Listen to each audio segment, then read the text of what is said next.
The Castle Academy was engulfed in gunfire. The teaching buildings near the parking lot, especially the strongholds of both sides, were bombed to pieces. Although they didn't completely collapse, Gu Dalian couldn't help but feel a sense of fear. These guys are really audacious. If they had chosen my class, I would have taught them a lesson. Gu Dalian said as he took out his binoculars. He first looked at the S-level Lu Mingfei, who was crucial to his lifelong professorship. At this moment, he was following behind Chu Zihang, occasionally taking shots, which was quite worrying. If it weren't for Principal Ang's absolute authority in his heart, Gu Dalian would have doubted whether he had misjudged the rankings. Lin Zhonglong was S-level, while Lu Mingfei was only A-level. Soon, he shifted his gaze to Lin Zhonglong. Gu Dalian believed that when Lu Mingfei's language spirit awakened, he would return as a king like lightning. But for now, let's see how the experts operate. Li Shang approached the student union stronghold through a narrow passage. But he quickly stopped and leaned against a marble pillar. The intense gunfire was affecting his sound positioning. However, his vision had also been enhanced after his language spirit awakened. At this moment, there were 3 people on his left. They were wearing deep red combat uniforms, which stood out even in the dusty environment. He himself was wearing a black combat uniform, which was equally difficult to hide. Li Shang extended his arm and fired 3 shots in succession. The gunshots didn't sound abrupt in the chaotic environment. The 3 people almost instantly fell down. Li Shang continued walking forward and, as he passed their bodies, suddenly looked up. He saw a girl hanging from the ceiling lamp. After making eye contact with him, she was startled and instinctively pulled the trigger. A gunshot rang out, and she lost consciousness, falling straight down. Li Shang and she almost simultaneously fired their guns. But she couldn't dodge on the ceiling, while he could. Li Shang caught her body and placed her on the ground. Although falling wouldn't kill her, she might have broken some bones. The disappearance of the 4 people didn't alert Li Shang. In this chaotic environment, it was possible to die at any moment. Caesar couldn't have expected that someone would dare to infiltrate alone. Even Chu Zihang would only come out with a bayonet when there were only 1 or 2 people left in the battle. Li Shang turned towards the vicinity of the student union stronghold.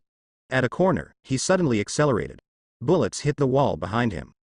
Li Shang turned around and discovered a young man crouching in the corner. He was lying on the ground, pretending to be dead, but the gun in his hand was now aimed at Li Shang. However, a dark figure smashed into his head. Before losing consciousness, the young man saw clearly what it was actually a pistol. The force was so strong that he suspected the other person had used a language spirit. Don't underestimate a ninja who has survived in the ninja world. Not only are my hands accurate, but my feet are as well. It's actually very simple. While Li Shang was paying attention, he casually kicked the gun that someone dropped on the ground, hitting the young man. He immediately crouched down. The biggest problem appeared in front of him: how to enter the headquarters of the student union. There were crowds of people at the entrance of the teaching building, and there were also a large number of firearms. Charging head-on would definitely not work, his body wouldn't be able to withstand it. Li Shang felt his way to the back of the teaching building. The walls were all smooth tiles. Without being able to activate the power of language, it was almost impossible for anyone to climb up. But even so, Li Shang also discovered 4 people guarding the rooftop. No, there should also be snipers lying down. As the headquarters in the highest point of the rooftop, it wouldn't make sense not to have snipers deployed. Li Shang hesitated for a few seconds, then immediately took out 4 objects similar to stones. They were special bullets made by the equipment department at Chu Zihang's request. In simpler terms, they were called throwing cannons, a type of firecracker that he liked to play with during the Chinese New Year when he was a child. As long as they were thrown forcefully on the ground, they would explode. Li Shang swung his arms left and right, and the 4 bullets hit perfectly. His training in throwing ninja tools came into play again. The sniper on the rooftop was suddenly startled. But he didn't notice where the bullets came from while lying down. Li Shang took out a pair of gloves, similar to Wolverine's iron claws. His body moved on the wall like a gecko. Oh my god. Gudrian, holding a telescope, couldn't help but exclaim. As a professor, his eyesight was good. He could tell that Li Shang wasn't acting recklessly, but came prepared and had trained. If he didn't know about his family's situation, Gudrian would have suspected that Li Shang came from a family of dragon slayers, just like Caesar, trained from a young age. Damn. Why isn't he in S class? Otherwise, it would be a piece of cake for me to capture him as my lifelong student. Gudrian was full of dissatisfaction. Although Principal Ange told him that after graduating from the S-class training, he would be promoted to a lifelong professor at the academy, he was somewhat unsatisfied at this moment. Li Shang reached the rooftop, leapt and landed accurately on the sniper. The poor guy didn't even have time to say a word before being knocked unconscious by the tremendous impact. Li Shang didn't show his head, he bent over and let the rooftop wall block him. There were a bunch of sniper rifles outside. If he was taken out by his own people, it would become a comedy. Especially Vice President Su Shi, her sniper skills were only slightly worse than his. Li Shang went down the stairs. When he was a sniper before, he already knew that Caesar's command center was on the second floor. It had a certain height to observe the surroundings, but with their level, they could also jump out of the window and escape safely at any time. And this teaching building had 5 floors. Li Shang encountered resistance on the 4th floor. But he didn't hide, because there was nowhere to hide. The hallway is too narrow. When the two sides met, the members of the student union were all shocked. Anyone who sees an enemy in their own territory would have the same reaction. But it gave Li Shang some time. He casually threw a grenade. What the FCK? Get down! Get down! Although someone was shouting, it was useless. The group of people were all killed by the grenade. The specially made grenades from the equipment department didn't have real killing power, but at such a close distance, it would still make them very uncomfortable. They would probably have to lie down for a few hours afterwards. The sudden explosion woke up the others. Caesar instinctively looked up and asked, "What's happening on the 4th floor?" But no one replied. The people present were not fools, and they immediately understood that something had happened. "I'll go take a look." Chen Motong pulled out her Colt pistol from her waist and said, "You command, I'll go where it's most suitable." She was the vice president and an A-level hybrid. Although she didn't have an awakened spirit, she was still second only to Caesar in the student union. Caesar nodded and said, "Be careful." In the distance, Chu Zihang and Su Su exchanged glances. They didn't remember sending someone to forcefully charge into the student union headquarters. Even Chu Zihang himself wasn't sure about it. "Lin Zhonglong," Su Su suddenly said. Chu Zihang immediately asked on the intercom, "Lin Zhonglong, are you in the student union headquarters?" After receiving a positive reply, he thought for a moment and then ordered, "Assault team, attack." The assault team was also known as the Suicide Squad. Originally, it was supposed to be used later to charge through the parking lot and head straight for the headquarters. The young man in charge of the assault team accepted the order and roared without hesitation, "Charge, charge, charge." Nearly 30 people rushed towards the parking lot at high speed amidst the gunfire. The pressure on the student union suddenly increased. Caesar's face darkened. Chu Zihang's behavior further confirmed that someone had infiltrated their rear. For him, it was a disgrace. His name was Caesar, and he wanted to surpass the great Caesar. But that great emperor was an unparalleled military strategist in Rome, shining with dazzling glory. And he couldn't even handle a small Lionheart society. Li Shang had already reached the 3rd floor and saw Chen Motong, also known as Nono, in the hallway. She was wearing a deep red combat suit and had a red ponytail. "Why is it you?" Chen Motong couldn't help but ask. Before this, she had imagined that it might be the cold Chu Zihang or her best friend Su Su. But she didn't expect it to be Lin Zhonglong, who had just entered school and hadn't even attended a class. It happened to be the first day of school. No matter how talented he was, he had never been on the battlefield. Not to mention that he was only A-level. Chen Motong didn't hesitate and immediately started shooting. In front of him, there was no distinction between men and women. Even though Chen Motong was the goddess of the Castle Academy, it had nothing to do with him. In just a few seconds, half of the personnel were eliminated. Chen Motong regained her senses and also started shooting without hesitation. But Li Shang disappeared in an instant. She lost her target and couldn't help but widen her eyes. Where did such a big person go? Then a smoke bomb exploded. Li Shang drew his sword. This smoky environment made him excited. Because he was a genius from Kirigakure, silent assassination technique. He was no worse than Zabuza. Damn it! Chen Motong only heard the sound of heavy objects falling around her, but she couldn't see anyone at all. It was as if Li Shang had turned into an invisible ghost, killing madly. A few seconds later, the sound stopped. Chen Motong's heart suddenly skipped a beat. The noisy environment was now completely silent. She brought 7 people, but they were all dead now. The excessive silence made her, who was usually fearless, a little nervous. Chen Motong tightened her grip on the knife. The gun was no longer effective in the smoke. In the next moment, a flash of light appeared before her eyes. She instinctively raised her hand, but she was too late. With a loud bang, her body was thrown and crashed into the wall by a tremendous force. Li Shang showed no mercy and hit her forehead with the hilt of his sword. Chen Motong immediately fell down. At this moment, the smoke cleared. Li Shang heard Caesar's voice coming from Chen Motong's intercom. He bent down and picked it up. "Nono, how is it over there?" "Nono. I'm not Nono. Let me reintroduce myself. I'm called Lin Zhonglong, the dragon of the fierce dragon." Li Shang smiled slightly and replied, "As for your girlfriend, she has unfortunately perished." A few seconds later, Caesar, with his golden hair resembling a wild lion, rushed up. His face was filled with anger. Caesar is not someone who can't handle losing, but when Lin Zhonglong stole his home and knocked out his girlfriend, he couldn't help but feel angry. "No shooting." Caesar immediately raised his arm and ordered like an emperor, saying, "You all step back and deal with Lionheart. He's mine." The shame he received must be personally repaid twofold. The elite members of the student council who followed him exchanged glances and turned to leave the building.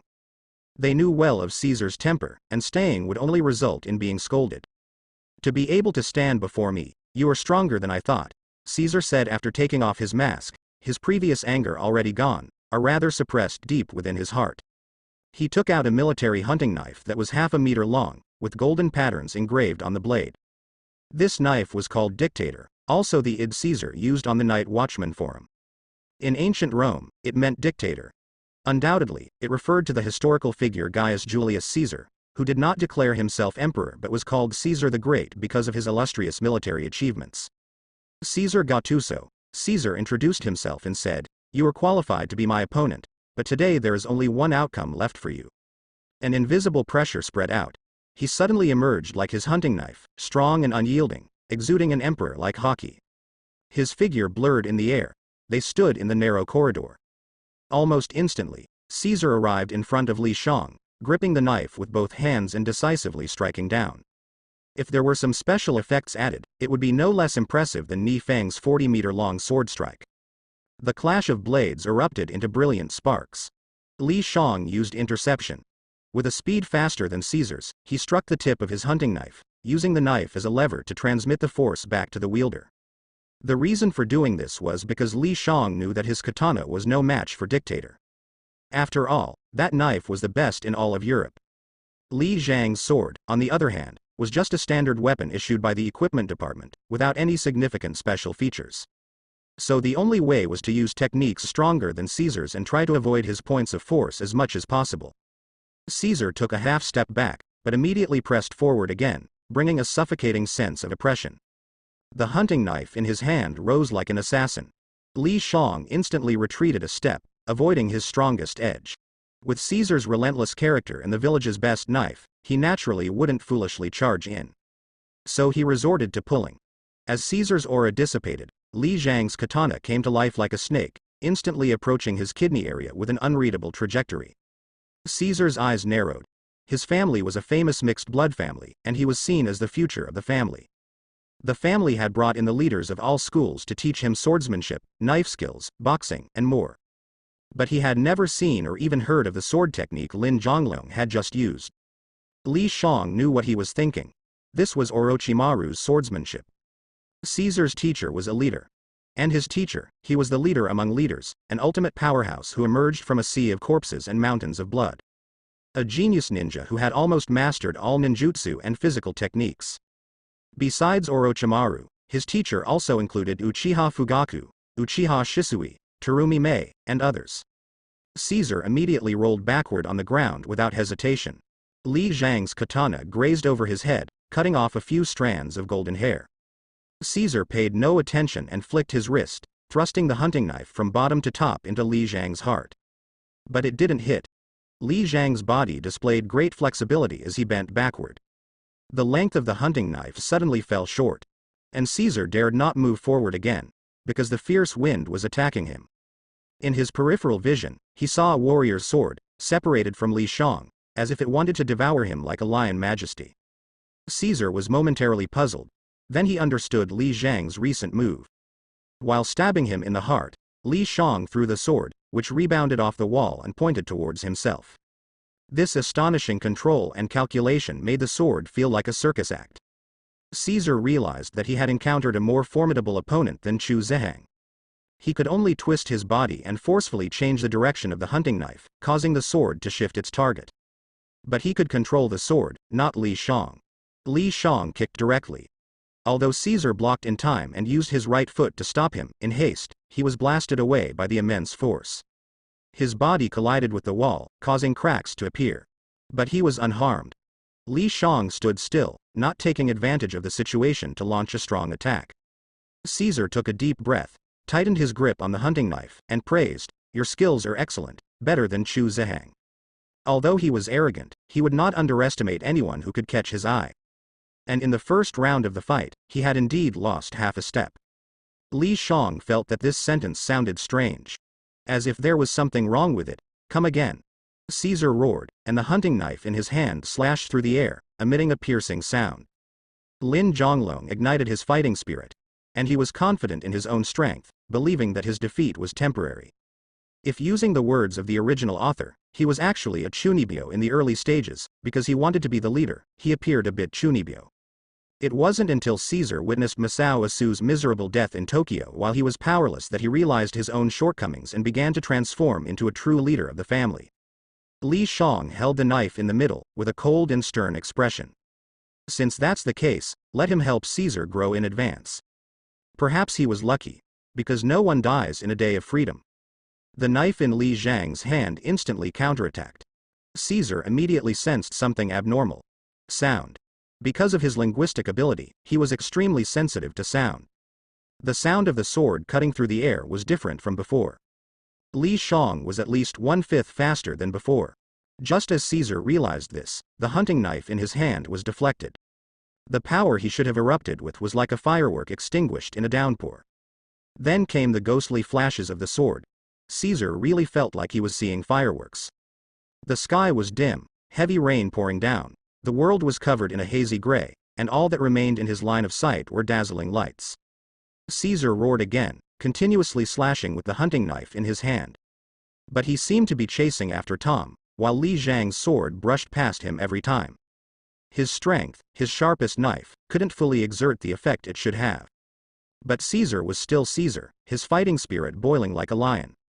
However, his opponent was a nimble snake, dancing on his blade. Li Shang stood slightly, swinging the sword in his hand. It seemed no different from before. But Caesar heard a faint and unique sound in the wind. "This sword is so fast." Caesar gritted his teeth, his muscles tense, his eyes and ears trying to capture Li Zhang's sword. But in the next moment, the sound disappeared. He had an expression of disbelief. The speed was so fast, yet there was no sound, it was simply impossible. But such a strange thing happened right before his eyes. You should know that his words are the links. Li Shang struck Caesar's heart with a sword. The tremendous force caused the emperor to fly up. Caesar was still conscious, but he knew that he had lost to Li Shang in terms of technique. He got up and looked at the samurai sword with a notch cut by his hunting knife, realizing that he had taken advantage of the weapon. Recalling the battle, he realized that Li Shang had never directly confronted him. Caesar picked up his girlfriend's pistol in silence and said, "You win." Immediately, he aimed the gun at himself, and the anesthetic in the bullet spread, causing him to fall down. Even if the emperor failed, he did not want to die at the hands of others. "This is the proud Caesar Augustus. I concede."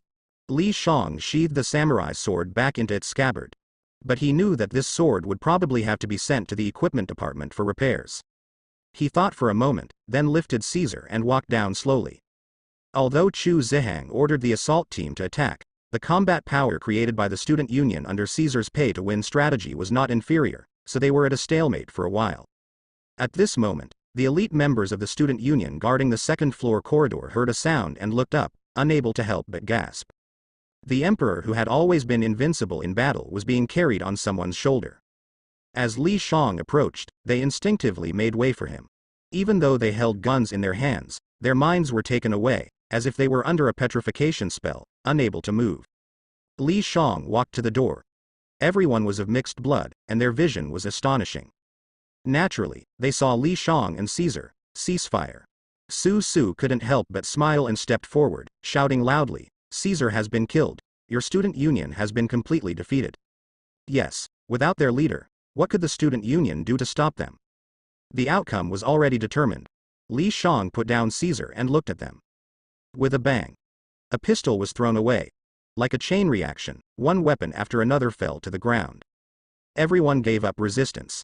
The academy suddenly fell silent. Whether they were wearing red clothes or black clothes, the mixed-blood individuals all stared at Li Shang. The emperor at his feet seemed to be the epitaph of his glory. Sunlight shone on the smoke, and Li Shang smiled. Su Su and the others rushed over. 3 years. Their Lionheart Club had finally achieved victory. Cheers erupted, contrasting sharply with the dejected student union. Immediately, a march resounded through the academy, and a large group of doctors and nurses rushed out. They opened their suitcases, took out syringes, and injected each body one by one. Caesar woke up first. He didn't look at Chu Ziheng, but said to Li Shang, next time, let's have a real fight. He was speaking with his words. After saying that, without waiting for Li Zhang's reply, he turned around and went upstairs to see Chen Motong. The disciplinary committee's Manshiden appeared with a bald head. When he saw Li Shang, he angrily said, you just blew up an entire floor of the teaching building. That's money. Money. Oh, my good friend. Gudrian ran out and said, compared to a student who killed Caesar as soon as he entered school, and moreover, my student, this is nothing. He emphasized the phrase, my students, with extra emphasis. Are you proud? Manshitan's hands trembled with anger. They seriously violated the principle of Freedom Day. Look at all the injuries on your bodies, and yet no casualties. Those injuries were just from them falling carelessly. Chu Ziheng said calmly. Immediately, the students around nodded in agreement. They were all in perfect harmony, as if they had trained together. I'm going to report you to the principal. Just wait. Manshiden was filled with anger. He took out his phone from his pocket, dialed a number, and put it on speakerphone. Hello, Manshiden. A gentlemanly and elegant voice sounded. Principal Ange, I'm sorry, but there are some things I need to report to you. This year's Freedom Day was particularly excessive, especially the freshmen. Manshiden. What about our freshman, Lu Mingfei? Ange interrupted his complaint and said, he passed the 3E exam and is now a true S-class hybrid. The surroundings immediately quieted down, and everyone's gaze turned to Lu Mingfei.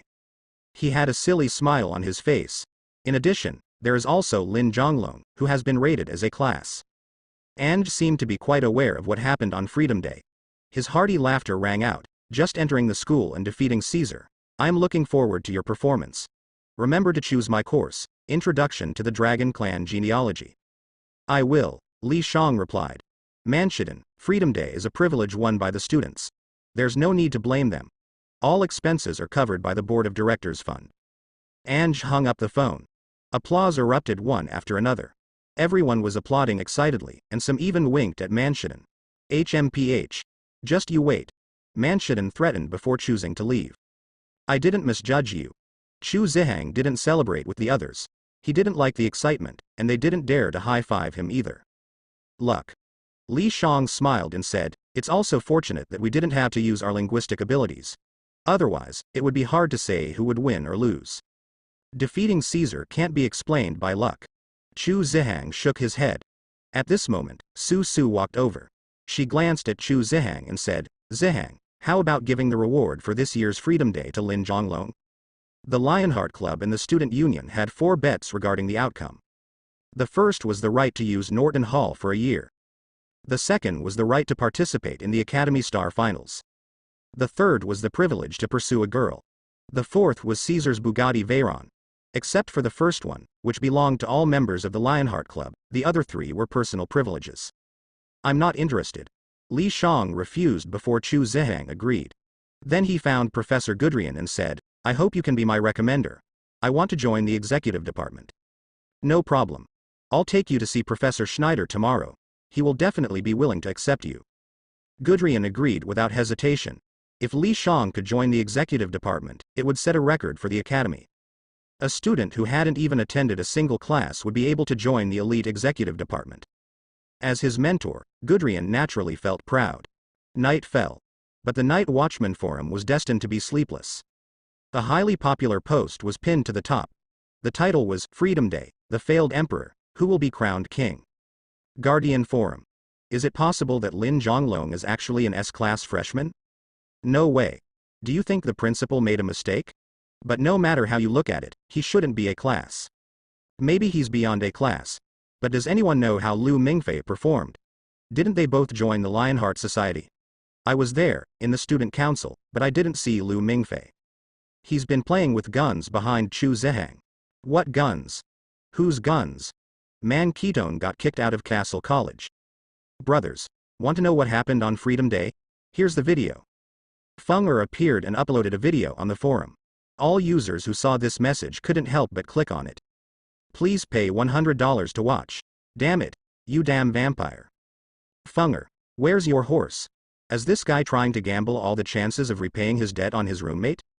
Listen to me, everyone, don't buy it, don't give this profiteer any sweets. A user with the I don't want to fail any exams, appealed. Immediately, there was a chorus of agreement. However, in just a few seconds, hundreds of people purchased the video. Damn it, I don't even care about my face anymore. He cursed and reluctantly chose to pay. Damn it. 3 minutes, Feng Er. I wish you only have 3 minutes for the rest of your life. A 3-minute video. The first minute was extremely blurry. Because of the battle between the two sides, bullets missed, and the ground or walls were filled with smoke. By the time Lin Zhonglong arrived at the Lionheart Society's headquarters, the video became clearer. The first explosive moment appeared. What is this? A ninja. He can hit the target on the rooftop with just a casual throw, and his agility in going upstairs is so cool. Many people watched and left comments under the post. Then, Lin Zhonglong broke into the teaching building like a raging bull. Due to the smoke bomb, they only saw the scene where he knocked out Chen Motong at the end. Instantly, the post was flooded with hundreds of comments. He's a real man. Do you understand the concept of cherishing beauty? The comments were polarized, but a few seconds later, it fell silent again. Because the battle between Lin Zhonglong and Caesar had already begun. The 3-minute video quickly ended. Are they really human? Perhaps none of us are human? We're all hybrids? No, what I mean is, compared to them, we're just useless Patrick stars. Note. The translation provided is a faithful representation of the original Chinese text. Some phrases or expressions may not have a direct equivalent in English and have been translated to convey the closest possible meaning. I feel more like an amoeba. The post was constantly refreshing with comments. The fighting skills of the two people far exceeded their expectations. Caesar could understand, after all, he had previously demonstrated their strength with Chu Zihang. But what's the deal with this newcomer? Meanwhile, in the Norton Hall conference room. The student council meeting had not yet begun. Caesar sat on the couch, looking at the family emblem hanging above his head. It was a phoenix. His eyes were lifeless. His thoughts drifted to the battle with Li Shang during the day. He carefully analyzed his movements, his swordsmanship. It's not unjust to lose, Caesar said lightly. He was someone who acknowledged failure, but he would not be discouraged by it. He would work harder to surpass Li Shang. After a moment, he stood up. All the members of the student council present were waiting quietly for his speech. They lowered their heads, feeling dejected. Raise your heads. Caesar's oppressively icy blue eyes swept over them. Remember today's failure. There's no need to find any excuses, it's just that we're not strong enough. I have rented the neighboring Amber Hall as our activity space. Pack up your things later and give Norton Hall to the Lionheart Club. I don't want to leave Chu Zihang and Lin Zhonglong with an image of Caesar who can't afford to lose. Caesar poured himself a glass of brandy. The Lionheart Club has gained strength with Lin Zhonglong and Lu Mingfei joining. If you don't want to return to the situation where you are suppressed everywhere, double your efforts from today onwards. If you lose something, you have to win it back yourself. The somber atmosphere of the student council was instantly ignited by him. Caesar looked at their wolf-like eyes and nodded in satisfaction. Li Shang returned to the dormitory and heard Fingal's laughter ringing out. He. How much did you earn? Li Shang asked. Fingal's smile immediately froze, saying, just a little money, just enough to eat. You better tell the truth, because I also have a forum account. Li Shang raised an eyebrow and said, in his 2 lifetimes combined, it was the first time that his own paid video appeared on a mysterious forum. If you add the restriction of being 18 years old, it's even more like something from the domestic section. This matter was not right of senior brother, I apologize to you. As compensation, senior brother will give you something good. Fingal smirked and said, "You must have received the reward for a day of freedom, right? I have a top-notch loli here, blonde, 3 nose, Russian, you know." Li Zhang's mouth twitched. Why is this guy so despicable? Fingal took out his phone, and on the screen was a photo. A petite figure with pale skin, tied up with blonde braids, a girl. 18 years old, but with the height and appearance of a 14-year-old, absolutely perfect. Fingal introduced. Li Shang heard the name, 0, and instinctively glanced at him, saying, "I'm not a lolicon." "It's okay. I have many options here, like a girl who loves stockings, a beautiful assistant wearing a uniform, a queen who enjoys stepping on people." "Shut up." Li Shang glared at him. The more he talked, the more outrageous it became. Feng shrunk his head and climbed back onto the bed. He covered himself with the blanket and laughed. Hee hee, it's still my strategy. By interrupting like this, he won't think about the money anymore. Li Shang shook his head and looked at Luo Mingfei, who was sleeping. Is it because of the excitement during the day with Bai Tian and Shi Xin? He thought and lay down to rest, but that wasn't the case. Luo Mingfei saw that boy again. During the 3E exam last time, he learned his name. Lu Ming's.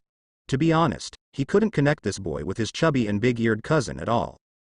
"Do you want to defeat Caesar and Lin Zhonglong?"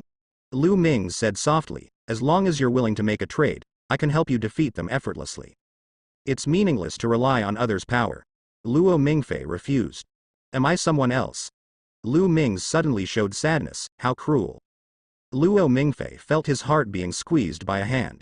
Sadness rushed towards him like a desperate stream. He woke up. "If you don't hurry, you'll be late on your first day of class."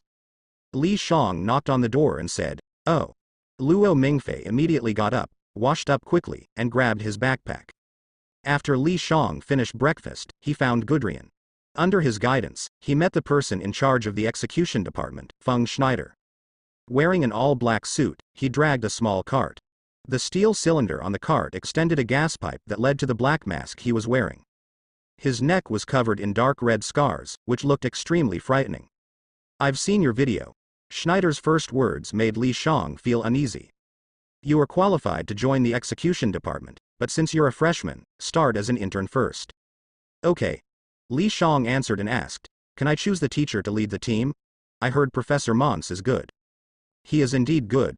Schneider glanced at him and asked, "I heard from Gudrian that you can read dragon script?" "Yes.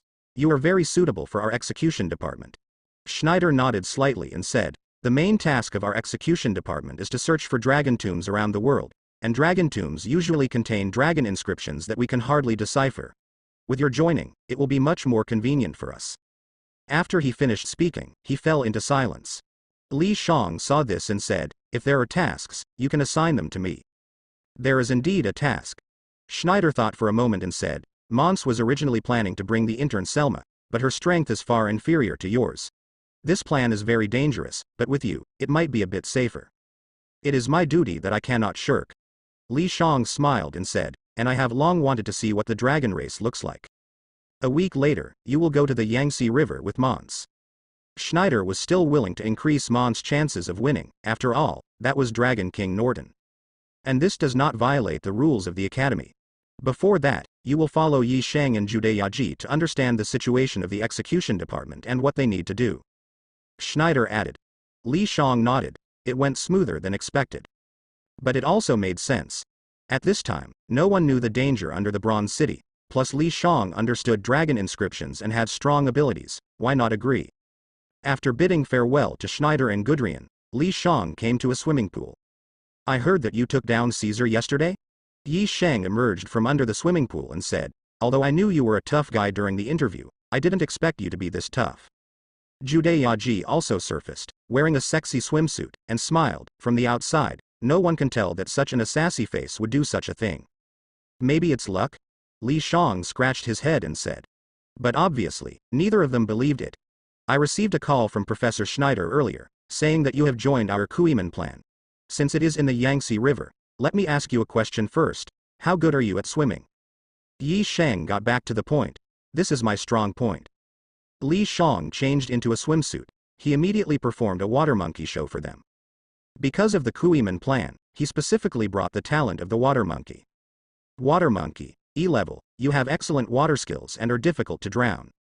I remember seeing a sentence when browsing the forum, you really don't seem like a human.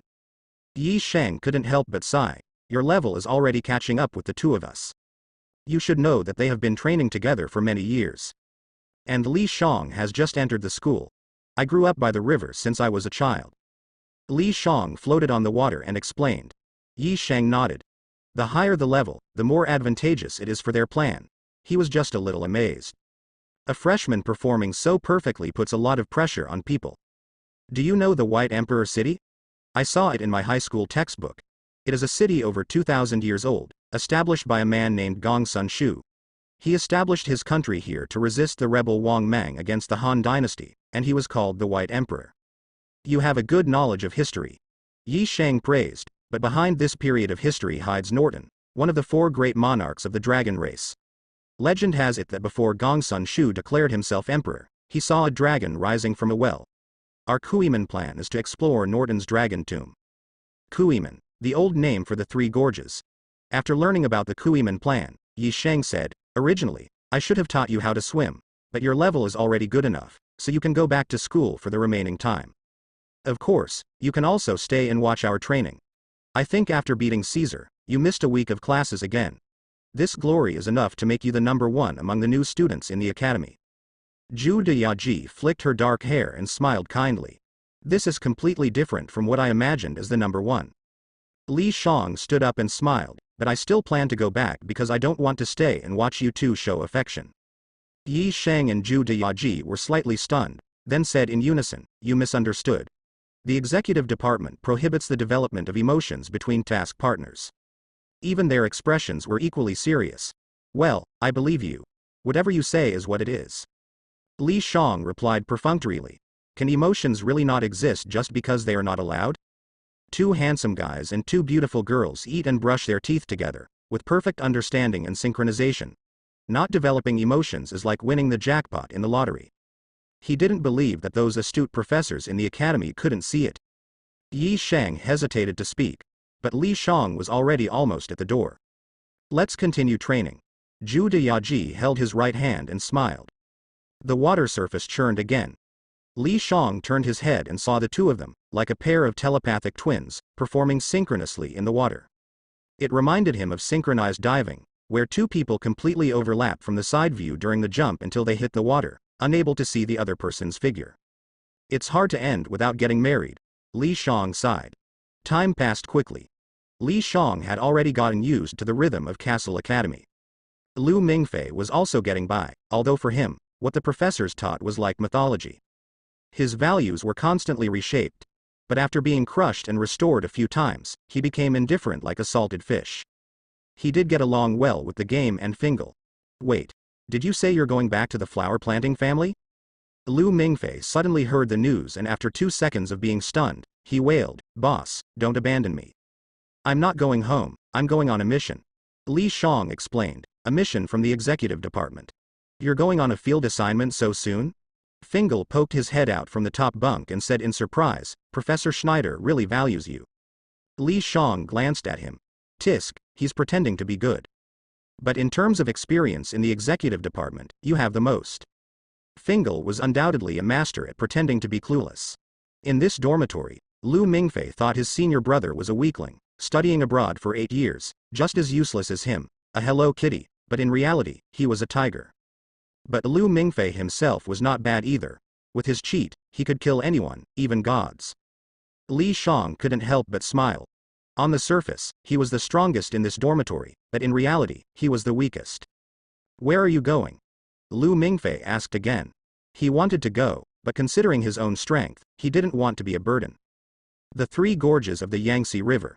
Li Shang didn't hide it. Lu Mingfei would find out sooner or later. As for Fingal, he might have already received the news before him. The Three Gorges, huh? Fingal sincerely said, be careful. I will. Li Shang noticed Lu Mingfei's expression and said, you are more useful staying here. I'm not just comforting you. Who knows, I might even need you to save me one day. Lu Mingfei obviously didn't believe it. With Li Zhang's strength, it wouldn't be a problem for 10 people to fight him. If there really was a life-threatening situation, he might not be able to save himself either. A silver-white business jet tore through the clouds, flying over mountains and rivers, and arrived at the secret runway of the Three Gorges Airport. After getting off the plane, they took a special car to the Three Gorges Dam. Li Shang saw a military ship disguised as a tugboat by the river. The Moniahe, its hull cannot be shaken even by a level 12 storm. As Li Shang introduced, he joked, "I wonder if it can be overturned by the Dragon King." "You really are a prophet." Li Shang couldn't help but comment on the original plot. "Don't make any more promises, especially don't say you two will get married after the mission is over." Yi Shang blushed and waved his hand, saying, "I told you, Ayaki and I are not a couple." "Sorry, I forgot," Li Shang said mercilessly. Yi Shang and Ju Ayaki exchanged glances and smiled. Li Shang hesitated to speak. "Are you two not going to act at all?" Everyone went up to the deck. "Whoever gets on the ship must listen to me as the captain," Professor Mons said, his gaze sweeping over Li Shang, Yi Shang, and Ju Ayaki. Among the people present, the three of them were the strongest, especially the latter two who were the center of this mission. "The plan is scheduled to start tonight, and all units should be prepared," Mons said sternly. "Dismissed. Take your positions." Li Shang was not assigned a task, so he followed him into the cockpit.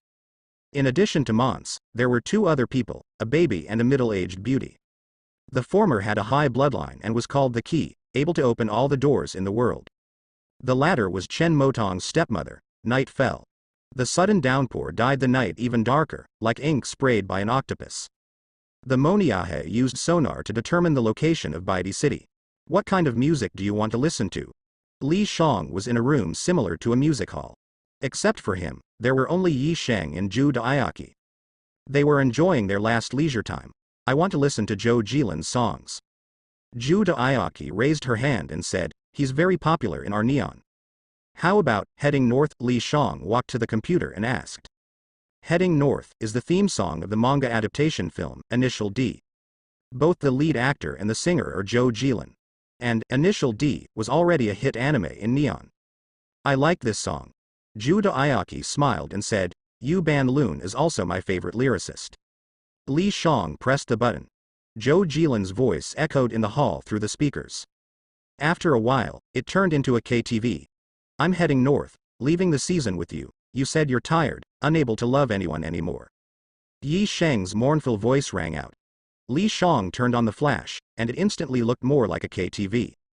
He handed a cup of hot water to Ju Ayaki and asked, "Can you tolerate this?" "I think it's cute."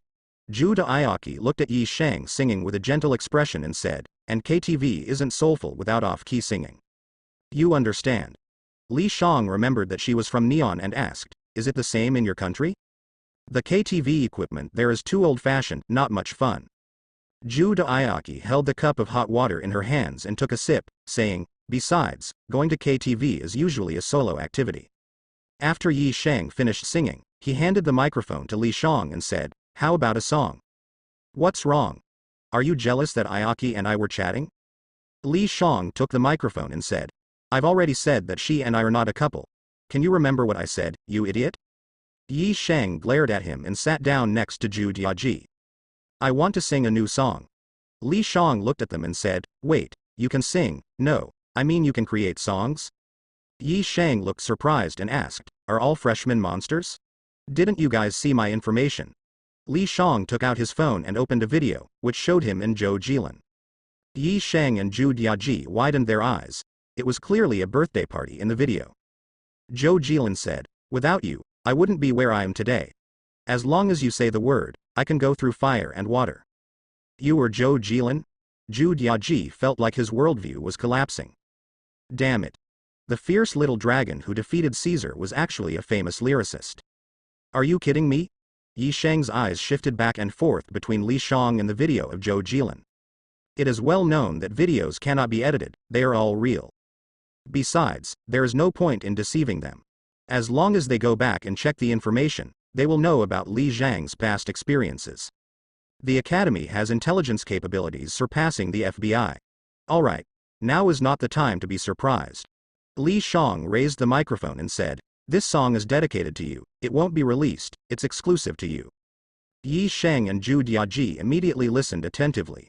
This is Zhou Jilin we're talking about. It's hard to find anyone in Asia who surpasses him as a lyricist. If Mons and Caesar don't quite understand, they definitely do. The warmth of spring flowers takes away the winter's melancholy, a gentle breeze brings a romantic atmosphere. Every love song suddenly becomes meaningful, and I suddenly see you at this moment.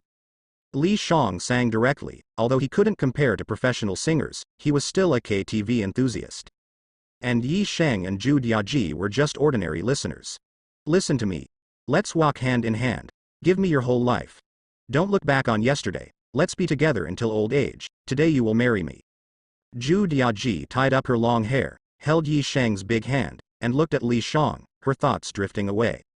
Yi Shang held her hand back and whispered in her ear, maybe we can consider getting married. Under the flickering lights, Zhu Diaji's face blushed like the morning sun, exuding an indescribable charm. A knock on the door sounded. Yi Shang and Zhu Diaji, get ready. We have found the location of the White Emperor City. Li Shang turned off the music. A very nice song. Zhu Diaji waved at Li Shang and said, I will remember it for a lifetime. After she left, Yi Shang raised his eyebrows and said, if I marry her, can you invite Zhou Jilin to our wedding? After singing for so long, you still choose Zhou Jilin? Li Shang rolled his eyes.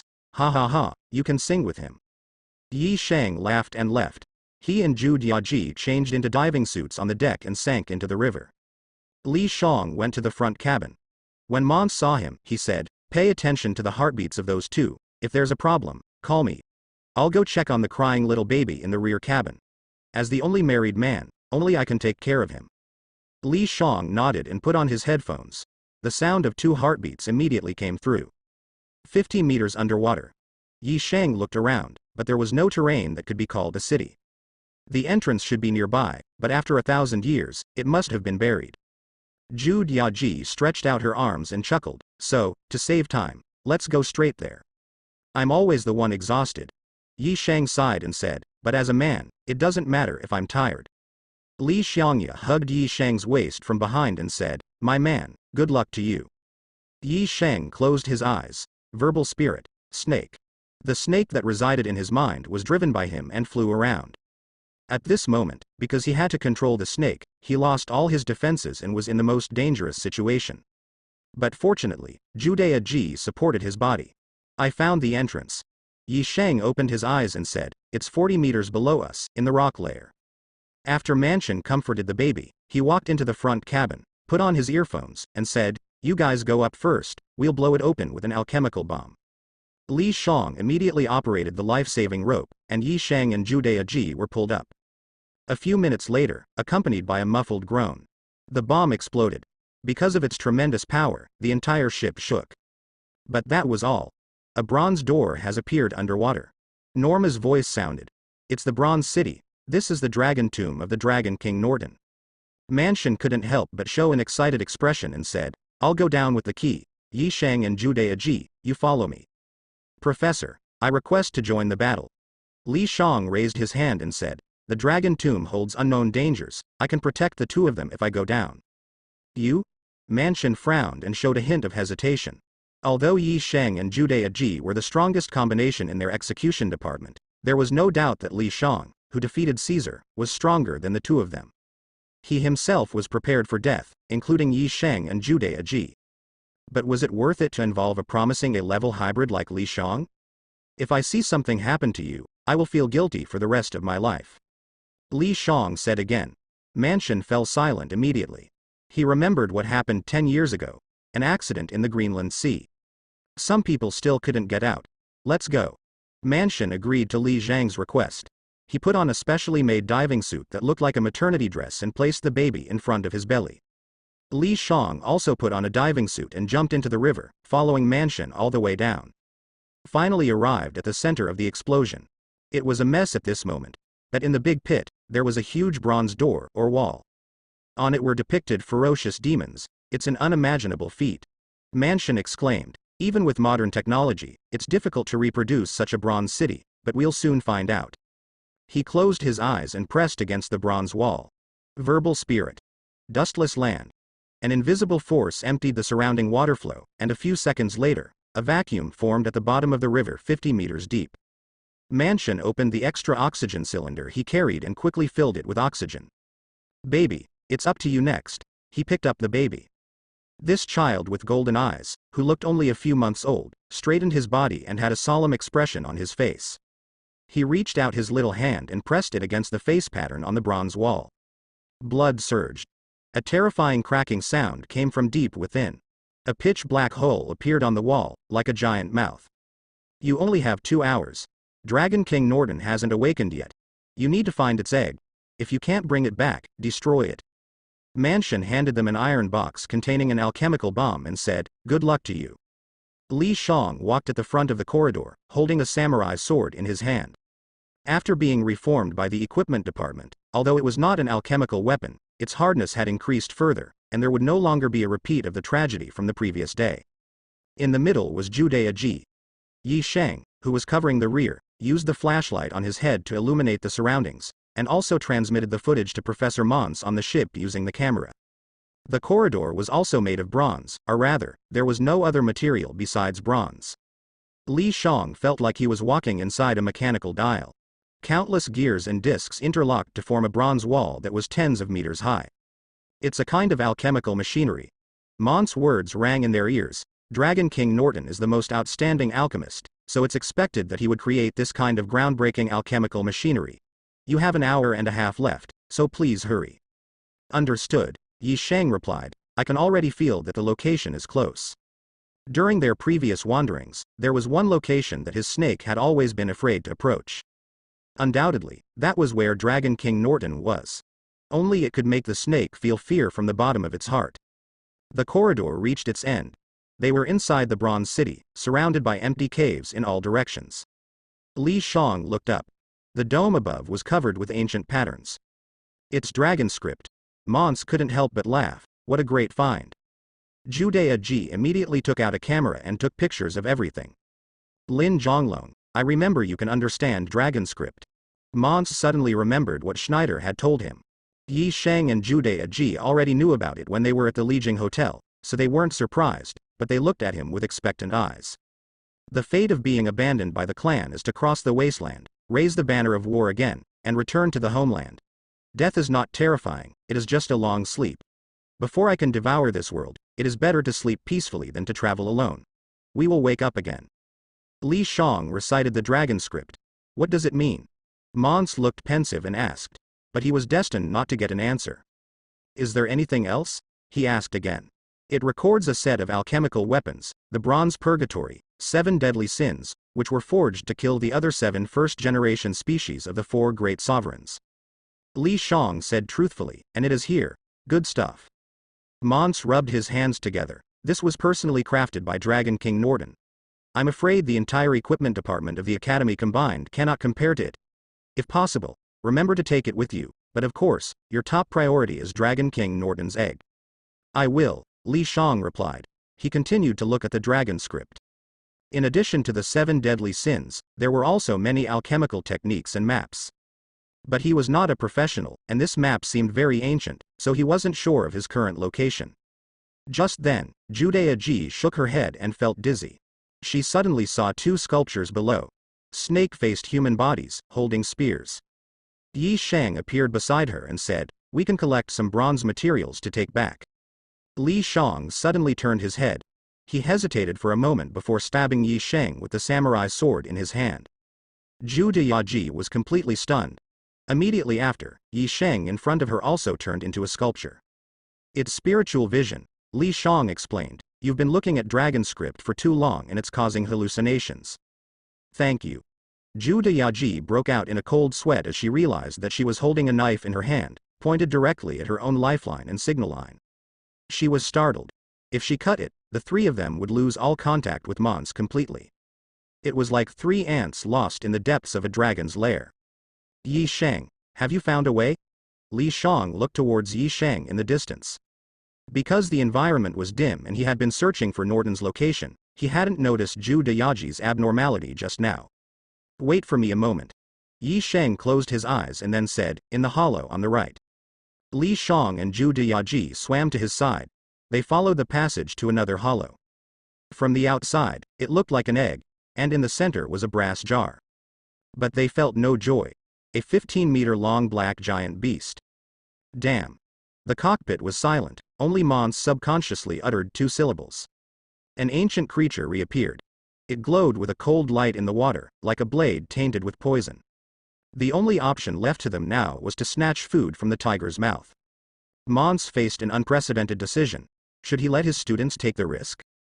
But the 15-meter giant beast was enough to devour everything. Could his students, no matter how outstanding, escape with the brass jar? The rest of the people were in chaos. Although they had heard it countless times in class, they couldn't suppress their panic when they actually saw it. At this moment, it would be appropriate to describe it as a fear of a giant creature. Yi Sheng and Zhu Diyaji held each other tightly, in perfect harmony. Li Shang glanced at the scene of the man and woman guests holding hands, and if there was background music playing, it would be like a scene from If You Are the One. But instead of Meng Fei, it was this giant dragon. But 15 meters was definitely not Norton, but its dragon servant. In the original work, it was this dragon servant that killed Yi Sheng and Zhu Diyaji. Li Shang tightened his grip on the knife. After joining the Lionheart Society, he learned the blood rage technique from Chu Zihang. For this, he had spent some effort. Fortunately, he had the gift of eloquence. Because Chu Zihang initially refused, blood rage was an absolute forbidden technique. Its principle is to suppress human consciousness and stimulate the dragon bloodline within the body to increase its purity. However, the body will undergo dragonization, and eventually the dragon bloodline will overpower the human bloodline, permanently transforming into a dragon. Li Shang believed that it would be difficult to defeat this giant beast with his current level of skill. He could only resort to using his full power. If he still couldn't win, the only option would be to restart the simulation and try again. In the few seconds of hesitation, the giant beast opened its eyes and let out a deafening roar. "Quick, run!" Mons immediately shouted, saying, "Pull them up." At this moment, he chose to protect the students. But it was already too late. The entire Bronze City began to operate frantically. Their lifelines were trapped by the gate, and the tremendous force prevented them from moving an inch. All the modules were shifting, like a maze with constantly changing mechanisms. Li Shang remembered something from the original work, causing him to furrow his brows. The giant beast spread its wings, its golden eyes fixed on the 3 intruders. "Professor Mons, there is a map in the dragon text, but I don't have time to decipher it now, nor can I find a way out. Please immediately contact all the students in the academy, especially our S-rank student, Lu Mingfei." Li Shang raised his katana and calmly said, "I will deal with this giant beast. Yi Sheng and Zhu Diyaji, go get the bronze jar." Mons was stunned. This was a dragon. How could you dare to face it alone? "Hurry!" Li Shang immediately roared.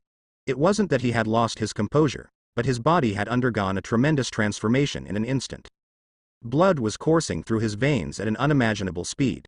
Any doctor who saw it would only leave behind the words, "It's incurable, there's no hope, just wait for death," like Bian Q's 3 consecutive failures. Li Zhang's cells were cheering with all their might, transmitting an endless power. His eyes turned golden. A momentary astonishment appeared in the cold vertical pupils of the giant beast. "Heretic!" It roared to the sky. Flames erupted. Even in the water-filled Bronze City, the flames couldn't be stopped. And bronze was a conductor of heat. Under high temperatures, Yi Sheng and Zhu Diyaji's faces turned pale. But they didn't cry or scream. Yi Sheng said, "I love you." Zhu Diyaji leaned against his shoulder and said, "Me too." In the next moment, something happened that shocked them to the core. Li Shang raised his katana high, the blade emitting a faint blue light, like a hazy moonlight. The flames spread apart from him, as if cleanly slicing a watermelon. Now was not the time for lovey-dovey talk. Li Shang turned his head and glanced at them. Yi Sheng and Zhu Diyaji noticed his golden eyes, and their bodies couldn't help but tremble. An unimaginable pressure spread. Yi Sheng felt his snake trembling in fear. Both of them woke up as if from a dream, their eyes filled with vitality once again. But it was difficult to obtain the brass jar. Because Li Shang was fighting the giant beast at an extremely fast speed, with a wide range. It felt to them like a battle between a humanoid Tyrannosaurus and a Tyrannosaurus. After Mons was dumbfounded, he quickly took out his phone and dialed Schneider at the college. The piercing sound of a bell rang out. Castle College woke up. "What the hell is going on?" Lu Mingfei cursed and looked out the window, but he saw Lu Ming's. He couldn't help but be startled. "Am I dreaming again? This is not a dream." Lu Ming stood at the door and said, I came to remind you that the death knell has already sounded. Death knell. Lu Mingfei realized that the bell that had just awakened him had not stopped, and it was becoming more urgent. What happened? Do you remember the cheat code in StarCraft? Black Sheep Wall, reveal the entire map. Lu Ming's revealed a secretive smile. Consider this a chip or reward before our transaction. What do you mean? Lu Mingfei looked puzzled. This is an emergency. Fingal answered him. At this moment, he changed from his previous laziness to a very serious tone. We're going to the library. Lu Mingfei thought of Lu Ming's performance and quickly ran out. On the way, everyone else was doing the same, all running towards the library. He entered the library and found that Chu Zihang and Caesar were already in position. In addition, there were Schneider, Gudrian, and Manstein. I won't waste time on pleasantries. The situation is extremely urgent now. The 3 members of the executive department are trapped in the palace of the Three Gorges Dragon King, Norton. Schneider spoke in a very fast tone. Your task is to interpret the map and find a way out for them. A dome made up of photos appeared on the projection. Lu Mingfei's heart trembled. If he remembered correctly, Li Shang went to the Three Gorges. He quickly turned on the computer. Eva at your service. A girl appeared on his computer. I have already configured the system to your familiar interface. Lu Mingfei was stunned. This was the interface of StarCraft. He suddenly remembered the cheat code Lu Ming's gave him. All the students around were busy calculating. Even the best Chu Zihang and Caesar had gloomy faces. They only have half an hour. Schneider said again, when the time is up, their oxygen will run out, and they won't be able to survive. Without hesitation, Lu Mingfei entered Black Sheep Wall. A few seconds later, the map appeared. Everyone looked at Lu Mingfei. The deciphered map was sent to the driver's cabin, and then passed on by Mons to Li Shang, Yi Shang, and Judea Ji. Li Shang didn't have time to watch. In the water, he moved like a snake, avoiding the dragon servant's giant claws in a perilous manner. The black shiny claws landed on the bronze wall, immediately emitting a piercing and uncomfortable sound. But it was soon drowned out by the dragon servant's roar. Li Shang was experienced in dealing with such colossal creatures.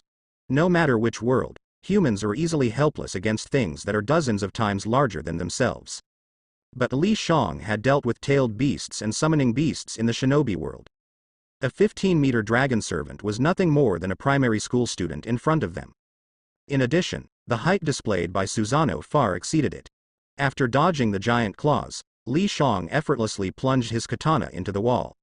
Using the force, he flew up, detached the blade from the wall, twisted his body in the air, and firmly gripped the hilt with both hands, fiercely stabbing towards the dragon servant's head. After activating the blood rage skill, his physical abilities further improved.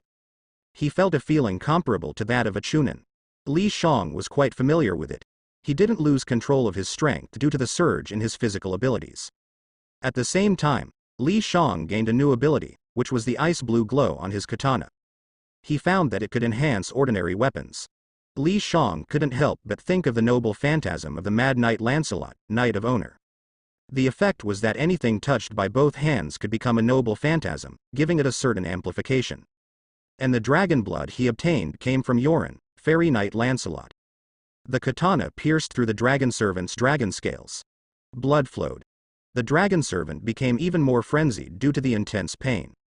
Li Shang didn't have time to stabilize himself and was thrown out. His agile figure adjusted its position in the air, kicked off the wall on the other side, and then landed steadily. A bit troublesome. Li Shang noticed that his katana was stuck about 10 centimeters deep and couldn't go any further. But for a giant beast with a 15-meter body, 10 centimeters was like scratching an itch. After all, his new ability was to amplify weapons. If the weapon was lousy, no matter how much it was amplified, it couldn't reach the level of a divine artifact. Forcing it would also damage the weapon. It was like equipment amplification in Dungeon Fighter Online, DNF, where the first 10 levels of enhancement were relatively easy, but each subsequent level had a higher chance of destruction. Li Shang thought of the 7 deadly sins, but where exactly was this set of alchemical weapons hidden? According to reason, the bone vials of the Dragon King Norton were all here, so there was no reason for the 7 deadly sins to be even more precious. Li Zhang's thoughts flashed by. The dragon servant's tail came crashing down like a black thunderbolt. Without thinking, he dodged to the left and then stabbed back. Suddenly, Li Shang felt his katana trembling slightly in his hand, as if some power was bursting out from within it. The next moment, the dragon servant let out a painful roar. Li Zhang's pupils couldn't help but contract. The tail that was hit was unexpectedly bleeding heavily. This is simply impossible. It's a critical hit. Li Shang finally understood his new ability. It comes from Yao Lan's second skill, Fairy Dancer, which increases the chance of critical hits and deals double or even multiple damage. Coincidentally, her first skill is called Dragon Heart, which can enhance attack, defense, HP, and MP in all aspects. So, it means that her spirit language has advanced to the second level due to the blood rage. In the future, it should be renamed Spirit Language, Fairy Dancer. Li Shang narrowed his eyes and, taking advantage of the moment when the Dragon Knight screamed in pain, thrust his samurai sword like a burst of firecrackers. In the air, they formed a continuous pattern, like a spider web ready to hunt. Although it appeared too small compared to the Dragon Knight's massive body, there are disadvantages to being big. That is, it is slow. After the blood rage, Li Zhang's speed further increased. If he were to fight Caesar now, he was confident that Caesar wouldn't even be able to touch a single strand of his hair. The Dragon Knight instinctively raised its huge claw to block. Clang, clang, clang, the sound rang out. Li Zhang's sword danced on its claws like a pedicure knife gone wild. The Dragon Knight couldn't help but scream. Most of the attacks were useless, but 3 or 4 out of 10 times, they broke through its skin and penetrated deep into its flesh. A few seconds later, Li Shang retreated, took a breath, and the Dragon Knight's blocked right claw was already covered in blood. As the blood continued to spread, Yi Sheng and Zhu Deyaji, who were previously ready to strike, finally seized the opportunity to grab the brass can.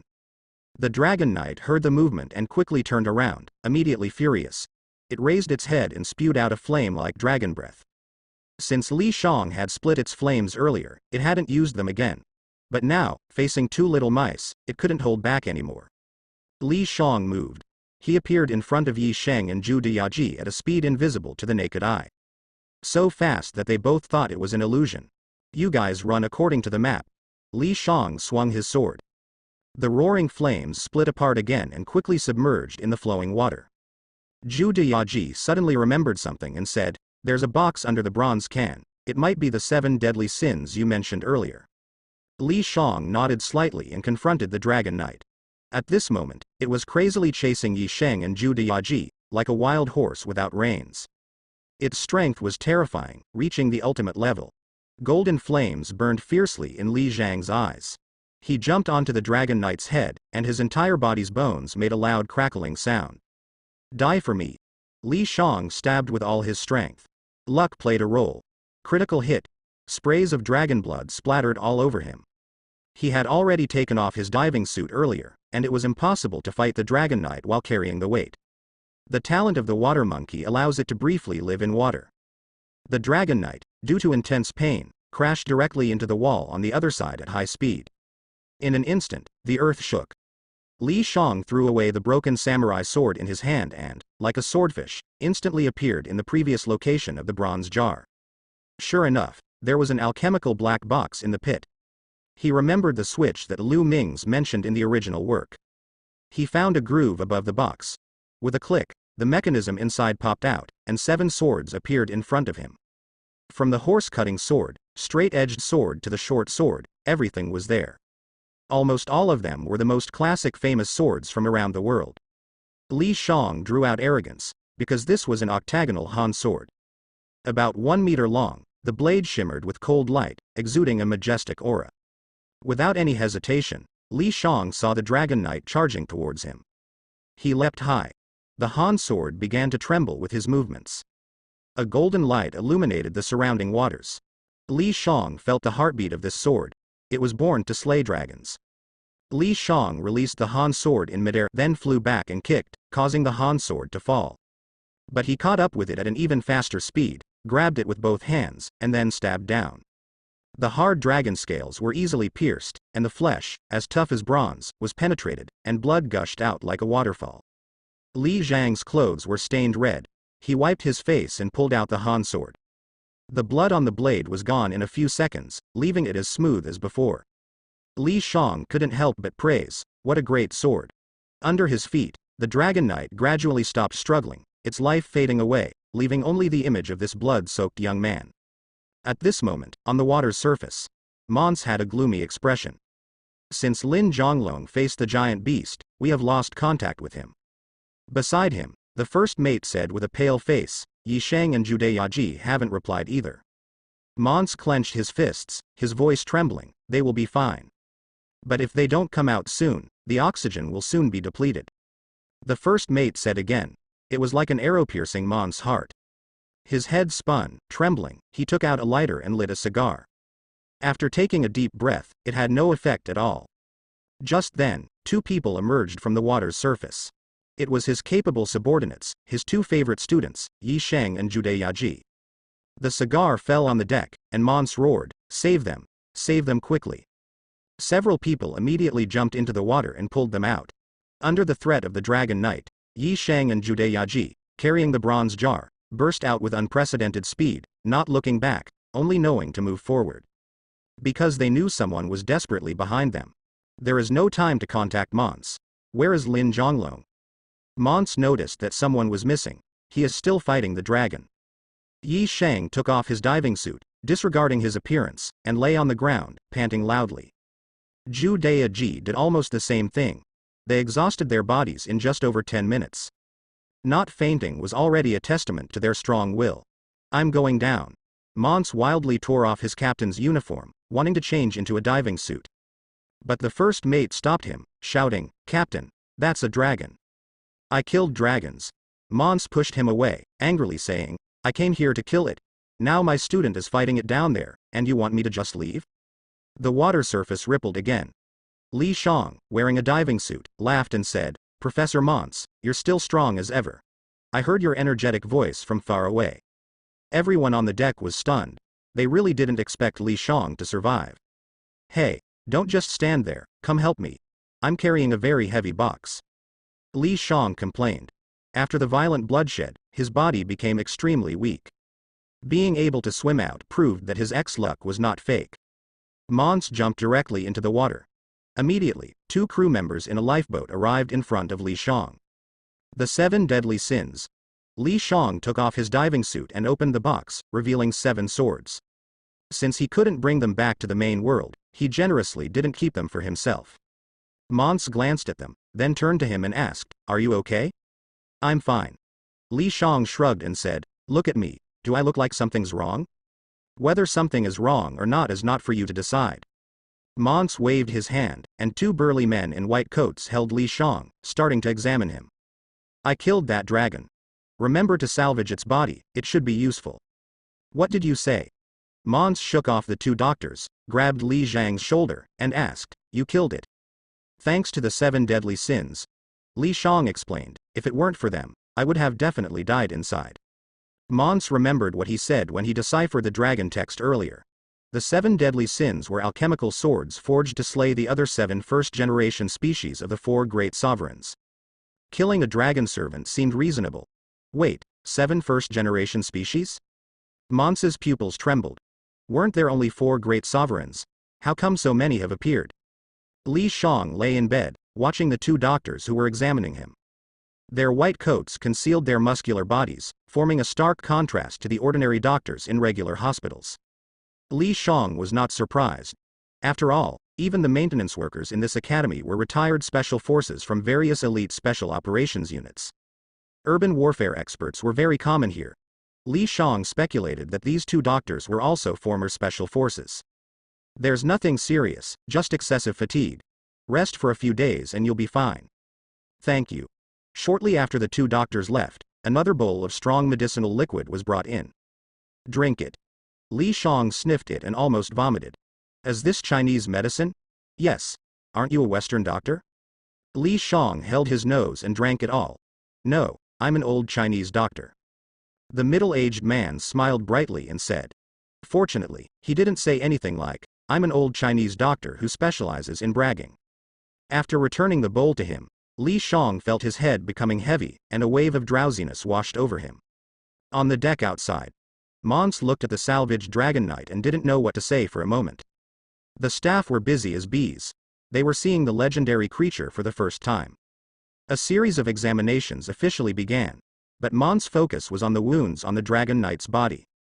According to Li Shang, He killed this dragon with the 7 deadly sins. Because Yi Shang and Zhu Deyaji escaped, they didn't capture the whole process. Mons also had no way of knowing the specific details.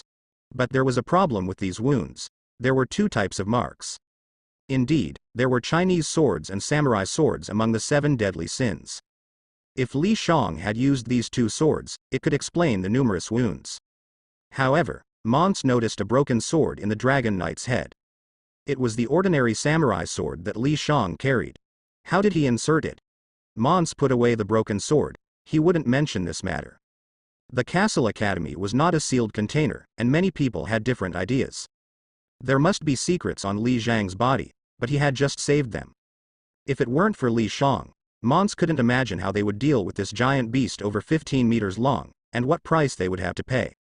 At least the chances of his students Yi Shang and Zhu Deyaji surviving would be very slim. Mons returned to the cockpit, took out his phone, and reported the incident to the principal. "You did a great job, especially the new student Lin Zhonglong. The academy will reward him generously."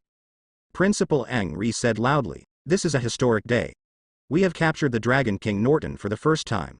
A new storm has arrived, and we are all witnesses." "I feel deeply honored," said Mons solemnly. "I will come quickly." Angray eagerly wanted to see the legendary Dragon King Norton.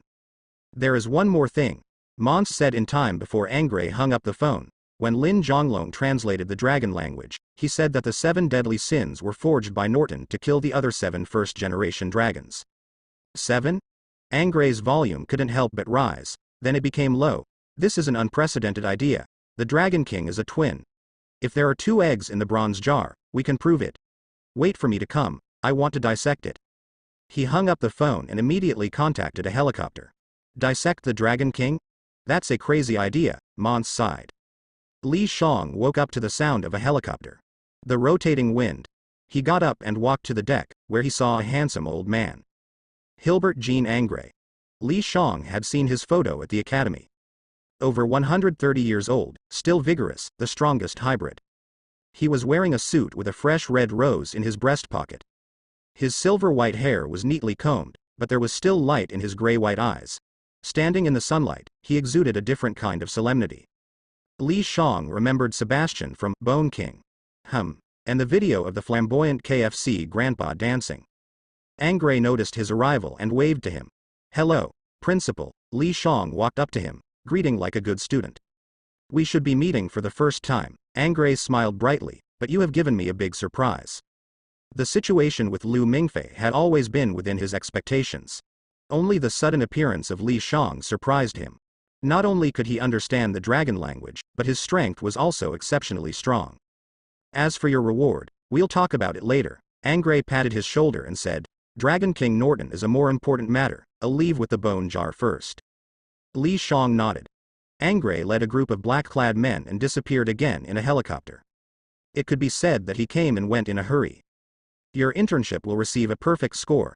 Mons also patted Li Zhang's shoulder like Angray. "You should know that very few people at Castle Academy can get a perfect score during their internship, and I will explain the situation to Schneider and convert you into a formal employee of the execution department." "Thank you," Li Shang said. "Not getting a perfect score would be a problem. Who would slay dragons during their internship?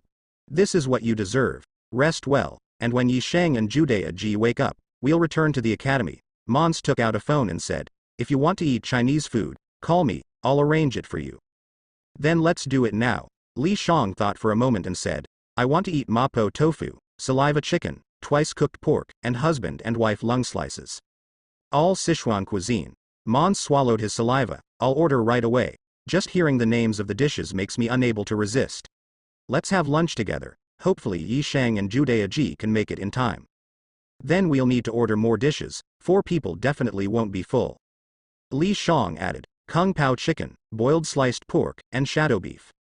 The sun gradually rose. Yi Shang opened his heavy eyelids and looked at the familiar ceiling. "I'm still alive. Ya Ji?"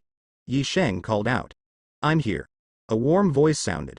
Yi Shang immediately relaxed. "Get up. Professor and Lin Zhonglong are waiting for you to eat." Ya Ji held his hand and pulled him up. The 2 arrived at the dining hall. "Wow, Sichuan cuisine." Yi Shang exclaimed excitedly, "This is really thoughtful. I haven't had Chinese food in a long time." Besides pork knuckles, the academy only serves mashed potatoes and sauerkraut. It's unbearable. There's nothing we can do. Mons picked up his chopsticks and said, the tradition of the academy is German cuisine. This tradition is really terrible. Li Shang couldn't help but say. You just entered the school and don't understand the reason. Castle is a German family name, the most famous dragon-slaying family in history. Mons glanced at Li Shang and explained, the Castle family is the chief director of the academy, so you understand. Don't say unnecessary things, let's eat. Yi Shang rubbed his hands together and said, I'm so hungry now I could eat a whole cow. Yaji handed him the chopsticks. Li Shang raised an eyebrow. Why does it smell like dog food? Mons ate a piece of meat and said, Lin Zhonglong, remember to choose my class, Magic Mechanical Design. I will consider it. Li Shang seemed to encounter professors who were asking him to choose their classes. Upon hearing this, Yi Shang gave Li Shang an encouraging look. Everyone knows that Professor Mons is the strictest teacher at Castle Academy. Lunch ended. Professor Mons drank a lot of water. Although Sichuan cuisine was delicious, it was really spicy. He was not used to it. Li Shang returned to his room. Soon, Yi Shang and Yaji also came in. We came here to thank you. Yi Shang said with lingering fear, if you hadn't applied to join us in the water, I can't imagine what the result would have been. We are teammates, it's what I should do. Li Shang accepted their thanks naturally, but politely said. In the original work, Yi Shang, Yaji, and Mons were all killed. There is no doubt that he saved them. There's no need to say that. Yi Shang shook his head and said, we remember what you did, so feel free to ask us for anything in the future. Us? Didn't you say you and Yaji are not a couple? Li Shang teased. Why are you suddenly so intimate now? Yi Shang glanced at Judaiji and said firmly, slaying dragons is a dangerous task. I understand the value of time, so to hell with the rules of the execution department. Li Shang was stunned for a moment, feeling like he had just eaten a mouthful of dog food. He felt bitter in his heart. For some reason, he suddenly thought of Estati. That beautiful and glamorous rich woman. The next day, they took a business plane back to Chicago. On the late-night train, Li Shang received a reward from Principal Ange that was sent to him. $3 million and an alchemy weapon tailored by the equipment department. Li Shang didn't care about the former, but the latter was indeed useful. But that was all. No matter how powerful this world was, he couldn't take it with him. Li Shang really wanted to complain. What about my set of the 7 deadly sins? But he also understood that the academy would definitely not want to leave him with a weapon capable of slaying the Dragon King. In the entire Dragon Clan world, besides the 7 deadly sins, only 2 weapons had such power. Perhaps guessing Li Zhang's thoughts, Ange mentioned the 7 deadly sins and said, regarding the 7 deadly sins, you will have the right to use them and can apply for them when going on missions. Li Shang nodded. Not surprised either. In the original work, Lu Mingfei and Chu Zihang had used everything. As an A-level and a discoverer, he naturally had the qualifications. The dragon script discovered in Bronze City, I hope you can take the time to organize a translation. Ange continued, your translation of the dragon script has made a great contribution to our understanding of the Dragon Clan. When you come back, I will award you an additional scholarship. Thank you, Principal. Li Shang politely replied. The train arrived at the academy in the night. Li Shang pushed open the door of the dormitory and said, your emperor has returned. Feng Er poked his head out from the top bunk and said, welcome back, your majesty. You should speak in a high-pitched voice, otherwise it won't be right. Lu Mingfei said from under him, get lost. I'm not a eunuch. Feng Er rarely showed some strength, glared at him, and said with a strange tone, Mingfei, it's time for you to serve the emperor. Lu Mingfei was stunned for a moment, then reacted. Damn it. He found out that his name sounded like Mingfei, which means the emperor's concubine. So soon back? I suppose the mission was successfully completed, right? Feng Er curiously asked. Yeah. Li Shang replied. Feng Er stopped asking, he opened his computer and typed on the keyboard. After a while, Lu Mingfei complained, you unscrupulous merchant, doing such shameless things again. Li Shang, upon hearing this, opened the Night Watchman forum. He saw a highly popular post that was pinned at the top. The strongest freshman in history, Lin Zhang successfully completes the execution department's mission and returns. Of course, this alone couldn't prove Feng Er's unscrupulousness. He posted a high-definition photo of Li Shang on the thread and left a comment. Any junior sisters or junior brothers interested in him, please pay me $100, and I will private message you his phone number. Ming Fei, it's your turn. I'll give you 30% of the profits. Li Shang closed the forum and immediately spoke. Lu Ming Fei, like a hungry wolf emitting a green light, climbed onto the top bunk and pounced on Feng Ge, forcefully locking him in place. Li Shang also jumped up. The bunk bed couldn't bear the weight and started creaking. You get 30%, Ming Fei gets 30%, and I get 40%. Li Shang smiled and said, how about that, senior brother? Why only 30%? Feng Ge exclaimed, this is too much. You guys don't do anything, yet you want to take 70% of the profits for no reason. You're asking to be hanged on a lamppost. Oh, so you know about that. Li Shang sneered and said, you act as if you've paid some kind of price, but you sold my phone number. I provided the platform. Feng Ge's arrogance instantly dissipated, and he smiled apologetically, giving you 40% is no problem, but why does Lu Ming Fei get 30%? Before Li Shang could answer, Lu Ming Fei confidently said, the big brother eats meat, the little brother drinks soup, it's only natural. Feng Ge felt hopeless, are you trying to become gangsters? Li Shang raised an eyebrow and said, are you a prophet? It wouldn't be an exaggeration to call Uesugi Iri the neon Yakuza princess. Just tell me if you're in or not. Lu Ming Fei locked him in and asked. I'm in. Feng Ge chose to compromise in this situation where a man was on top of another man. What surprised the three of them was that within a few minutes, they had sold nearly 100 copies. Li Zhang's phone rang, but he didn't answer and turned it off directly. Feng Ge raised his thumb and said, junior brother, you're ruthless. Learn from me and become a paparazzo. You'll be the next minister of the news department. No, I'm worried that after I graduate, you still won't have graduated. Li Shang said with a killing intent, there's no 60-year-old crown prince in this world. Feng Ge bent his thumb down and raised his middle finger. Of course, he didn't dare to do this openly, so he secretly looked down on him. A night of silence. In the early morning, the sunlight had already spread across the earth. Why do we have pig elbows for breakfast? Li Shang couldn't help but complain. Just get used to it. Feng Ge glanced at Lu Ming Fei and said, if you don't want to eat, we can order from our S-class menu. You're dreaming. Lu Ming Fei already knew that the student card was equivalent to a credit card, and the money had to be repaid. Just make do with breakfast. Li Shang took mashed potatoes and pickled cabbage. He suddenly remembered a piece of news from his previous life. Was this pickled cabbage stepped on by the beautiful girl Little Dragon Girl? Senior brother, here's the pickled cabbage for you. Li Shang couldn't eat it, being attentive for no reason. Feng Ge suddenly froze, only to see a mature woman walking towards the three of them. Blonde hair, blue eyes, perfectly proportioned, one could say she was a sight to behold. Especially those legs, sizzling and wild. They must be perfect for riding a motorcycle. Wait, it seems like she's coming towards me. Feng Ge immediately put down the pig's trotter in his hand, straightened his collar, coughed, and greeted, hey, beautiful. Lin Zhonglong junior brother. The mature woman completely ignored Feng Ge and looked at Li Shang with seductive eyes, saying, do you want a girlfriend? As she spoke, she reached out. Feng Ge stood still, holding his chest, with a heartbroken expression on his face. Sorry, I have no intention of dating. Li Shang stopped her hand and said. It doesn't matter if we don't date, we can just try the size first.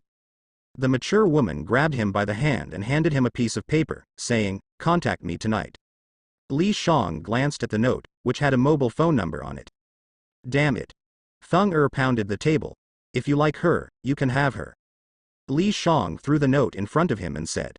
Junior brother, I'm not that kind of person.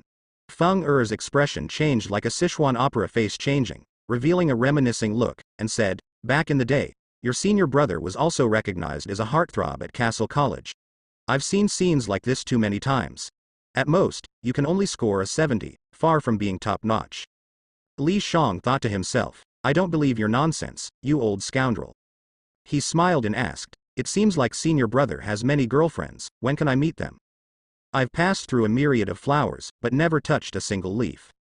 Feng Ge patted his chest and said, your senior brother is very devoted, I can only like one person.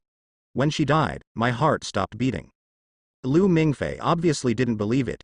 In his heart, Feng Ge's image had already hit rock bottom.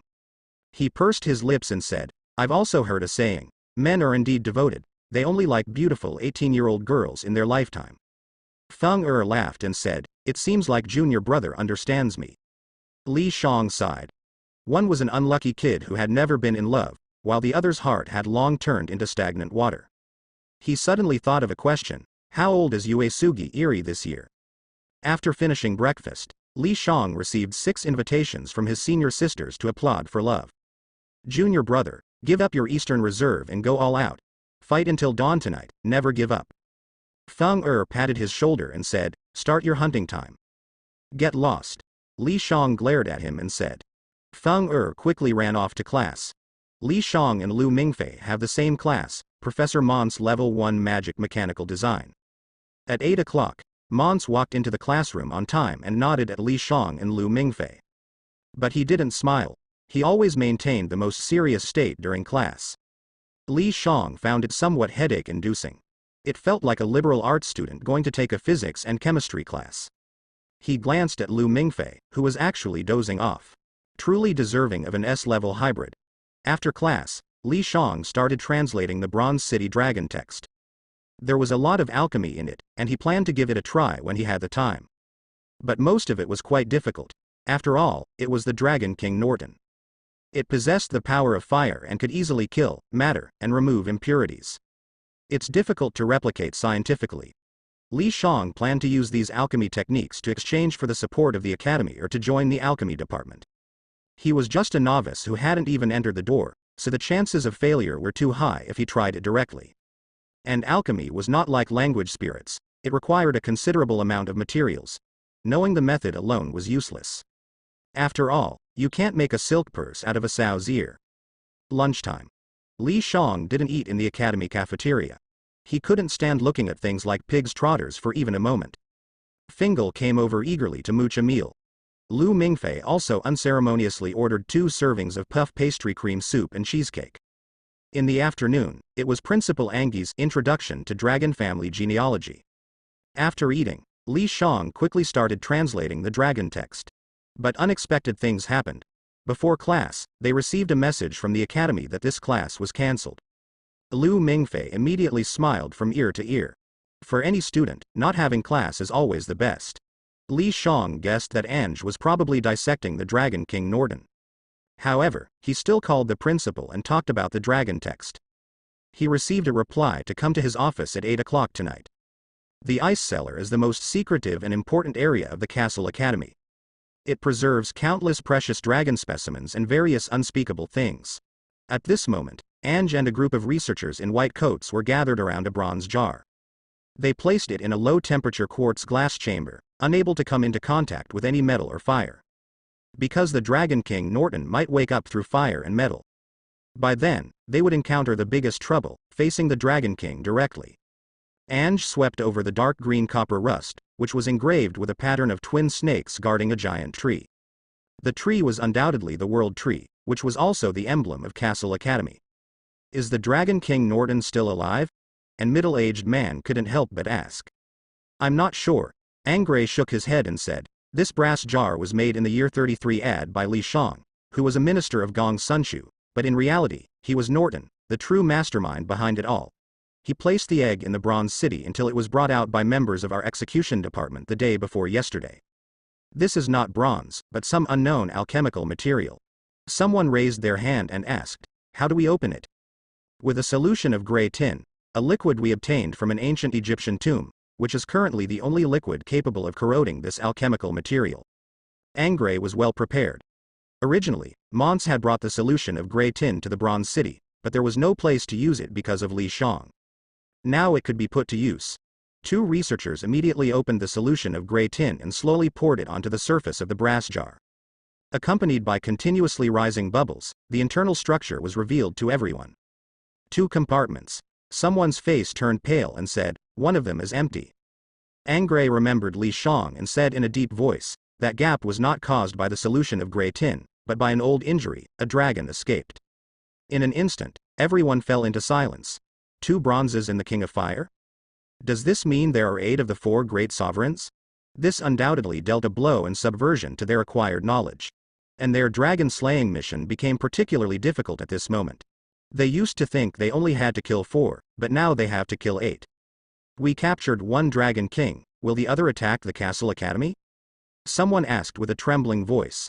Everyone present was a key figure in the Castle Academy. Many of them had known about the Morning of Summer incident. Angray was even a first-hand witness. A Dragon King level enemy attacked the Castle Academy. It led to the complete annihilation of the Loyal Heart Society and the decline of the Castle family, the greatest Dragon Slayer family in history. Since then, Angray has become an Avenger. His remaining life had only one purpose, to kill the Dragon King, even if it meant nurturing monsters with his own hands. Night fell. Li Shang came to Headmaster Angray's office with the translated dragon script. Please come in. Headmaster. Li Shang handed over the documents. Thank you for your hard work. Angray showed a hearty smile, opened the documents, and his smile froze instantly. In addition to the dragon script Li Shang mentioned last time, there were unexpectedly 9 more alchemical arts. At that time, time was pressing, and I couldn't translate them all. After coming back and looking at the photos, I found that there were 9 alchemical arts of the Dragon King Norton inside. Li Shang gave the reason he had already thought of. Angray obviously didn't suspect anything. He laughed and said, "Good, very good. You have once again made remarkable contributions to our academy. With these 9 alchemical arts, our strength will increase even more."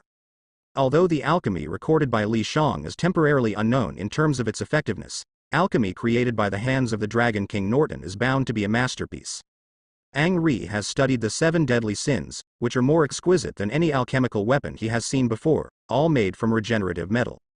Regenerative metal is a type of ultimate metal created by Norton, using the power of fire to completely kill the metal and then give it new life with the power of bronze. Each one has unique properties, and the alchemical techniques used surpass the understanding of humans. Ang Ri asked several professors in the alchemy department if they could replicate them, but was told that they could only look up to them and not touch them. After all, the 7 deadly sins are alchemical weapons used to slay dragons, representing Norton's highest level. The 9 alchemical arts brought by Li Shang are definitely not as exaggerated, and the professors in the alchemy department might be able to create them. What reward do you want? Just ask, our academy will fulfill it. Ang Ri said with a smile. He is different from those stingy guys in the board of directors and is more willing to give students greater benefits. I want to join the alchemy department. Li Shang explained. I saw the magic of alchemy in Bronze City, so I became interested. Having an interest is a good thing. Ang Ri thought for a moment, picked up a pen and paper, and said, if you have talent for studying alchemy, then I definitely welcome you with open arms. After a moment, he sealed the paper in an envelope and said, you just need to deliver the letter to a member of the alchemy department. Thank you, Principal. Li Shang accepted the envelope. This is what you deserve. Joining the alchemy department cannot compensate for the value of the 9 alchemical arts. So, I will add another $3 million to you, which will be deposited into your student card soon. Ang Ri shook his head and said, speaking of which, you are the first freshman to receive a $6 million donation within less than a month of enrollment. Thank you, Principal. After a slight bow, Li Shang left the office. The night was lonely, another starless night. There is a 10-minute distance from the principal's office to the student dormitory. When Li Shang passed by the church, he frowned slightly. He noticed a shadow flash by. The speed was very fast. At least a B-level hybrid. Who would wander around the church in the middle of the night for no reason? Li Shang hesitated and also entered the church. He hid in a tree outside the church and searched around, finding the shadow. The first impression was short, and the second impression was an ordinary figure. It was a lowly. Li Shang made a judgment. She had a nimble figure, walking on the eaves outside the church without alarming any white doves. Just like a black cat. The reason for saying black is because she was completely covered in a black bodysuit, even her head, with only her eyes exposed. Li Shang pondered slightly. According to the original plot, after the Dragon King Norton's bone vial was returned to Castle Academy, a group of people came to steal it, and they made a big fuss. This shadow is too much like Zero, one of the 3 nannies of Lu Mingfei. And it was them 3, along with the mastermind Lu Ming's, who planned the theft of the bone vial and the attack on Castle Academy. Li Shang narrowed his eyes. Since that's the case, let's take a look at this person's true identity. He leapt and appeared not far from her. Hearing the sound, Zero immediately turned around, her ice blue eyes staring at Li Shang, and after a few seconds, she remembered who he was. The recent Night Watchman Forum. Lin Zhonglong is the most popular. Anyone who logs into the forum is inevitably attracted. Zero is the same, so even though she hasn't seen him before, she recognized his identity. A bit troublesome. Sanwoo, what's wrong? A woman's voice came through her earphones, followed by the crisp sound of potato chips being bitten. Zero didn't have time to answer, because this highly acclaimed A-level newcomer has already started taking action. Li Zhang's legs slightly bent, his body gliding across the ground like an eagle, rushing towards her at an unimaginable speed. Zero clenched her right fist, a fierce straight punch aimed at Li Zhang's face. Completely devoid of any cuteness. Li Zhang's response showed no mercy either. His right foot paused for a moment, then swiftly launched a powerful kick. Zero was slightly surprised.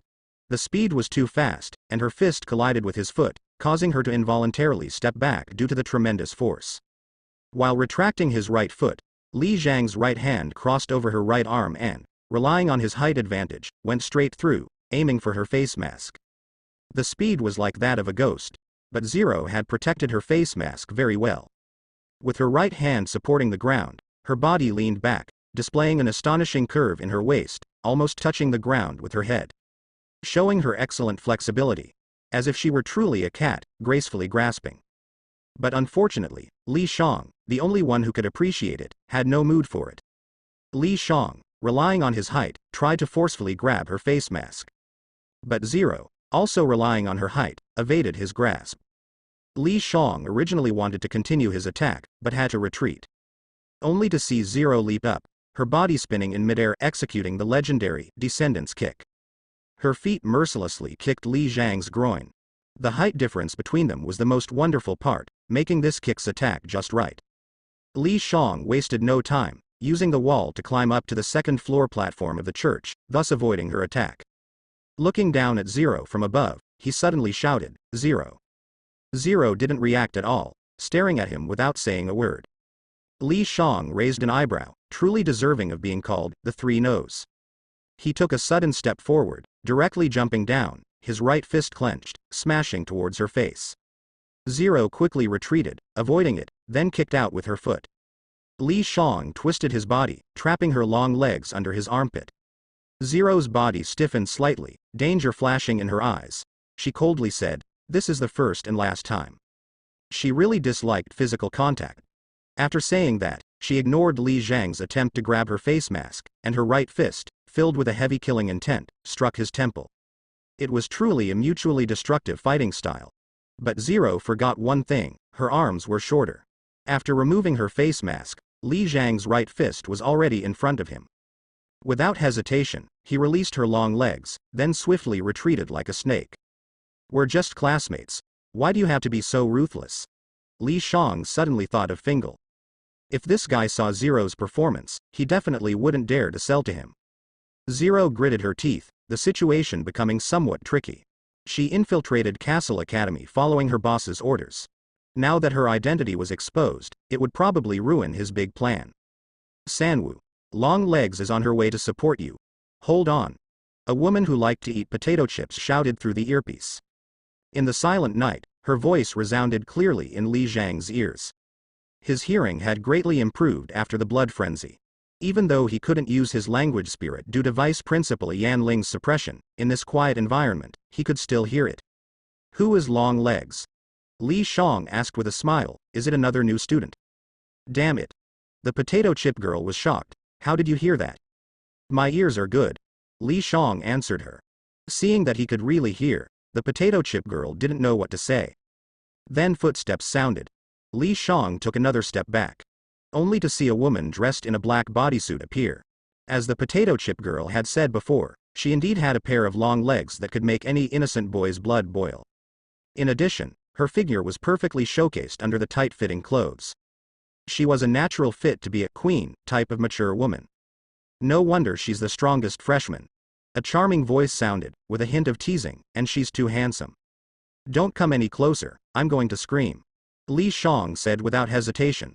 1 against 2, it's challenging. And what if she kills them? Lu Mings wants to fight her to the death. And this person is the older sister of Jude Yaji, Jude Mai. Jude Mai looked speechless. Where did her cold and ruthless demeanor just go? But Li Shang was right, if he called for help, it would be no problem for him to hold the two of them with his strength. By then, a large group of little dragon people would come running, and it would be difficult to escape. Goodbye, two beauties. Li Shang saw their helpless appearance and turned around and ran. Damn it. Jude Mai stared fiercely at Li Shang, but didn't chase after him. She didn't have confidence in killing him silently. My identity has been exposed, she said expressionlessly. But her heart was a little panicked. There's no other way. Jude Mai brushed her hair and said, anyway, you're the assistant that the boss likes the most, he won't blame you. Mai. Li Shang glanced at her, but she interrupted him immediately. Don't worry, we can just advance the plan. Jude Mai pondered and said, the map you drew is almost complete, we just need to wait for the arrival of that bounty hunter. Li Shang returned to the dormitory. Lu Mingfei was playing StarCraft. And he was video chatting with someone. Li Shang glanced over and saw the person in the window frowning, looking very happy. Lao Tang, you lost. Lu Mingfei put down the mouse and laughed. Damn it. Did you secretly practice somewhere without me? How did you improve so quickly? That's because I changed to a new computer. Lu Mingfei proudly said. He had been playing against Lao Tang before, using an old-fashioned laptop without a mouse. That's great. Did you make a fortune in Chicago? Lao Tang smiled and asked, when will you help me out? Li Shang lay on the bed. He thought of the Dragon King Norton. Lao Tang was the Dragon King who escaped. Although the simulated event this time was about the morning son of fire, the core was the Dragon King Norton. Did he have to die to achieve the highest clearance score? Li Shang touched his chin. In Dragon Clan, it was emphasized that those who are not of our race have different hearts. Especially the deep hatred between the Dragon Clan and humans. But people have good and bad sides, and so do dragons. If he killed Lao Tang, should he also kill Sha Mi afterwards? Speaking of which, apart from the death of Uesugi Eri, Chu Zihang and Sha Mi, this couple who liked and killed each other, was undoubtedly the most regrettable. Of course, dragons are dragons, and their thinking is ultimately different from that of humans. But Li Shang believed that as long as he was strong enough, he could naturally suppress the Dragon King and make them cooperate obediently. Moreover, they are twins and have a particularly good relationship, so they can be exploited if they have weaknesses. Li Shang glanced at Lu Mingfei. Soon after, it would be the attack on Castle Academy by Zhu Demei and others, which was the trigger for Old Tang's death. If Li Shang took the opportunity to steal the bone relic bottle and rescue the remaining Dragon King, which was Constantine, what would happen? Then, he could make a deal with Old Tang, form a new organization, and bring Lu Mingfei and Chu Zihang in to deal with the new White King and Odin. Wouldn't that be perfect? But by doing so, he would definitely go against Castle Academy. In fact, the members of the board of directors were also quite terrible. The more Li Shang thought about it, the more he felt it was feasible. After all, he had formed organizations before, so he was quite familiar with it. The only problem was that his strength was not enough. Especially against Ang Ri, he couldn't win, but he had other identities. Lin Zhonglong couldn't do it, but Gui Wei Feiyue could. From the performance of the four great sovereigns, it seemed that they couldn't compare to the Sage of Six Paths. Moreover, they were not in their complete forms now, they had to devour the other twin to do so. Although his alter ego, Gui Wei Feiyue, had not reached the level of the Sage of Six Paths, there should be no problem in taking the bone relic bottle from Ang Ri. And these hybrids only had one language spirit. But he was different, with ninjutsu, physical skills, secret techniques, and sage mode. Although Ang Ri was very fast, his sage mode might not be afraid of him. At this moment, Li Shang felt a bit regretful. If his alter ego, Uchiha Langju, awakened the Mangekyo Sharingan, it would be even more powerful. A new day. Li Shang came to the alchemy department with the envelope given to him by Principal Ang Ri. Welcome. A middle-aged man greeted Li Shang warmly with a hug. The 9 alchemy arts you brought back have greatly shocked us. It's an unprecedented discovery. Hello. Li Shang felt a bit uncomfortable. Forget to introduce myself, you can call me Kunlun. I am a professor in the alchemy department.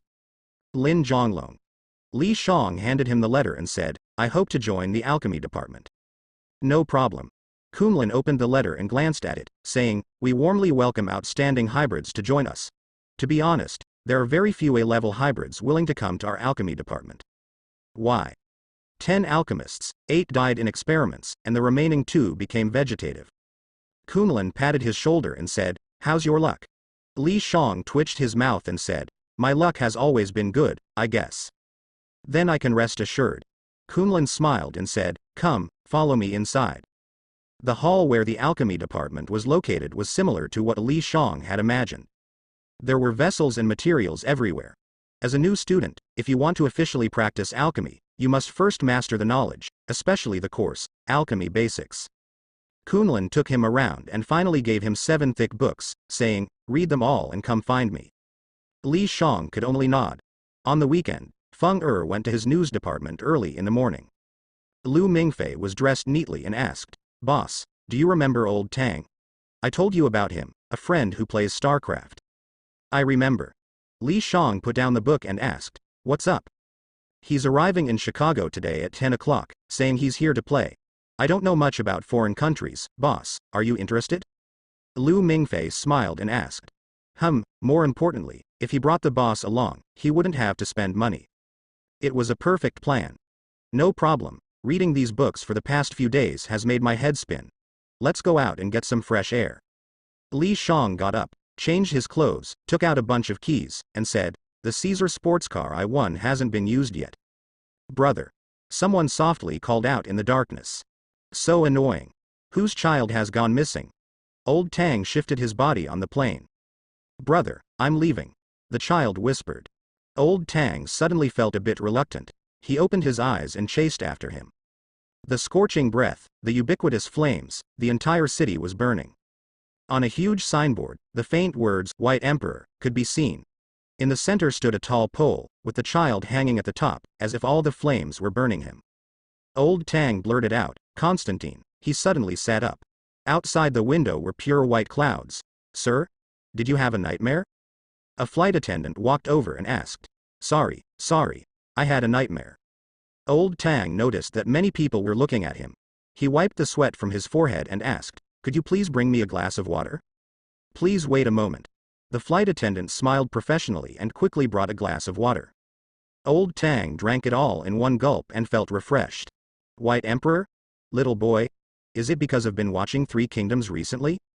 He looked puzzled and complained, "Can't I dream about Diao Chan or Xiao Chao? Why dream about the White Emperor adopting a child? It's so unlucky." Old Tang, whose real name was Ronald Tang, was a bounty hunter. He didn't know who his biological parents were and made a living by earning money from the Hunter website, barely getting by. The Hunter website was created by a big shot, and as long as you accepted and completed missions, you could receive a bounty. Most hunters were very capable, but Old Tang's special ability was luck. No matter if he went to ancient tombs or sunken ships, he always had good luck. Even in many strange places. Yes, he had many secrets in his heart, the kind that would get him in trouble if he spoke out and the FBI would come knocking. He had seen things similar to zombies before. Just like the Lich or Bone Dragon in World of Warcraft, they weren't human, they could jump and bounce, and couldn't be killed. But he was like the lover of the goddess of luck, these strange things would run away when they saw him. Old Tang didn't know how to explain it, he could only be sure that his superpower was luck. Relying on this characteristic, he completed many high-level missions and gained some fame on the Hunter website. But as a person, he couldn't rely on luck to live. Old Tang didn't have many aspirations, most of the money he earned was donated to orphanages, and the rest he spent on himself. Only when he ran out of money would he reluctantly take on missions. Most of the time, he played games. Lu Mingfei was his only friend. Old Tang didn't come to Chicago this time specifically to visit Lu Mingfei. After all, Chicago was quite far away and the plane ticket was expensive. He came because of a mission. On the Hunter website, relying on his luck, he snatched a low-risk but high-reward mission. It was to infiltrate a university in Chicago. As for university students, he knew them well. In terms of fighting, he definitely couldn't do it. Anyway, it's very safe.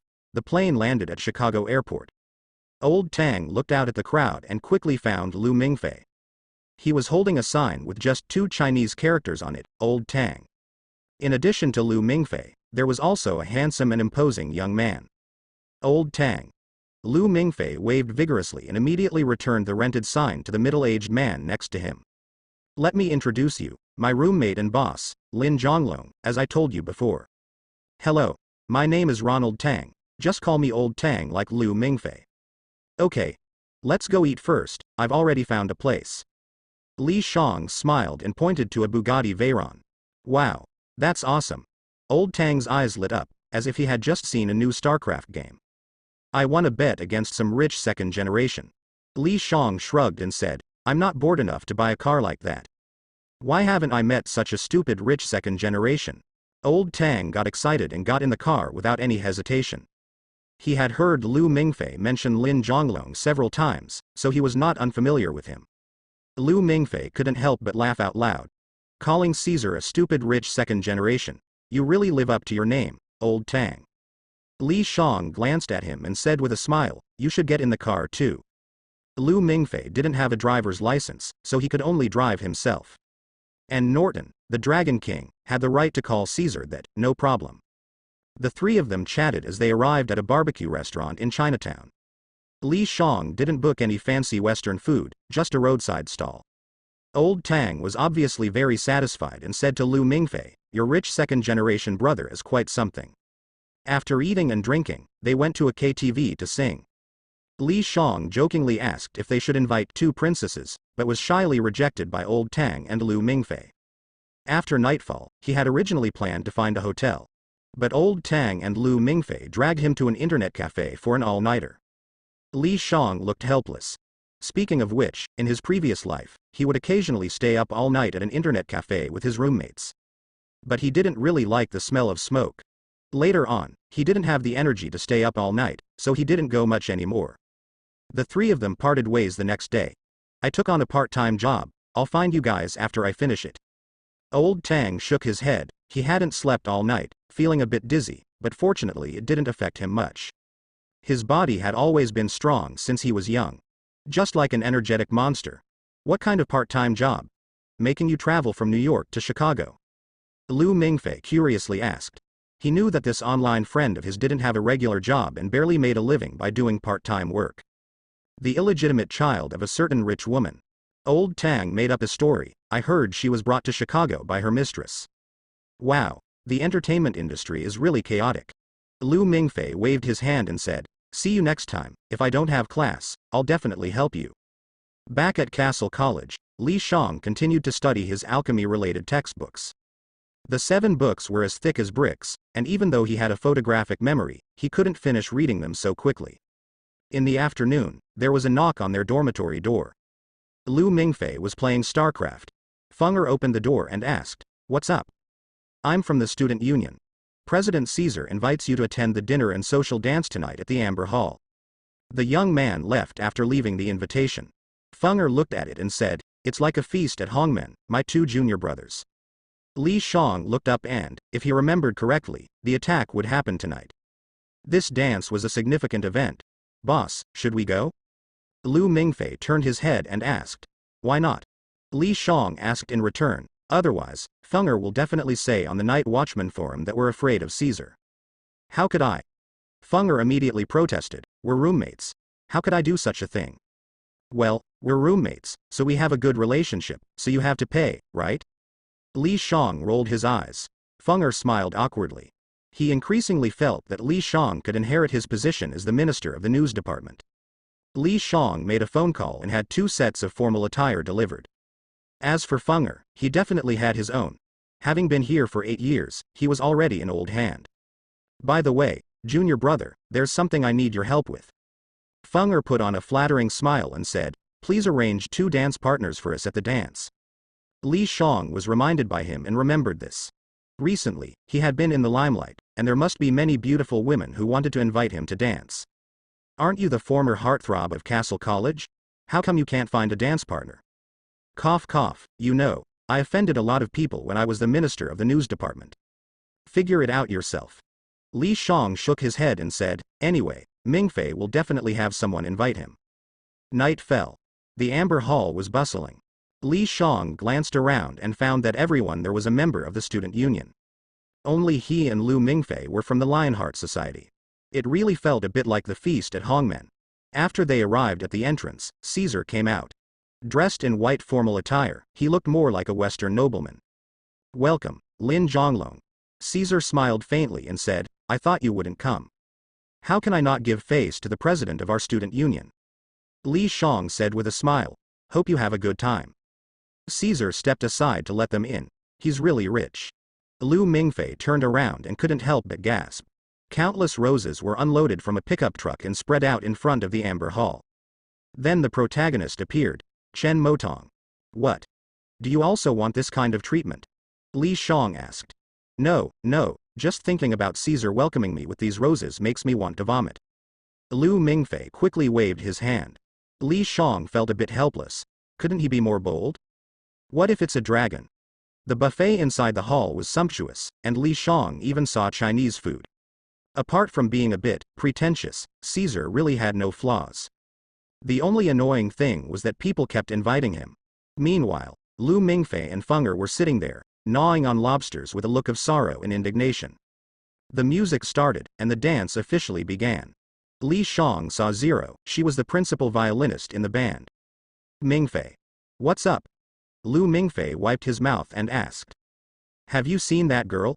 Li Shang pointed at Zero and said, she just came over and told me that she wants to dance with you, but she's too shy, so she hopes you can invite her.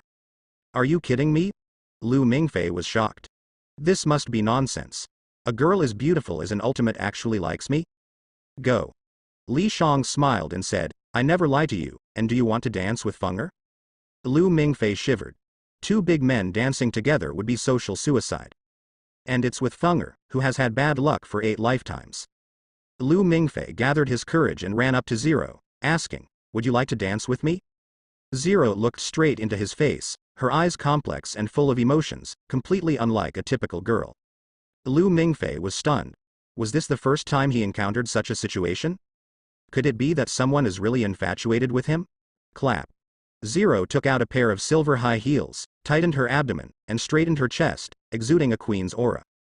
She slowly raised her arm, grabbed Lu Mingfei, and said, I would. Laughter and astonishment ceased. Everyone watched the magnificent dance on the dance floor, with swirling skirts and dazzling lights. Li Shang left the amber hall, consuming 5 simulation coins, summoning Higuchi Hyuki. His main account was about to go online. After Hazuka Hyuki appeared, Li Shang felt like he gained an additional perspective. It was as if he had opened a second account while playing a game. But it was even more convenient than having 2 accounts, as if they were one. After a moment, Li Zhang's phone rang. He reached into his pocket, answered the call, and immediately heard a voice distorted by a voice changer. Please look towards the direction of the school gate. When a guest arrives, the host should be prepared. Li Shang looked up. The gate of Castle Academy was made of iron. At this moment, flames flickered, the iron gate twisted, and the sound of explosions echoed. Then the iron gate was thrown into the air by a tremendous shockwave, crashing onto the ground with a thunderous roar. Such a blatant attack immediately triggered the alarm at Castle Academy, and the state of red alert was activated. Accompanied by the roar of motorcycles, intruders rushed into the academy and smashed all the monitors. The Dragon Clan is invading. The Dragon Clan is invading. Noma's voice echoed in every corner of the academy. Freshmen, stay in your dormitories. Students who have passed the battlefield survival class, please immediately collect weapons and load Freya bullets. You have the right to shoot at unidentified individuals. The people in Amber Hall immediately stopped dancing and orderly went outside. The members of the maintenance department began distributing weapons. Li Shang asked Fenger to take Lumina back to the dormitory while he went to the library, planning to put on an act. He knew that the invaders' target was the Dragon King's bone relic, which was the unborn Constantine. And at this moment, it was being researched by the principal in the ice cellar. There were only 3 ways to get to the ice cellar: the library, the church, and the Hall of Heroes. In the original work, Chu Zihang and Caesar guarded the Hall of Heroes, the church, and Zero and Kaido Mai met, leading to a fierce battle. And Old Tang took advantage of the chaos to sneak into the ice cellar. Li Zhang's phone rang again. It was Schneider. Lin Zhonglong, the enemy's target should be the ice cellar. There are 3 entrances. Chu Zihang will lead the Lionheart Society to defend the church. Caesar and the Student Council will guard the Hall of Heroes. The library was originally defended by Noma, but just in case, you will go to the library alone. Okay. Li Shang replied. No different from the original work. Although he defeated Caesar, he was not the president of the Student Council after all. And he was a lone wolf. It made more sense to leave the risky church and Hall of Heroes to the Lionheart Society and the Student Council. Li Shang quickly arrived at the entrance of the library. The door was tightly locked. Li Shang greeted, Hello, Noma. The door immediately opened. Inside was a girl formed by condensed light particles. She said, "You can also call me Eva." Eva was Noma's virtual personality. Her attitude was very friendly. Li Shang guessed it was because he and Fenger were roommates. He found a place to sit down and waited for the arrival of the intruders. Meanwhile, controlled by him, Hazuka Hiyuki hid in a corner outside. He was waiting for old Tang to appear, because even Li Shang couldn't find the location of the ice cellar. Hazuka Hiyuki formed hand seals and spread his perception ninjutsu. As he expected, ninjutsu was completely unaffected by the suppression of the word spirits. He quickly gained control over the entire academy. Higure Hiyuki found old Tang, because he was directionally challenged. At this moment, he was the only one jumping around on the rooftop, searching for the location of the Hall of Heroes, like a black cat, but male. His speed was very fast. The students who had lost their word spirits completely failed to notice his presence. And the most ridiculous thing was that old Tang ran to the rooftop of the library and took out a telescope to observe the situation. This caused Kuid Mai, who was near the Hall of Heroes, to collapse and ask, "Who said this guy was an expert?" "Look at his resume," someone answered. "Damn it, can we still trust resumes these days?" Kuid Mai helplessly took out her phone. "Stop eating potato chips, what should we do now?" "Wait. I already knew that number 13 was directionally challenged, so I didn't give him a map and let him be the guinea pig. What are we waiting for? There are hundreds of people outside, and I'll be done for as soon as I show up. The word spirit discipline of the night watchman is too strong. I can't use word spirits at all." "Don't worry, they won't find you, and they will lift the word spirit discipline." Library control room. Besides Yi Sheng, who has a snake as their word spirit? Schneider looked at his watch and couldn't help but feel anxious. "Me," Manstein answered. Only the students themselves and their mentors knew about their word spirits. No one else knew. "My domain is 3 times larger than Yi Sheng's, but with the night watchman, we can't use word spirits." Manstein shook his head. "Isn't the night watchman your father? Call him and ask him to lift the word spirit discipline." "That's impossible. The situation is special, we can't contact the principal, only you can try." Schneider looked at Manstein and said, "We have 700 students, once the word spirit discipline is lifted, we have no opponents." Manstein remained silent for a long time and dialed his father's number. After a moment, he was stunned and said, "He said he will lift the word spirit discipline immediately as my birthday gift. Damn it, he actually cares about my birthday." Almost at the same moment, Li Shang felt his confinement being lifted. The word spirit discipline disappeared, but in reality, he hoped it would continue to exist. The next moment, Li Shang stood up and saw old Tang entering the library. Old Tang thought he was seeing things. It turned out to be Lin Zhonglong. Yesterday, they had dinner, sang, and went online together. So, does that mean he and Lu Mingfei are both students of Castle Academy? Old Tang hesitated, raised the gun in his hand, and said, "Don't resist. I just came to take something. I don't want to kill anyone." Li Shang raised his hands. Old Tang took 2 steps and found a map on the bookshelf. It accurately pointed to the ice cellar. His eyes lit up. Lady Luck was once again on his side.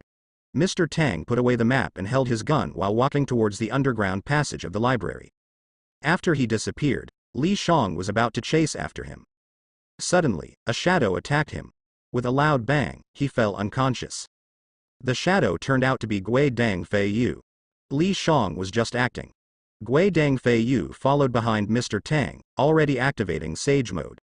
He was more worried about Nuo Ma. But fortunately, Nuo Ma would be attracted by Mr. Tang.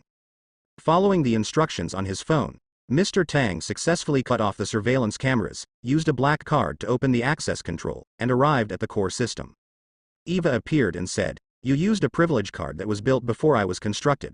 I should report it, but your permissions make me consider you as an ally." "I'm sorry. I just wanted to ask for directions. Where is the ice cellar?" Eva remained silent and pointed in a direction. "Thank you." Mr. Tang quickly entered a corridor. While they were talking, Gui Dang Fei Yu bypassed Eva at a speed close to teleportation. By the time she reacted, it was too late. Mr. Tang's phone rang again. This time, he received a map. "Find the target, look directly at the target, and you will receive $5 million. You don't need to bring the target out." Mr. Tang felt that his luck had reached its peak. He followed the map and went deeper, but water kept seeping in. Finally, he started swimming. After passing through a gate underwater, he unexpectedly entered an aquarium. But fortunately, he found his target, the ice cellar. At the end of the glass pipeline. Lucky. Mr. Tang couldn't help but speak. He could already see $5 million beckoning to him. With this money, he could not only save many orphans but also live freely for a long time. Mr. Tang rubbed his eyes. It wasn't an illusion. At the end of the glass pipeline, which was originally empty, appeared a young boy with strange eye makeup. "This is as far as you go," Gui Dang Fei Yu said. "Kid, I advise you to step aside." Mr. Tang, although surprised by his appearance, didn't find a teenager in his early teens to be particularly frightening. "I ask you, do you want to become an emperor with supreme power ruling the world, or do you want to maintain your current life, play StarCraft, and be a human?" Mr. Tang was confused. What kind of question was that? And how did he know that Mr. Tang liked playing StarCraft? Gui Dang Fei Yu stared at him in silence. Mr. Tang was just a personality of the Dragon King Norden. His power was too weak and would eventually be devoured by the inner giant dragon. This situation was almost unsolvable in Dragon Clan. But Gui Dang Fei Yu came from Hokage Ninja. There were similar situations there, with tailed beasts and Jinchuriki. He wanted to use sealing techniques to lock the Dragon King Norton inside Mr. Tang's body. He couldn't deal with the Dragon King in its complete form. But the current Dragon King was in a weakened state. Otherwise, he wouldn't have been easily defeated. "Have you made up your mind?" Gui Dang Fei Yu asked again. "Sorry, I don't have time to play philosophical games with you."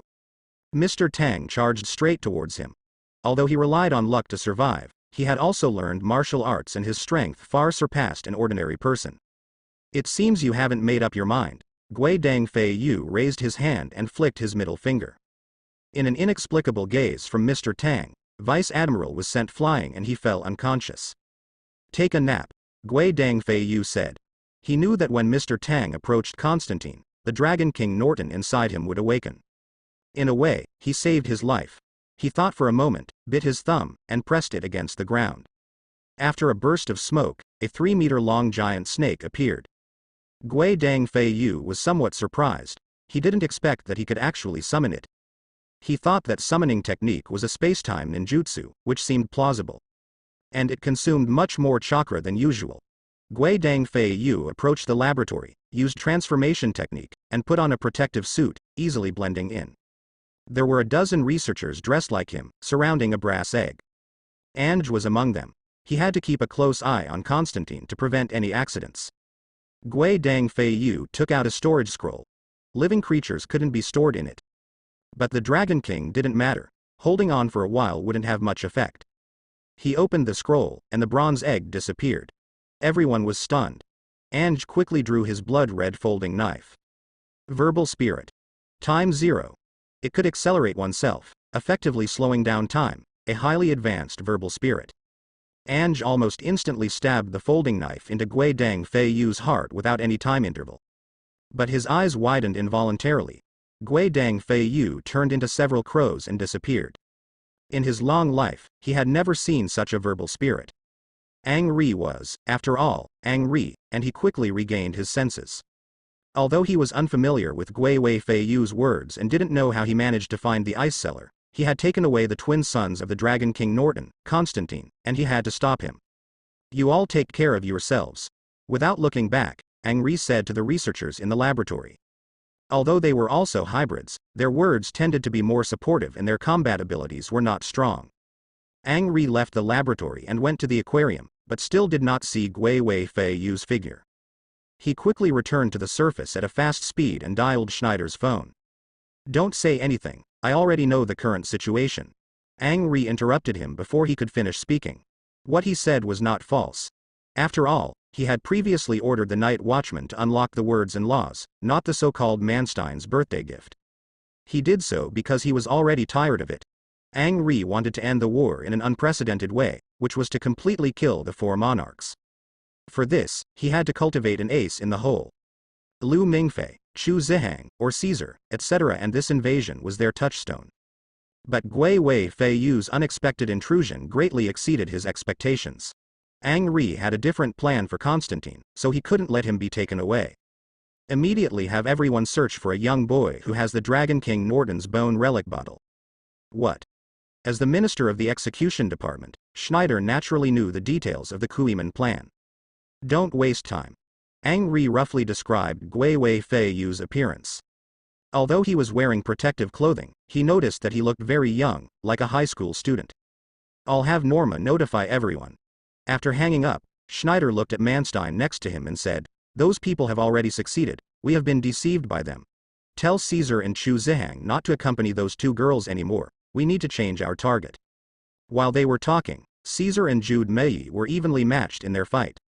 The former's words were weasel, which allowed Caesar to grasp all the sounds in his own domain. In simple terms, he had a terrifying ability to locate sounds. The latter's words were dark light, which could distort the surrounding light and create an invisible effect. The two were simply mutually restrained, plus their strength was similar, so the fight lasted a long time. As for Chu Zihang and Ling's battle, it was even more brutal. The two were using words, sovereign flame, to clash. The flames filled the expensive church, turning it into a sea of fire. It seemed that there was no time to salvage it. At this moment, Norma's voice came out from the loudspeaker. Please find a young boy immediately. He broke into the ice cellar and stole a very important alchemical item. He is wearing protective clothing and should be young, only in his teens. His words can transform himself into a crow. Jude Mei's face froze. Old Tang was clearly a quite amusing middle-aged youth. Moreover, he didn't need to take away the bone relic bottle. She took a step back and said, let's temporarily cease fire, this young boy is not one of us. Caesar frowned slightly. Although he was having a great time fighting, he couldn't possibly believe Jude Mei. Just then, his phone rang. It was Schneider. Caesar, don't worry about your opponent anymore, immediately block the school gate with your men. Okay. Caesar put away his phone and said, half-time break. After saying that, he left the Hall of Heroes. Jude Mei also made a call and asked, what's the situation? I don't know. Su Enshi, the potato chip girl, sounded confused as well. She always had a grasp of the overall situation and never lost her composure no matter when. But today, the unexpected third party was something she hadn't anticipated. We can't contact number 13 anymore, but that young boy is indeed not one of us. Su Enshi furrowed her brows and subconsciously took a bite of her potato chips. Can we track his location? Jude Mei shook the knife in her hand. We can't just end the mission like this, right? Temporarily retreat for now and let the people from Castle College handle it. Sun Shi thought for a moment and said, Ange has already come out of the ice cellar. Jude Mei immediately stopped talking and turned around to leave. She left the Hall of Heroes and suddenly her pupils contracted. So big. She saw a gigantic snake crossing the Castle College from east to west, breaking through the school gate and running out. Caesar, who had just fought with her, slashed the snake's skin with his hunting knife, only causing sparks to fly. Everyone take cover. Everyone take cover.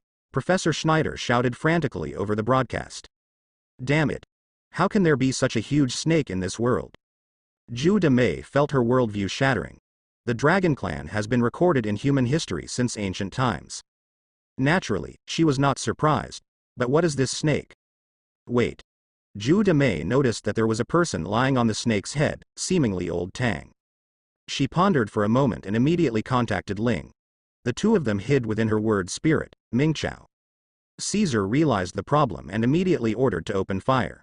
Gunshots rang out like thunder, and a dense barrage of bullets was fired at the snake from both sides. Its size was too large to avoid. Just then, Gui Wei Fei appeared. He summoned Zhao King, naturally to take Old Tang away. Without Old Tang as a burden, he could free up his hands to deal with the others.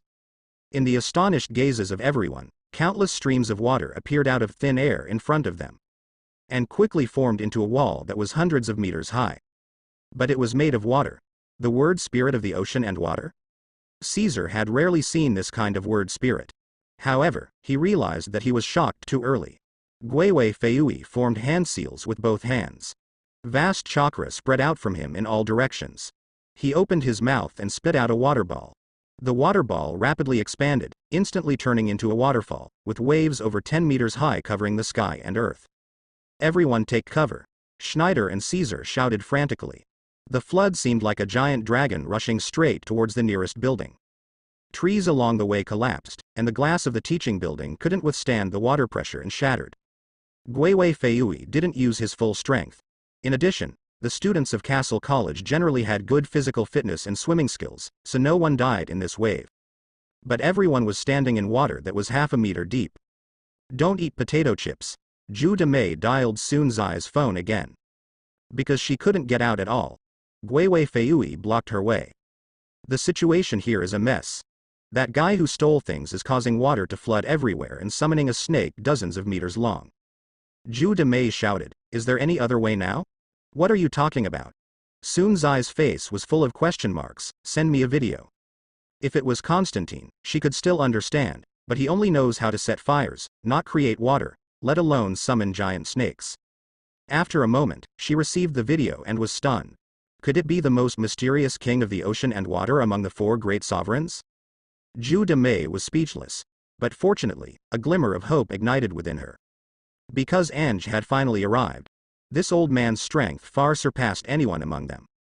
Ange was delayed for a bit because he had just gone to find the night watchman, that old cowboy, to have him use his discipline. But he received a horrifying answer. The precepts cannot affect bloodlines higher than him. That young man is a first generation, also known as the Dragon King. Are you the king of the ocean and water? Ang Ri pressed his folding knife and asked. It is well known that only the Dragon King can use multiple language spirits. Hajiri Hiyori has already used 3. No, Hajiri Hiyori glanced at his summoned beast, Shao Qing, who had already gone far away. Castle Academy is located in a remote area with no one around. Li Shang has already rushed over during the chaos. Ang Ri frowned and asked, "Then which Dragon King are you?" There was no way to retrieve the bone bottle, and he now wanted to keep Hajiri Hiyori. And he needed to buy time. In the nearby shadows, Deputy Principal Nicholas Flamel, the old cowboy, was assembling a large-caliber sniper rifle. The bullets used were the so-called fifth element, Philosopher's Stone, which can kill the Dragon King. Their plan was for Ang Ri to face the enemy head-on, while the old cowboy would secretly make a fatal blow. "I am not the Dragon King." Hajiri Hiyori raised his hand, and liquid bullets sprayed from his fingers. Ang Ri narrowly avoided them. His eyes narrowed, and he asked, "Are you still saying you're not the Dragon King?" Hajiri Hiyori no longer answered. The reason he stayed was to fight Ang Ri and see how powerful this big guy was. Anyway, even if he died, he would just return to the simulator. He could summon again with a coin next time. It wouldn't affect his true self at all. Ang Ri began to recite the dragon language. Language spirit, time 0. Hajiri Hiyori felt time slow down, as if watching a movie encountering a network failure. The scenery around him froze. Only Ang Ri was unaffected. His speed was as fast as lightning. He waved his folding knife, about to pierce Hajiri Hiyori's heart in the next second. But he didn't. The young man in front of him suddenly turned into a puddle of water and merged into the ground. Ang Ri lost his target. Without hesitation, he turned around. Only to see Hajiri Hiyori emerge from the water behind him. Water style. Instant water. Derived from the water style technique of the second Hokage Senju Tobirama, it can travel rapidly underwater and instantly drown people. After dealing with Orochimaru last time, Li Shang did not immediately return to the main world. He stayed in Konoha for a while to specifically learn water style. But Ang Ri was too fast. The water just touched him, and he retreated 5 meters away. Everyone watching the battle was shocked. Zhu Demei murmured, "This is definitely the Dragon King. What should we do?" Kaiser and Chu Zihang silently exchanged glances. Both Ang Ri and Hajiri Hiyori were more than capable of easily defeating them. Especially Kaiser, who finally realized that his strength was far from enough. Ang Ri took a deep breath, and his body disappeared again, even faster. The folding knife easily chopped off Hajiri Hiyori's head. But with a loud bang, a wooden stake appeared in front of him. Ang Ri didn't have time to think and immediately looked around warily. Then he froze. Above his head, 5 Hajiri Hiyori appeared. Ang Ri couldn't tell which one was the shadow clone at all. As Li Shang said before, the abilities of mixed blood species are too single. He only has the language spirit, time 0, which leans towards being an assassin. Of course, this language spirit is already terrifying enough. In Hajiri Hiyori's eyes, it might be comparable to the Flying Thunder God technique. But Namikaze Minato is not just the Flying Thunder God technique. Cowboy Flammel couldn't help but rub his eyes. This is such bullshit. He only has 1 bullet, how can he shoot 5? It's not possible to shoot them all at once, but he could tell that Ang Ri was at a disadvantage. Hajiri Hiyori's Sage Mode is not to be underestimated, with perception and reaction speed reaching their peak. Although Aang Ri is fast, he can't be much faster, at least not to the point of overwhelming. And Hajiri Hiyori has too many survival skills. Body replacement technique, clone technique, water transformation technique, and so on. Especially the secret technique of the Hiyori clan, water transformation technique, is a perfect counter to Aang Ri. Just being fast is meaningless, his folding knife can't cause any damage. Chu Zihang drew out Murasama and rushed in, timely taking away one of Aang Ri's shadow clones. Caesar immediately reacted and joined the battle. In an instant, countless flashes of knives and shadows flickered. The students present were all dumbfounded as they watched the increasingly outrageous battle. They have all learned about the history of the Dragon Clan and know that the Dragon King has the power to destroy the heavens and the earth. But without seeing it with their own eyes, they can't fully believe it. Now, this situation forces them to believe it. Besides the Dragon King, who else can possess so many words of power and resist their dragon-slaying hero, Aang Ri? Zhu Demai and Ling exchanged a glance. Should we help? Let's help. Ling nodded and said. Zhu Demai took a deep breath, preparing to take action, but saw Hajiri Hiyori in the field turn into a crow and disappear before everyone's eyes. Only the water on the ground could prove that the battle just now was not fake. Hajiri Hiyori already knew his own combat power, and continuing to fight would be meaningless. After all, if they were all killed, the plot would completely collapse, which would not be beneficial to his future simulations.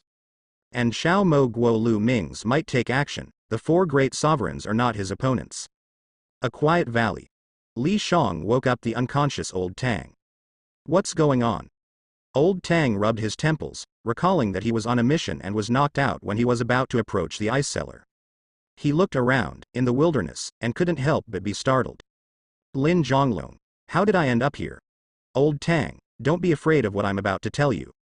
Li Shang reached out and pressed his shoulder, asking, do you often feel that there is a monster in your heart? Old Tang froze. Sometimes he does feel like he will turn into a dragon and destroy the world. But isn't that a normal thought? A fantasy that any boy has had. This is not an illusion. Li Shang said seriously, because you are the Dragon King. Old Tang forced a smile and said, brother, jokes shouldn't be made like this. I am human. How can I resemble a dragon in any way? Fortunately, the QQ group hasn't introduced the Dragon King function yet. Li Zhang's thoughts jumped for a moment, then took out Constantine's bone vial. Old Tang subconsciously glanced at it. Brother, there are many people outside. Maybe we'll die? But Constantine, don't be afraid. Don't be afraid, be with brother. Why doesn't brother eat me? Then you can break free from the cage and become the true Bronze and Fire King. You are good food, but that would be too lonely, just you and me for thousands of years. Old Tang felt a little dizzy and blurted out, who's talking? You and your little brother. Li Shang patted the bone vial. Constantine is inside. And the other empty cavity is you. You left early and went to New York to become Old Tang. What kind of second-rate stage play lines are these? Old Tang couldn't help but complain. But his heart began to waver. Li Shang sat cross-legged on the ground. He had plenty of time. He wasn't worried that Castle College would suspect him. When he fainted in the library earlier, Ange noticed him and had someone carry him to the medical department. But because of Hiyori Higashino, there were too many injured students, so naturally no one paid attention to him. Besides, he had prepared a body replacement technique lying on the bed. Old Tang looked at the bone cultivation bottle, not knowing what he was thinking. After a moment, Hiyori Higashino came back. He was startled and blurted out, it's you? Li Shang had no intention of telling Old Tang the truth. He manipulated Hiyori Higashino and asked, have you thought about the question I asked you earlier? Old Tang was taken aback, remembering the philosophical question he asked before he lost consciousness. But now it seemed not to be philosophy, but reality. What would happen if I chose to become the emperor? You would gain supreme power and the power to destroy the world. Hiyori Higashino paused and said, but there is a price. What price? Yourself. Hiyori Higashino said in a deep voice, the Dragon King Norton will devour you and return to the world. Old Tang trembled. This was not the answer he wanted. Even if he became the Dragon King Norton and lost his current personality, would that really be himself? Besides, he had no intention of destroying the world. He would rather play StarCraft with Lu Mingfei a few more times. If you choose the latter, I will help you seal Dragon King Norton. Hiyori Higashino continued, seeing him silent, but sealing is only temporary.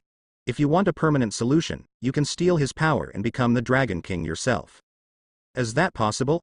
Although Old Tang didn't understand the Dragon Clan, the title of Dragon King was obviously extraordinary.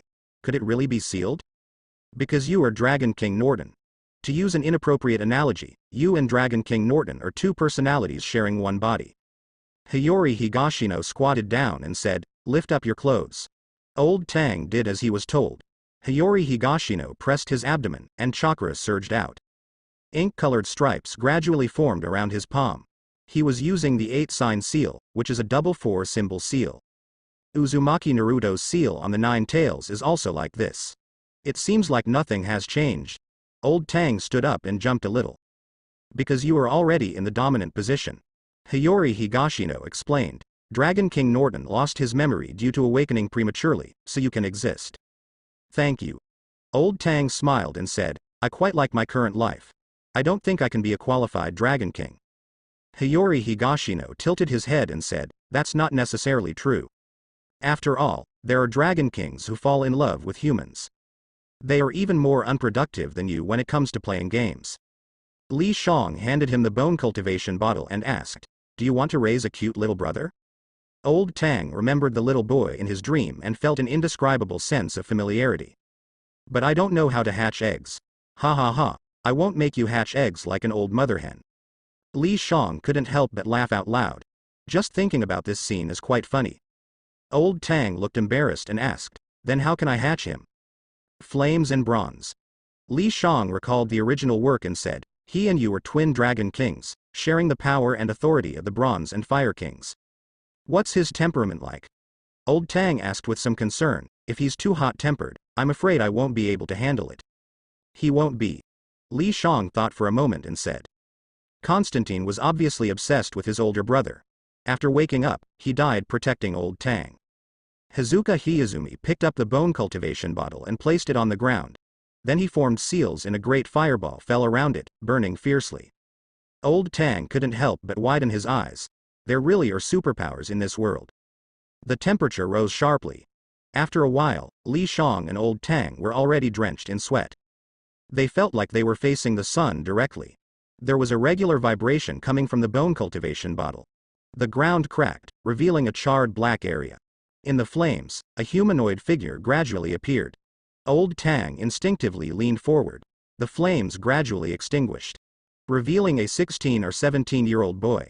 His face was small, his eyes were black and clean, his skin had an abnormally pale color, and his body was too thin, revealing faint ribs.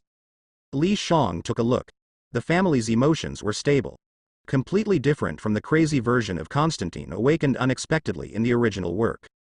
It seems there's no need to fight first, brother.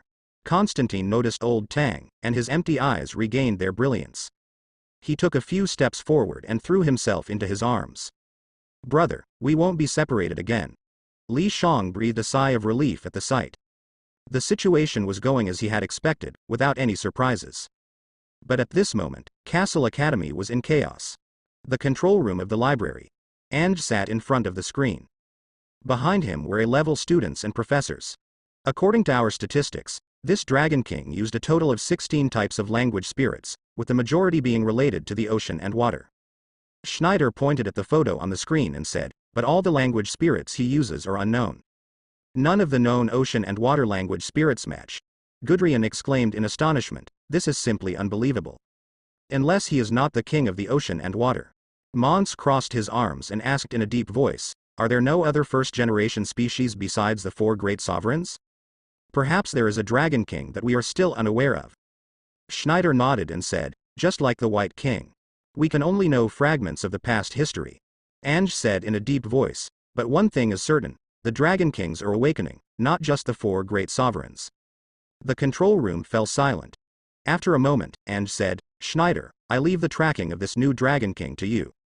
After Li Shang, Lao Tang, and the Constantine brothers finished their meeting, they began to discuss their goals. He wanted to establish a completely new world. The Dragon Clan and humans follow their own laws and live in harmony. If violated, they will be punished, and their enemies are the ones who hinder them. Lu Mingfei is the S-class hybrid of our academy. If Constantine is resurrected in the academy, a tragedy may occur. Li Shang said seriously, I hope that there will be no killing among our friends. Lao Tang couldn't help but feel a little scared. Lu Mingfei was one of his rare confidants. It would be a tragic thing if they were to meet as enemies. I can join. Lao Tang patted Constantine's head and laughed, I am human and also a Dragon Clan member. It is undoubtedly difficult to please both sides, so joining an organization is not a bad idea. Don't worry, we don't have many enemies, and we have plenty of friends. Li Shang smiled and said, but for now, let's enjoy ourselves. I'll arrange for you two to go to the Flower family. If they were to return to New York, they would definitely be targeted. It would be better to change their names and go to his company. No one would expect that two Dragon Kings would be hiding among them.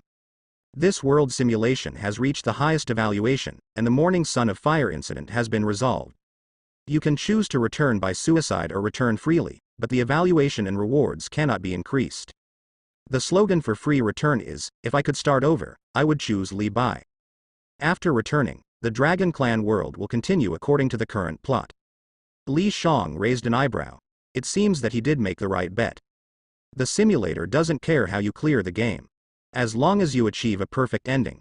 Li Shang bought plane tickets for Lao Tang and Constantine, and had Higanbana escort them. And he returned to the academy. 3 days later, Higanbana disappeared on her own. It lasted longer than Li Shang had imagined.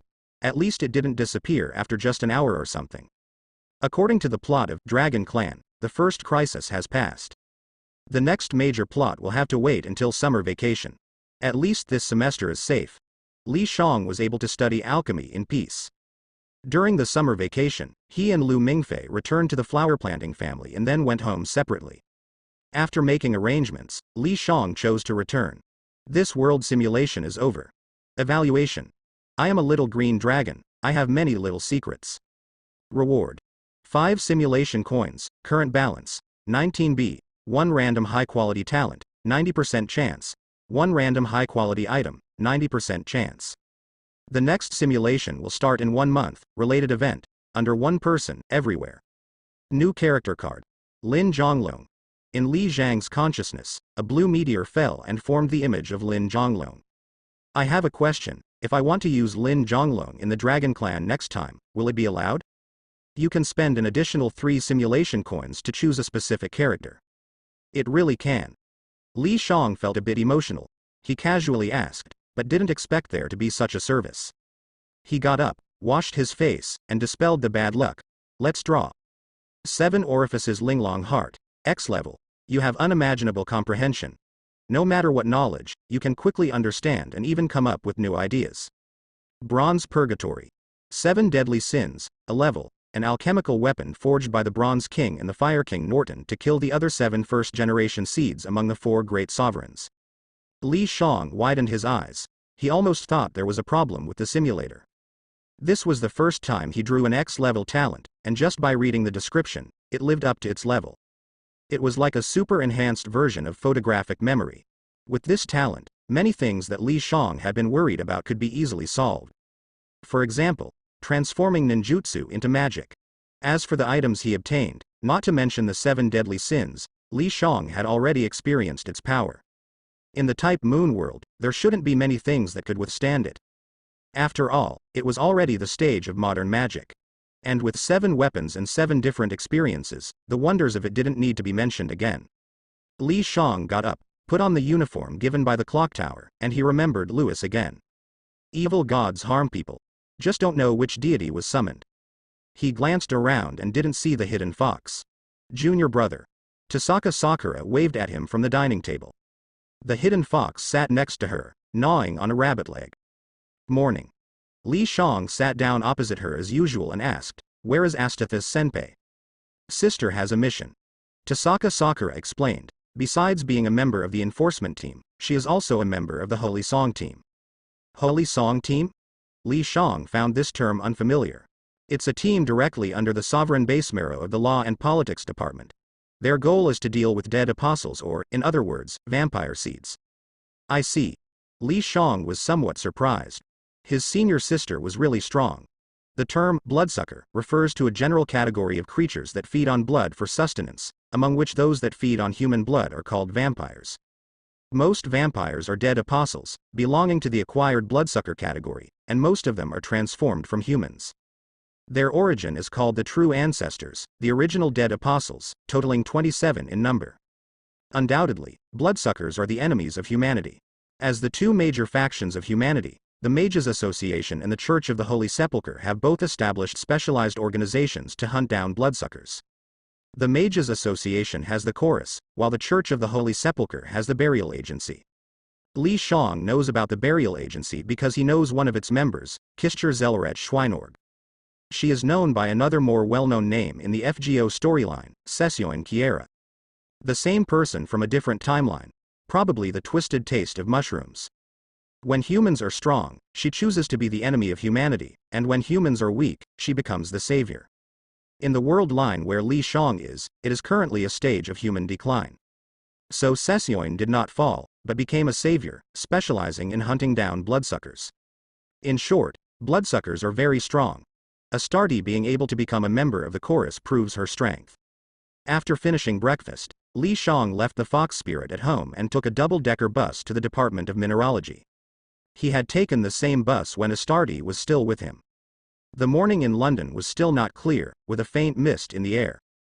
The smell of greasy fish and chips permeated everywhere. Li Shang ate German cuisine at the clock tower and British cuisine at the clock tower. Both can be considered culinary deserts. Speaking of British cuisine, Li Shang can only think of looking up at the stars, also known as Hell's Chant, which no one dares to eat. The bus stopped and 3 more passengers got on.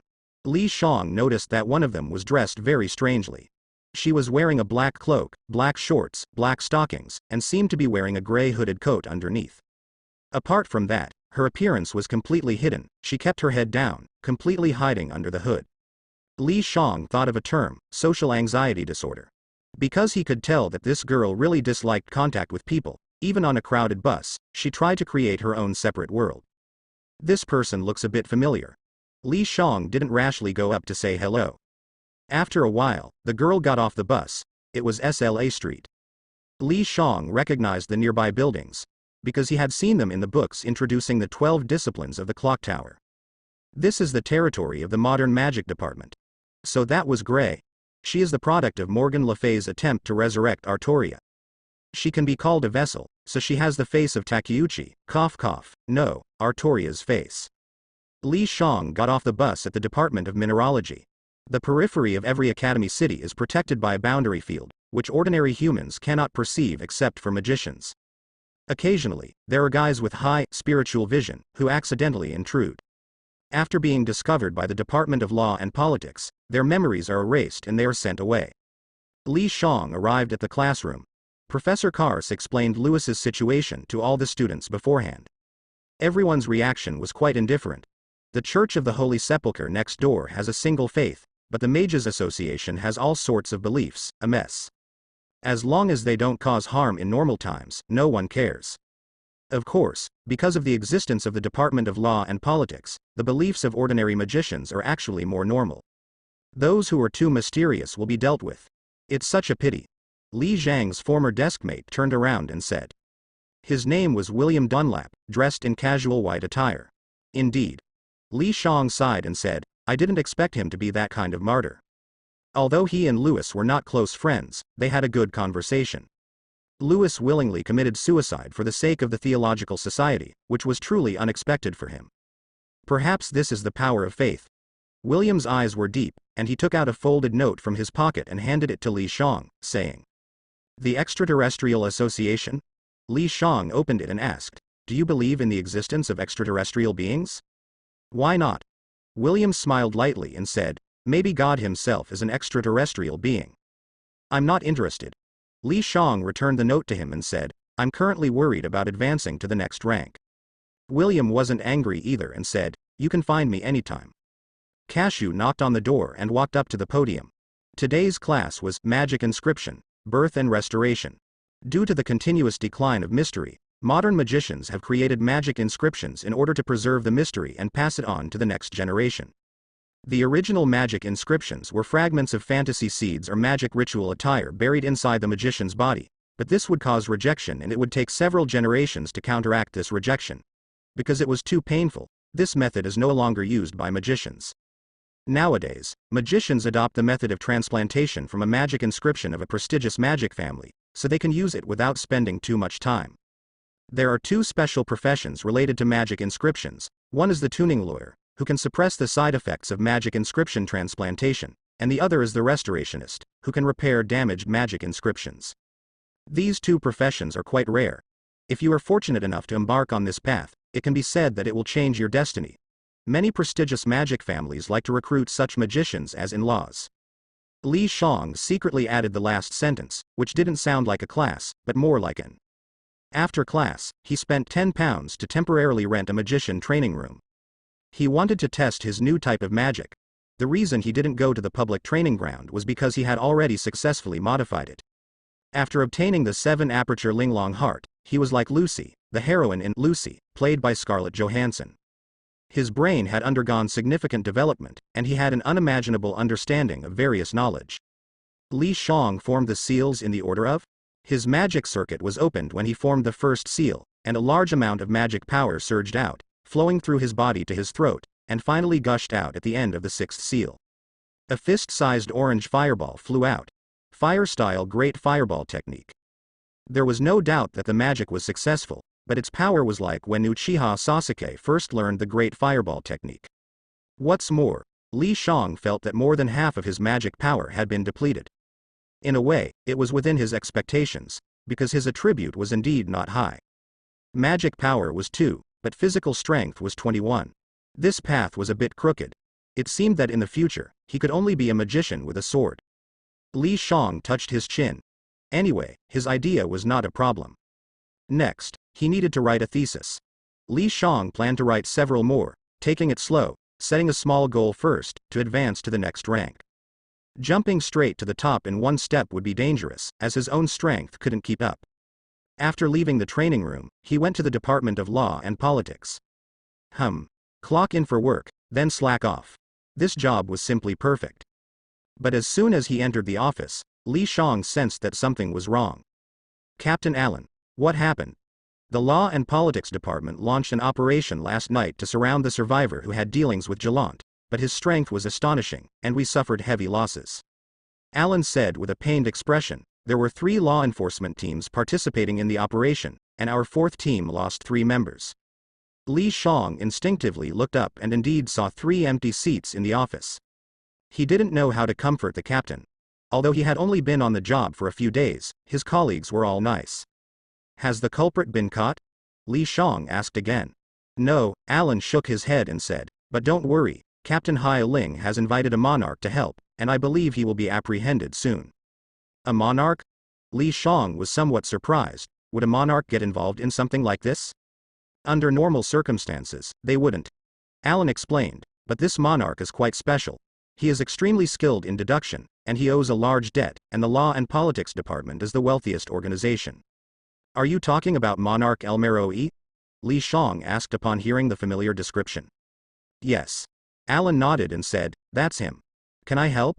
Li Shang thought for a moment and asked, I'm quite curious about the monarch and would like to see for myself.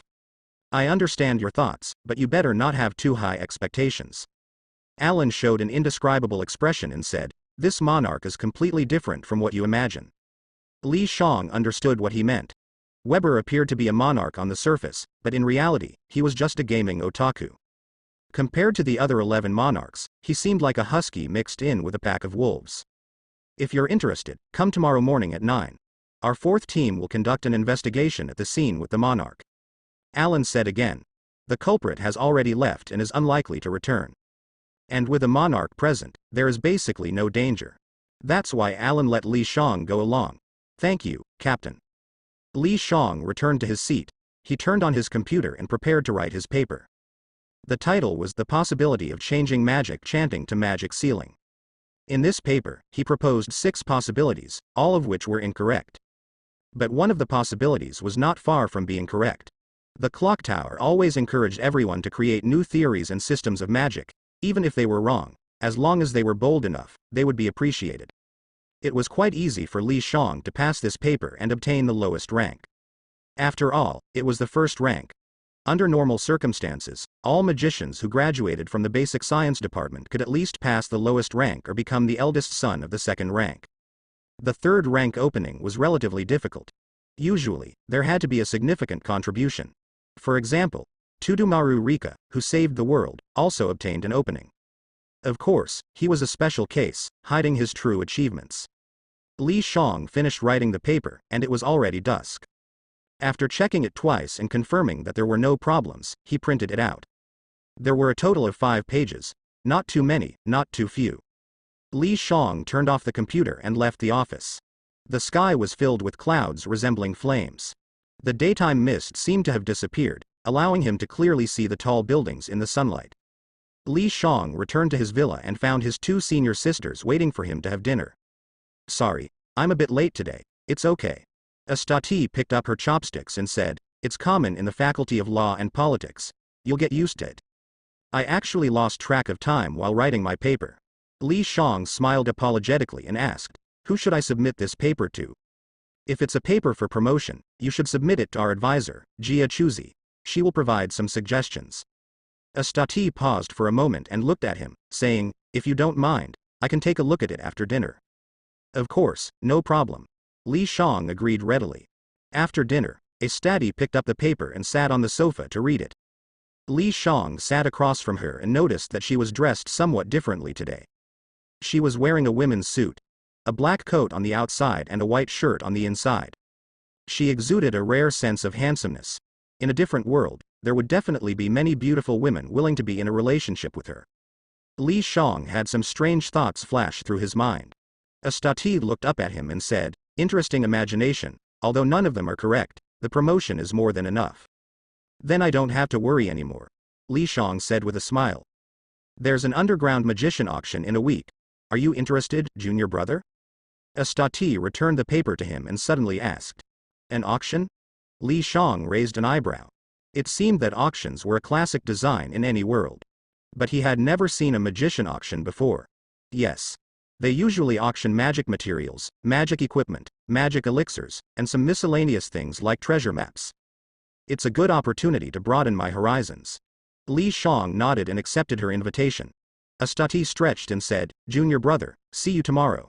I'm going to take a shower." Li Shang put away the paper and saw Zangu run out. It seemed to be afraid of Astati and usually wouldn't appear at the same time as her. "When are you going to take me out to play?"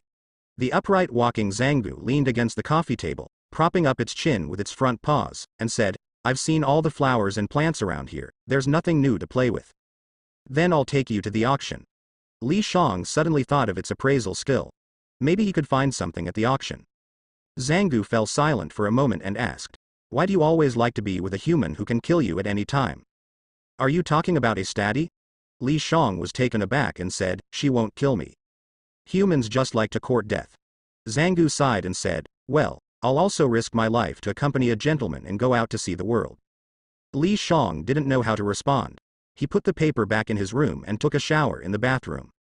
When he came out, he happened to meet Astati, who had just finished washing up. She was wearing a panda pajama set, her face flushed, looking quite cute. It seemed like she had soaked in the bath for too long. After greeting her, Li Shang returned to his room. Early the next morning, he went to the botany department and submitted his paper to Jia Chuzi, then went to the Faculty of Law and Politics. Li Shang stopped in front of the Faculty of Law and Politics. 3 people were standing not far from him.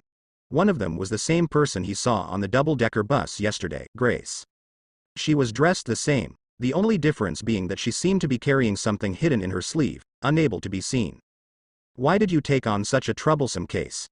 the young man in a fitted black windbreaker asked irritably. "It was a result of my careful consideration," answered a girl in a deep blue dress, her skin porcelain-like.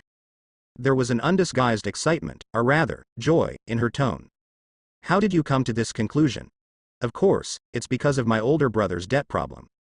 The girl smiled proudly and said, "If it can be resolved smoothly, you will receive a generous reward. I remember the selection for the Clock Tower Holy Grail War has already begun, and time is running out if you want to sign up." "Are you a devil?" The young man gritted his teeth. "I am your lovely younger sister," the girl said in a cheerful tone. "You won't find a second younger sister who cares for you like I do. I'd rather not have one." Tisk. The girl continued to wear a mischievous smile and said, "You say you don't want one, but you followed me to the Faculty of Law and Politics. You're not very honest." After saying that, she noticed Li Shang and glanced at him. Her eyes seemed to be burning with flames. Li Shang knew these were mystic eyes. Indeed, it was Lainey's. She was the true heir of the Elmeloy family, but due to her age, she handed over the throne to Weber. It could also be intentional. She was an extremely intelligent girl, hidden behind the scenes, better able to maintain the Elmeloy family. "Well then, I'll leave it to you." Lainey's waved her hand, her mouth slightly curved. Weber, the young man, let out a sigh of relief and instinctively reached for his cigar, but then thought better of it and abandoned the gesture. "Grace, let's go." Weber, with an expression of annoyance, ran his fingers through his long hair and then walked into the Faculty of Law and Politics. Li Shang followed suit. It seemed that Alan had already received the news and was standing outside the door. When he saw Weber, he immediately became solemn. "Your Highness, welcome." Weber nodded as a gesture of courtesy. He was now the ruler and had to maintain the proper etiquette at all times. Otherwise, it would bring shame to the Elmeloy family. His devilish younger sister didn't know what kind of punishment she would come up with. "Today, the security of your Highness will be handled by the 9 members of the 4th Squad of the Faculty of Law and Politics." Alan introduced. "You don't need to worry, Grace will protect my safety." Weber waved his hand and said, "Let's go." "All right." Alan also wanted to solve the case as soon as possible. He walked to the front to lead the way. Weber and Grace followed closely behind. Li Shang walked on their left. The 4th Squad originally had 12 members, but after 3 deaths, there were only 9 left. Fleet Street was soon reached. It was a riverside street, right next to the Thames. Li Shang squinted his eyes. Perhaps they were waiting for the arrival of the ruler, and the crime scene was well protected. Bloodline was everywhere. Is this the territory of the plant department? Weber looked around and asked. Yes. Alan answered. Fleet Street is home to some of the most famous publishing and newspaper companies in the UK. It is the center of the news industry. The plant department was quite interested in the media, and these companies all had some traces of it. Weber nodded and began his inspection, just like a real detective. Li Shang even saw him take out some kind of medicine. Grace, on the other hand, had been following him closely, inseparable. Alan looked at the 2 people in the distance and asked, "Are they very different from the ruler you imagined?" Li Shang smiled and said, "They are a bit, but they are down to earth." What does down to earth mean? It means they are quite similar to us ordinary magicians. That's true. Alan nodded in agreement and said, "He is the only ruler who attends classes, and he teaches very well, much loved by the students. When you just joined the clock tower, you can consider taking his class." "I will." Li Shang replied. Just then, Weber waved at them. "Your Highness, did you find anything?" Alan hurried over and asked. "Are you sure the culprit is one person?" Weber frowned, seemingly unable to understand something. "Absolutely certain." Alan said firmly. "Members of the 3 squads of the Faculty of Law and Politics can testify to that." "Do you know anything about him?" "He is a survivor, used to live in the spirit tomb Albion, but returned to the surface after obtaining dragon's blood and made a deal with Garant." "Did you not contact the secret mound dissection bureau?" "I asked them, but they don't know." "They don't know?"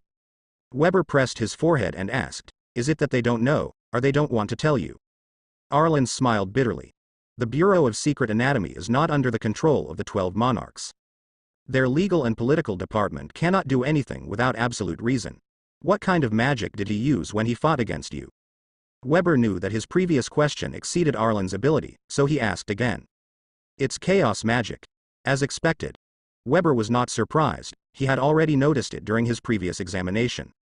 Chaos magic is a magical system in modern magic.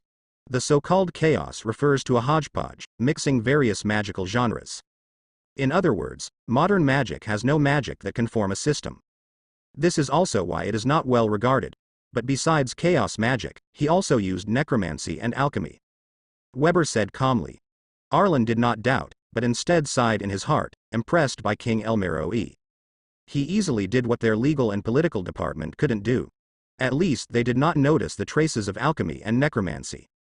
The original purpose of alchemy is to turn inferior metals into noble gold or gemstones. Weber analyzed the survivor's spell as if he had seen it with his own eyes. He himself is average in strength, but he used alchemy. He forcibly combined himself with the undead summoned by necromancy, underwent a transformation in a short period of time, and defeated you. This is King Elmero. He has astonishing interpretation and analysis abilities. He is known as the destroyer of magic by many. In addition to the general magic taught by the clock tower, most magic families have their own unique magic. This is undoubtedly the biggest secret, but Weber can see the spells behind the magic through various appearances. In the original work, even the crowned puppeteer, Orenji Sake, would keep her distance from him. Arlen suppressed his surprise and asked thoughtfully, does this mean that his strength will return to normal afterwards? He realized that their legal and political department had targeted the wrong person. They were shocked by the survivor's strength and went to investigate magicians above the 4th tier of the sacrificial rite. It will, Weber nodded and said, and he was seriously injured. Thank you, Your Majesty. Arlen bowed. Being seriously injured is undoubtedly a very useful clue. I have a doubt. According to the normal plot, it was our legal and political department that noticed the survivor's whereabouts, and then a big battle broke out between the two sides. Li Shang raised his hand and asked, but from your description, it seems more like an ambush by the survivor. I remember the book mentioned that any alchemy requires preparation of materials in advance. I believe this kind of alchemy that enhances strength cannot be performed hastily. Weber was slightly startled, his eyes showing a change. You're right. There are two possibilities here. The survivor seeking revenge intentionally, or someone behind him.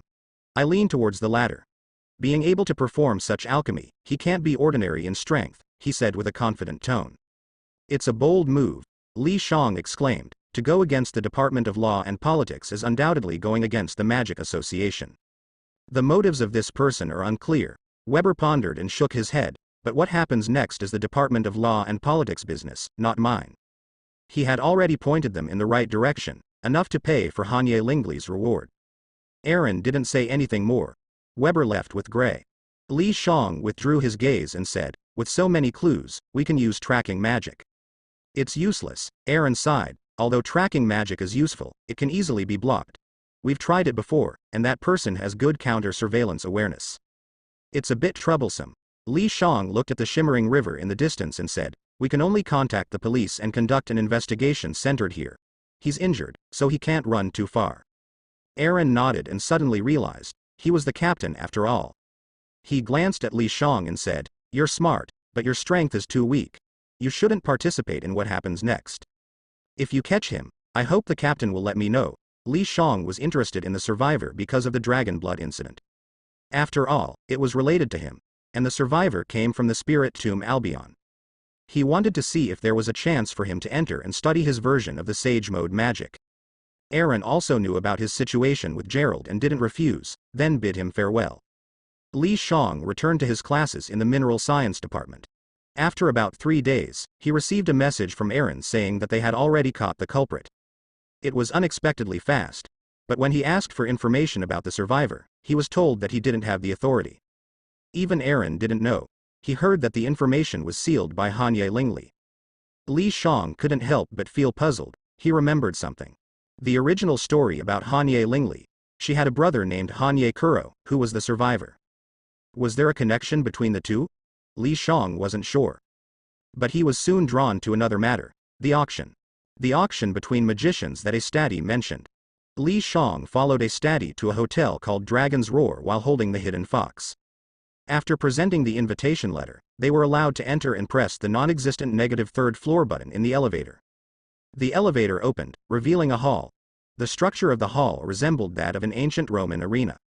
In the center was a platform, surrounded by layers of seats. And on the top floor were 7 private rooms. Estati walked straight into the first private room. Li Shang thought about it and found it reasonable. After all, it was the Edelfelt family. In the clock tower, there were probably only 12 monarchs who could surpass them. The private room was quite luxurious, with everything except a bed, just like a presidential suite. Estati turned on the projection, revealing the situation on the platform. Li Shang secretly thought it was quite advanced. He saw a small booklet on the coffee table and picked it up. As he expected, it recorded today's auction items. The prices were enough to make one's head spin. The starting bid for the lowest item was 10,000. He flipped through a few pages, and the prices became more and more shocking towards the end. Do you see anything you want? Astati noticed his expression, curled her lips, and said, I can lend you money. I don't have the habit of taking loans. Li Shang chose to refuse. With his salary, he wouldn't be able to pay it off in his lifetime. Although he wanted to freeload, he was a magician with integrity. If he could avoid it, he would. Astati flicked her hair by her ear and smiled. It'll be hard to get another chance if you miss it, you know. It's just unclear whether she was referring to the auction items or borrowing money. Li Zhang's eyes suddenly froze. He saw a familiar auction item. The blood-stained Bodhi leaf. It was indeed mentioned in the original work that it appeared in the auction and was ultimately bought by the head of the Izuruma family, Bailong. It is related to the plot of the Twin Towers. The ultimate goal of every magic clan is to reach the root. Izuruma is no exception. The magic they chose is sensory magic, attempting to reach the root through the beauty of the ultimate. Thus, the Golden Princess and the Silver Princess were created. The ultimate beauty. Just by appearance, they can captivate people's hearts. In Li Zhang's view, this may be more like two enchanting demons. Astati suddenly approached him and glanced at him, saying, So it's the Bodhi leaf, huh? Why? Do you want to participate in the Holy Grail War? Li Shang only felt a faint fragrance permeating. Like some kind of sugar. The Holy Grail War? Li Shang pretended to be confused and asked, What is that? It's a magical ritual in Fuyuki City, summoning servants with holy relics to hold a war. It is said that the ultimate winner can fulfill any wish through the Holy Grail. Astati shook her head and chuckled, but the clock tower has never paid much attention to it, considering it just a rural ritual. However, the unexpected death of the previous Holy Grail War's ruler, El Meloy, has piqued their interest a little, and they plan to send 2 magicians to investigate the cause.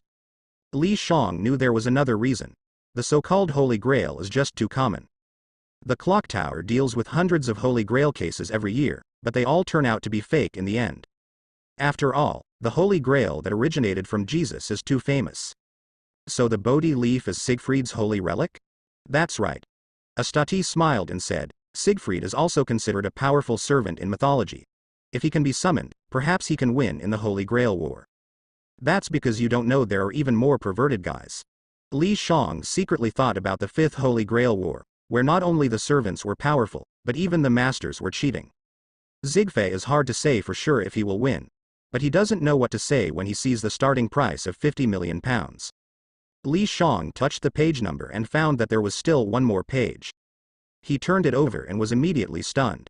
Holy crystal? The pattern on it was exactly a colorful octagonal crystal. If it's not a holy crystal, then what is it? Astati blinked and asked, Are you interested in this special crystal? Li Shang came back to his senses and said, It seems interesting from the description, but the price is not something I can afford. He handed the booklet to Astati. The room fell silent. Li Shang was stunned for a few seconds, unable to help but wonder what the use of a holy crystal was. After all, this is reality, not a game. He looked at Astati, who was meditating with her eyes closed, and thought of the incident with the survivor a few days ago.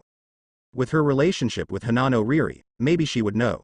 Li Shang couldn't resist his curiosity and opened his mouth. Senior sister. The enforcement team caught a survivor a few days ago, the one who traded with Gerald, but I don't have the authority to know the details. He is not a survivor. Astati said with a certain tone. The person behind him is called Kano Kuro, Hanano Riri's brother, and he used to be the former minister of modern magic, Hatters. Probably to raise money, Hatters sold dragon blood through him. As expected. Because it involved her brother, Hanano Riri chose to seal the records. Li Shang nodded and didn't ask any further. After about 10 minutes, the auction officially began. The sound was broadcasted to every corner. Then a waiter knocked on the door and brought a bell and a microphone. Why is there a microphone? Li Shang asked in confusion. Isn't a bell enough to make a bid? Why is there this kind of play? It's for you to announce your identity. Astati explained. No magician wants to offend the magic aristocracy, and the auction is also afraid of causing trouble for themselves. Wouldn't the auction lose money? How could it lose money? It's just earning less. That's true. Li Zhang's mouth twitched. Why should he, a poor guy, worry about this? The projection showed the situation in the hall.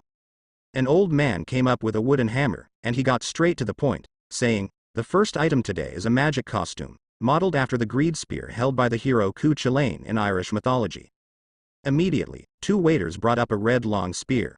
Throw this spear, and it will transform into 30 sharp arrows, which is quite a good magic costume for attacking enemies. The old man knocked the wooden hammer and said, "The starting price is 10,000 pounds. In just a few seconds, the price soared to 100,000 pounds. As if money was no object. Li Shang found it hard to understand. In his opinion, this costume was really average. Foolish people have money. He glanced at Zhang Hu, who was staring at the big screen with relish. He had told it before that if there was anything good, it should remind him, especially if the auction house made a mistake. One item after another. Astati just watched without making a move. Not to mention Li Shang, he couldn't afford it. After half an hour, the old man said, "Next is the 10th item, a frozen flower called the Moment of Promise. Its effect is to enhance the activity of magic within its 10-meter range." Li Shang noticed that Astati seemed to sit up straight. Does she want to buy it? At this moment, Zhang Hu shook his thigh. Li Shang raised an eyebrow, hinting, "Senior sister, this thing feels pretty good." Astati turned his head to look at him, with a faint golden light shimmering in his eyes. She immediately pressed the bell and made a bid. Li Shang always felt that her eyes held a story. No, Astati herself is a magician with a story. Li Shang expressed that he couldn't see through this senior sister. After continuous bidding, it finally sold for 7 million pounds.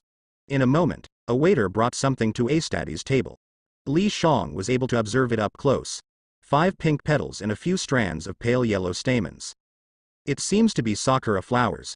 Covered with a layer of faint transparent crystals on the surface, it looks like ice. Li Shang reached out to touch it, feeling no coldness, but instead a hint of warmth. Suddenly, his vision blurred and a lake appeared before his eyes. The lake was round in shape, and at a glance, it looked like a mirror. In the distance, there was a small town. Because it was too far away, Li Shang could vaguely recognize that it was in an English style. Then, he returned to reality. Li Shang withdrew his hand and looked at the hidden fox. Is this what it considers valuable? But what does it represent? Lakes in small towns are quite common. He handed the flower to Astati. But she had no reaction after touching it. Li Shang secretly wondered if it was only useful to himself. It's really strange. The auction continued, and soon it came to the blood-stained Bodhi leaf. The competition was more intense than imagined. After the auction reached 100 million pounds, an old voice spoke, "I am Bailong of the Izaluma family, please give face to the monarch, Baraleda." The Izaluma family is a branch house of the Baraleda family. At this point, the other magicians paused their bidding. It was unnecessary to offend the monarch for a Bodhi leaf. Plus, 100 million pounds was indeed not something an ordinary magician could come up with. "Sorry. Gary Asta is determined to win this," a straightforward voice sounded. "I bid 200 million. If you can surpass it, I will give it to you." Li Shang suddenly remembered who this young man was. Atram Gary Asta. The son of the Middle Eastern oil king. Skilled in using money as a weapon. He bought the Bodhi leaf to participate in the Holy Grail War, and he was obsessed with dragons. But Li Shang knew that he couldn't get what he wanted. Because the servant he summoned behind him was a caster class, Medea. A mage capable of summoning dragons. However, when he learned that Medea couldn't summon dragons in the modern era, he realized her power and wanted to get rid of her.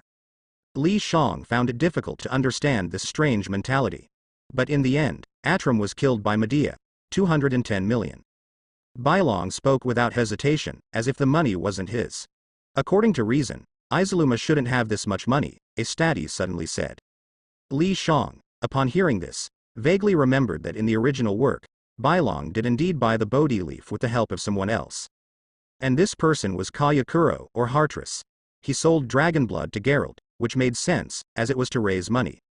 Of course, he wasn't a philanthropist. He sponsored Bailong in order to obtain his family's technology and fulfill his own ambitions. In The Case Files of Lord El Meloy, Hartress undoubtedly can be called the ultimate final boss, with his shadow behind almost every event. Although Atram was rich, he couldn't afford 2 consecutive major expenses. Because not long ago, he spent a huge amount of pounds to buy a spot in the Holy Grail War from the clock tower. His purpose was simple. To use gold plating to improve his family's treatment in the clock tower. There was no way around it. His family had become nobles purely by buying magic with money, so naturally, they would not receive favorable treatment in the clock tower. The auction reached its final item. Without Li Zhang's prompting, Astati bought the holy crystal. He was somewhat puzzled. After the holy crystal was delivered, Astati picked it up and immediately smiled. Li Shang couldn't help but be startled. "Sister, Do you know its function? I do. Astati put away the holy crystal and said, I'll tell you when you become an official mage. Li Shang could only suppress his doubts. This flower is for you. Astati pointed to the frozen sakura flower and said, practicing within its range will yield twice the results with half the effort. For me? Li Zhang's mouth opened slightly, and he quickly waved his hand. This is too valuable, I can't accept it. Valuable? Astati tilted her head and said, it's not considered valuable. Li Shang was momentarily at a loss for words. Does 7 million pounds look like 7 pounds to you? Astati walked to the door, her lips slightly curled, and said, Junior brother, take it and let's go. Oh. Li Shang picked up the flower and followed behind her. The two got in the car and quickly returned to the villa. Because it was Saturday, there was no need for classes. Li Shang placed the flower in a glass vase. He remembered the illusions he had seen when he touched it, so he greeted it and went to the library in London. Do you have any books related to ancient lakes in Britain? Li Shang asked the librarian. The reason why it was said to be ancient was based on the small town by the lake. Although it was just a glimpse, the style was definitely not modern architecture. We do. The librarian answered, the study of prehistoric and medieval mountains, rivers, and lakes in Great Britain. After getting the answer, Li Shang went to the computer next to the bookshelf and searched for its location. Following the number, he found the book and sat down in a spot near the window. But unfortunately, he gained nothing. Li Shang closed the book. The sun outside the window had already set to the west and was about to disappear. He thought for a moment, asked the librarian for paper and pen, and drew a rough sketch of the town. This style is very similar to the architecture of ancient Rome. The librarian pondered. Li Shang was slightly startled, realizing that he had looked in the wrong place. It wasn't in Britain but in ancient Rome. Wait a minute. The librarian had a sudden realization, this is a fusion of Britain and ancient Rome. What do you mean? Li Shang asked in confusion. Do you know Caesar? I do. In 58 BC, he launched the Gallic Wars and invaded Britain twice during this period, thus opening the prelude to the Roman conquest of Britain. In 43 AD, Claudius, and of course his son, the tyrant Nero, who may be more famous, made 12 native British kings submit and completed the true conquest. The librarian sighed and said, after that, the province of Britannia was established, encompassing present-day England and Wales. But even the mighty Roman Empire had its day of decline. In the 5th century AD, Rome withdrew, ending its rule. So what I'm looking for is England and Wales before the 5th century AD. That's right. Thank you. Li Shang returned the study of prehistoric and medieval mountains, rivers, and lakes in Great Britain to the librarian and inquired about books related to England and Wales. It is undoubtedly like finding a needle in a haystack to search for a lake and a small town in the vast history. Li Shang spent a weekend without getting the answer he wanted. But he wasn't in a hurry. After all, this flower of his couldn't grow legs and run away. I made the noodles myself today. Astati placed a bowl of noodles in front of Li Shang. It wasn't Japanese ramen, but the kind of beef noodles commonly seen in flower-growing families. Thank you. Li Shang picked up his chopsticks and asked, Sister Tosaka, did something come up? Astati nodded, sat across from him, and glanced at him out of the corner of her eye. The taste is pretty good. Li Shang took a bite and commented. It wasn't particularly delicious, but it wasn't bad either. He wasn't picky. Astati secretly breathed a sigh of relief and said calmly, as long as you're used to it, junior brother. Li Shang glanced at her and felt like she was a cat at this moment for some reason. I must be hallucinating. After finishing the bowl of noodles, Li Shang got in her car and arrived at the botany department. Compared to when they first met, Astati's driving was much smoother now. It was as if she had moved away from the excitement of racing and returned to a peaceful life. Well, it was a change worth rejoicing. At first, he refused to ride in the car. You can't make me sit just because you want me to, and this car was speeding. Fortunately, his worries didn't come true. Li Shang received a text message from Mustard Seed yesterday. It asked him to arrive at the botany department at 7 o'clock this morning. Your thesis has been approved by the clock tower. Mustard Seed looked at the small book in her hand and casually said, Congratulations, from today onwards, you are a Magus apprentice. Thank you, teacher. Li Shang didn't expect the clock tower to be so efficient. In the registered records of the clock tower, your apprentice status has been certified. In the future, when someone asks about your status, you can say that you are a Magus apprentice. Mustard Seed took out an identification card-like document and threw it in front of him, saying, "Keep it yourself." Li Shang quickly scanned it, but there was nothing special about it. Just 2 lines of text. Magus Apprentice, Li Shang. Magus Association rank. Li Shang had a feeling of being a civil servant. Now he could be considered an official personnel. According to the energy of the clock tower, it was completely possible for him to temporarily serve as a police officer or a special agent. Li Shang remembered the spiritual medicine he saw at the auction yesterday and asked, "Teacher, are there any spiritual medicines that can increase magical power?" As a magus in the botany department, he was naturally good at pharmaceuticals. Mustard Seed probably knew as well. There are. Mustard Seed looked up and said, "But medicine is 3 parts poison. You have innate talent, so there's no need to pursue quick results." It seemed that spiritual medicines weren't as wonderful as he had imagined. Li Shang pondered. Since that was the case, he would temporarily be a close combat magus. According to the standards of the simulator, 1 attribute point was equivalent to an ordinary human. His strength was 21, which meant that his strength exceeded that of 20 ordinary humans. It would indeed be a pity if he didn't play close combat. If you want to increase your magical power, why not try the Gem Sword of Gem Mage? Mustard Seed seemed to remember something and said, "You are a student of the mineralogy department, which happens to be able to study the Gem Sword. I remember sister also researched the Gem Sword, but she didn't succeed. It's even more impossible for me." Li Shang shook his head and said, the Gem Sword could indeed solve his magical power problem. Because it was based on the second magic, it could call upon the magical power of parallel worlds. But it was almost impossible to make it. In the original work, only Rin Tasaka succeeded. And one of the most important reasons for her success was her servant, Archer, who projected the Gem Sword for her. Although it was an inferior product, its structure was close to the prototype. In other words, Rin Tasaka saw the original version of the Gem Sword and later used the resources of the Mage Association to create a replica of the Gem Sword. "You are different from her."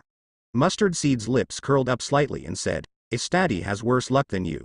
She always encounters problems at critical moments." Li Shang was slightly taken aback. This sentence felt strangely familiar. But since Mustard Seed said so, he became somewhat interested. In case he really managed to create the Gem Sword, he would be carrying a huge power source with him, comparable to a 9 Tails power bank. Maybe he wouldn't need to enter the Albiore Spirit Tomb to achieve his Sage Mode. Li Shang left the botany department and returned to the mineralogy department for class. In the afternoon, he contacted a Stati and asked about the Gem Sword. "Where are you?" "At the entrance of the mineralogy department. I don't have class this afternoon and plan to go to the law and politics department," Li Shang said, and then saw a Stati appear in front of him. "Here, the design of the Gem Sword." A Stati reminded him, "The production of the magecraft dress requires a foundation in alchemy. If you don't know how, you can ask someone for help." She blinked her eyes. Previously, she dared to try the Gem Sword because her alchemy skills were quite good. But after finding Li Shang, she stopped making it. Li Shang looked at the design repeatedly.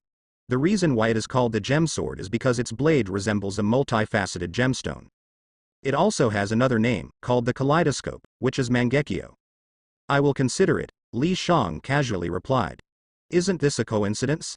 His alchemy skills are also quite good." A Stati lightly bit her lip and said, "Junior brother, I wish you good luck." "Thank you." After bidding farewell to Li Shang, she returned to the Department of Law and Politics. After looking at the design, he finally understood why a large amount of funding was needed. Because the materials involved are all top-notch and expensive. "I should ask senior sister if there are any materials left over from before." Li Shang shook his head, feeling emotional, and said, "Living off someone else's money is indeed addictive. But making money is indeed difficult. Even King Elmero is still running around with huge debts." Li Shang knocked on the table. In theory, doing some plagiarism in 2003 could also make money. But after all, he is a magician. Li Shang suddenly thought of his innovative magic system. He could totally deceive funds with it. Changing the magic chant to magic seal, such a bold and promising design, wouldn't any magician be tempted by it? This is a subversive career. But as for the magic research, Li Shang is also a newcomer, and he needs to ask his senior sister about the specific process. He put down the design of the Gem Sword and opened his computer to write his second paper. Feasibility analysis of magic circuit operation based on magic seals. Compared to the first paper, This one is undoubtedly the core. All modern magicians' magic performances cannot be separated from magic circuits. It can be said that the magic circuit is the core of this process. Once the magic circuit can be driven by magic seals, it means a completely new kind of magic. It took Li Shang 2 afternoons to finish writing it. In the evening, he handed the paper to a study. In his envisioned research group, Senior Sister is undoubtedly the best candidate. Is it about the gem sword? A study's mouth slightly curved as she took the materials, but then she asked in surprise, magic seals? She had read the first paper before, but success seemed almost out of reach. If it were an ordinary magician, perhaps they would spend their whole life without being able to research it successfully. Senior Sister, please read it first. You're very confident, huh? Astati smiled and didn't say anything, quietly looking down. Her expression occasionally showed a hint of surprise. After half an hour, she put down the paper, pondered for a moment, and praised, "Junior, your intelligence is amazing." Li Shang glanced at her, but always felt that she was calm. There was a kind of broad-mindedness that had seen a lot. I want to apply for a project at the clock tower to solve the funding problem for the gem sword. Li Shang didn't hide anything and said, "Senior Sister, what procedure should I follow to get the most funding? The new form of magic may have an immeasurable impact on the power of the clock tower." Astati pondered and said, "As you know, the clock tower has 3 major factions. The clock tower is divided into 3 major factions: the aristocracy, democracy, and neutrality. The aristocracy follows the old rules and believes that only the chosen ones can learn magic. The so-called chosen ones are the inheritors from the magic prestigious families. The democracy advocates opening the doors widely and giving outstanding magicians the corresponding status, regardless of whether they are aristocrats or commoners. The neutrality faction is not unified internally, but they just don't want to participate in the gathering place of the magic families between the aristocracy and democracy. The Edelfelt family belongs to the democracy faction. If the new form of magic can create value, Edelfelt will definitely not miss it." Astati smiled and asked, "You should have heard of the name Luviagelida, right? If you're interested, I can contact her for you." "No problem." Li Shang nodded. Luviagelida's personality, just like her actions, was straightforward, exuding the nobility and justice of a magician. At least there was no need to worry about her betraying. However, the next day, a study told him that Luviagelida had something to do and would come in a few days. Li Shang wasn't in a hurry either. Apart from attending classes, he immersed himself in the library. But unfortunately, there were still no useful clues. On Friday, Li Shang went to the Department of Law and Politics. "There's something." Aaron stopped him and said, "Yesterday, a dead apostle entered London and his whereabouts are currently unknown. Therefore, the Department of Law and Politics has requested our enforcement team to cooperate with the chorus team for a large-scale search. What do I need to do? Why don't you seem scared?" Aaron noticed his calm expression and couldn't help but ask, "That's a dead apostle. You should have learned how troublesome they are during class, right? Being scared won't solve the problem. We have to face our fears." "Good mindset." Aaron patted his shoulder and said, "Be at Portobello Street at 3 o'clock this afternoon. A member of the chorus team will contact you." "No secret code? What if they mistake me for someone else?" "Don't worry. She has your picture and won't make a mistake." Aaron reminded, "Although the chorus team is on par with our enforcement team, they are stronger, so be careful." Li Shang arrived at Potoro Street and finally understood why there was no need for a secret code. It was because the members of the Holy Song Squad were familiar faces to him, including a study. She was wearing a red coat, with a minimalist dark-colored knit sweater underneath, and a short skirt made of the same fabric. Her straight boots reached her knees, revealing fair thighs. She exuded a casual and generous aura, not dressed for a mission but rather for a shopping trip. When a study saw him, she waved and smiled at him. Li Shang was slightly taken aback. It was rare to see her smile. He walked across the sidewalk to the other side of the street and said, "I didn't expect to be on a mission with Senior Sister." "You'll encounter even more unexpected things in the future," a study replied. She blinked and said, "Like what's coming up next, shopping." "Shopping?" Li Shang looked at her in surprise and asked, "Aren't we supposed to find the undead?" "That's right, but most undead fear sunlight, so they usually don't come out during the day. It's difficult to find them," a study said, squinting her eyes. "It's 3 o'clock now, and we still have 4 hours. We can go around and explore. What do you think? Don't you want to?" "Of course not." Li Shang decisively shook his head. "No matter what, Accompanying a beautiful girl for shopping was something a gentleman should do. Potoro Street is the largest gem center in all of London. They have all kinds of gemstones. A study mentioned gemstones, her eyes sparkling as if they were two beautiful gems. Gemstones. Li Shang suddenly realized. No wonder her senior sister wanted to go shopping. It turned out she wanted to buy gemstones. It had to be said that gemstone magic was quite expensive. The ones sold outside are ordinary gemstones. We're going to a place specifically prepared for magicians. A study led him into a building called the Kingdom of Gems. As they entered, they climbed up to the 7th floor. Their eyes were met with dazzling gemstones. The gemstones here naturally contain good magic power.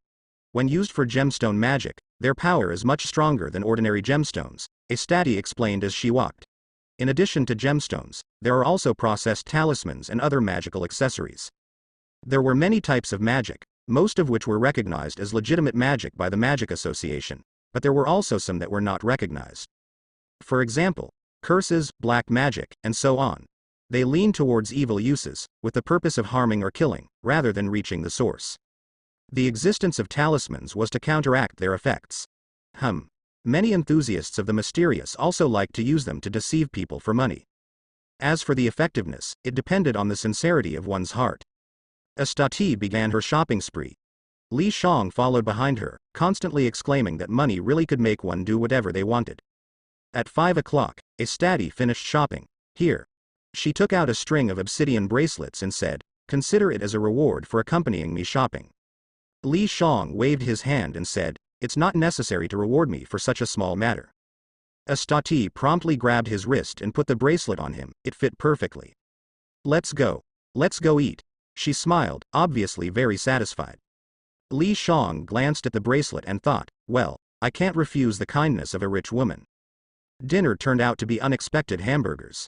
Astati bought 2 at a hamburger shop, then took Li Shang to the rooftop. "I have a friend who really likes hamburgers, I don't know why." She took a bite of the hamburger and said. Li Shang smiled and thought of Artoria, not the original King of Knights, but the fallen version, Alter. She also really liked hamburgers. Perhaps it's because hamburgers are junk food, they have a dark flavor when you eat them. Li Shang explained. Alter probably had this idea, but he didn't know what her friend thought. Astati fell into contemplation at his words, then smiled and said, "That makes sense." The hamburgers were quickly finished. The sun was setting. Nightfall was approaching. Vampires are divided into 9 ranks, the one who invaded London as a 4th rank, Nocturne. Astati brought up the main topic. Nocturne retains their personality from when they were alive, possesses superhuman physical abilities. Theoretically they are immortal, but they are still mediocre vampires, with average strength, and they feel cold and hungry. If he still maintains his sanity, why would he appear in London?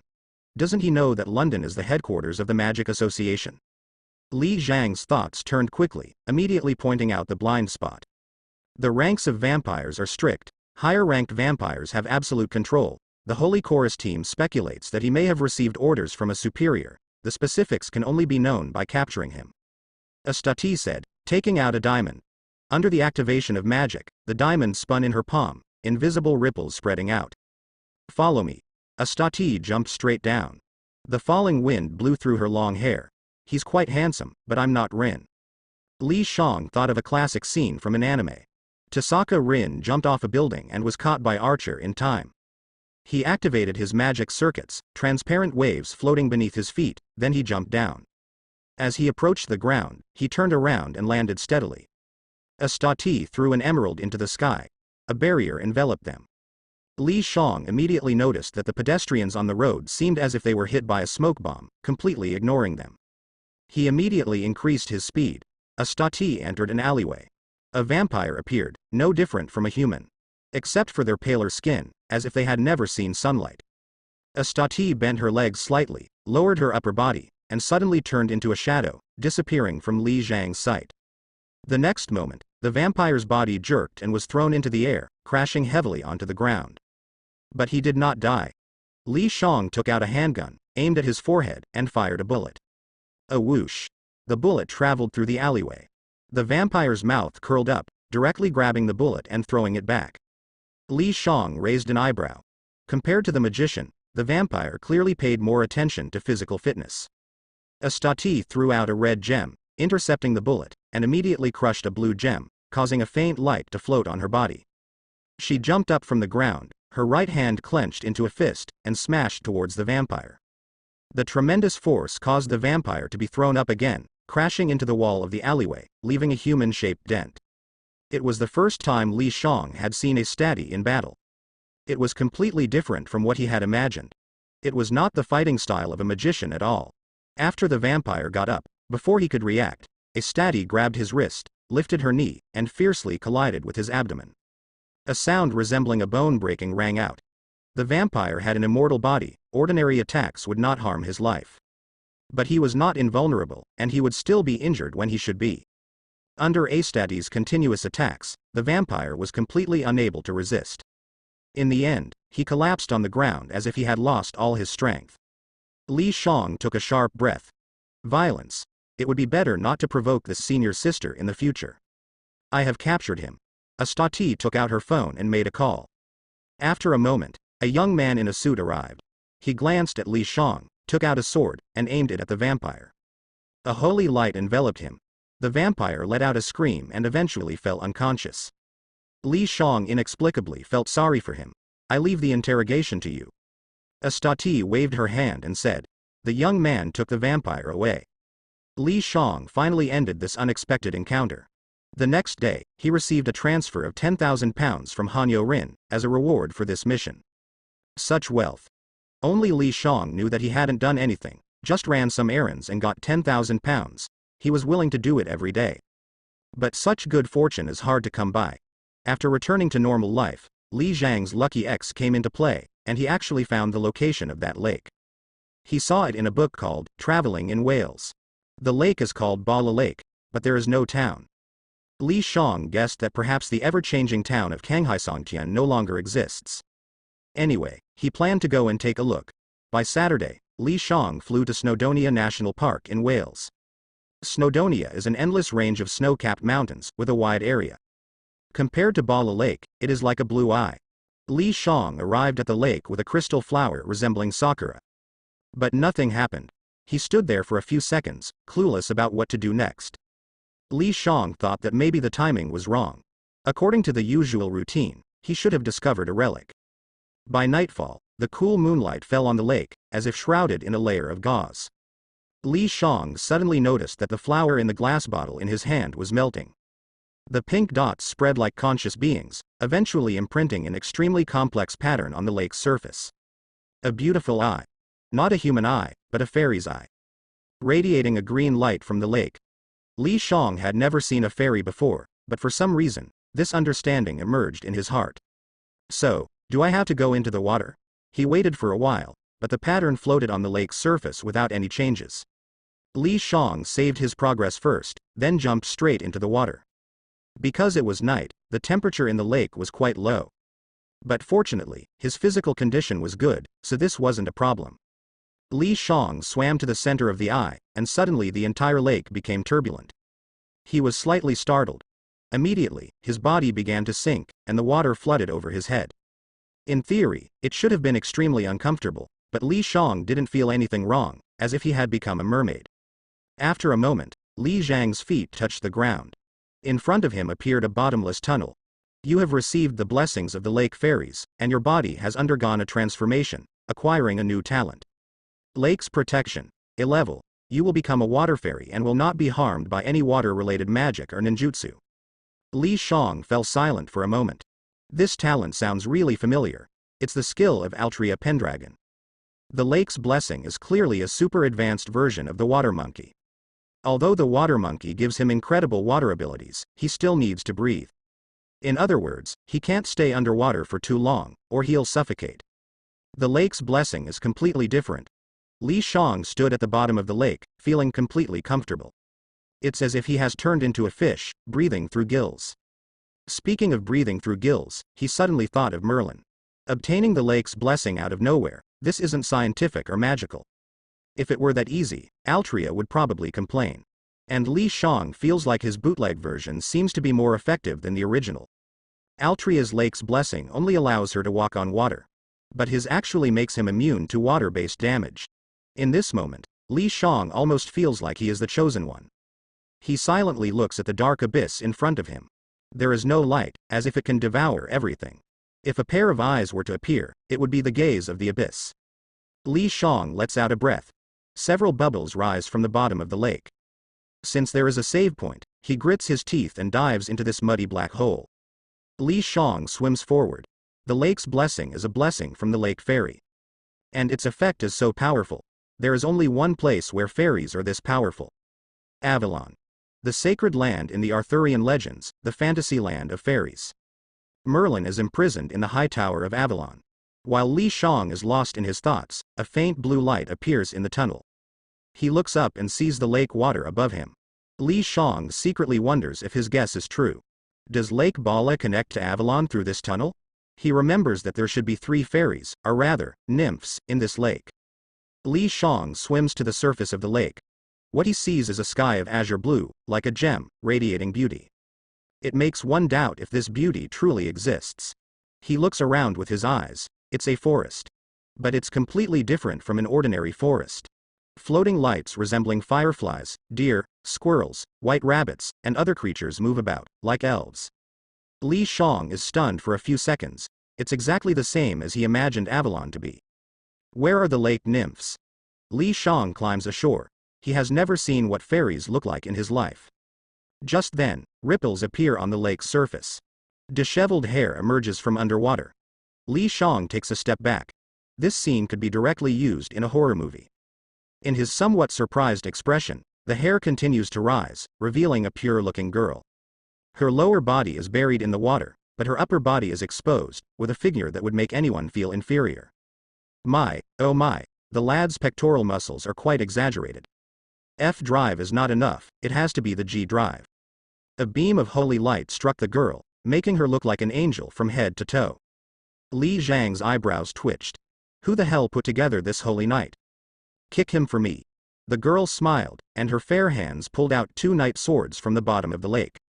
May I ask which sword you just dropped, brave warrior? Li Shang was speechless.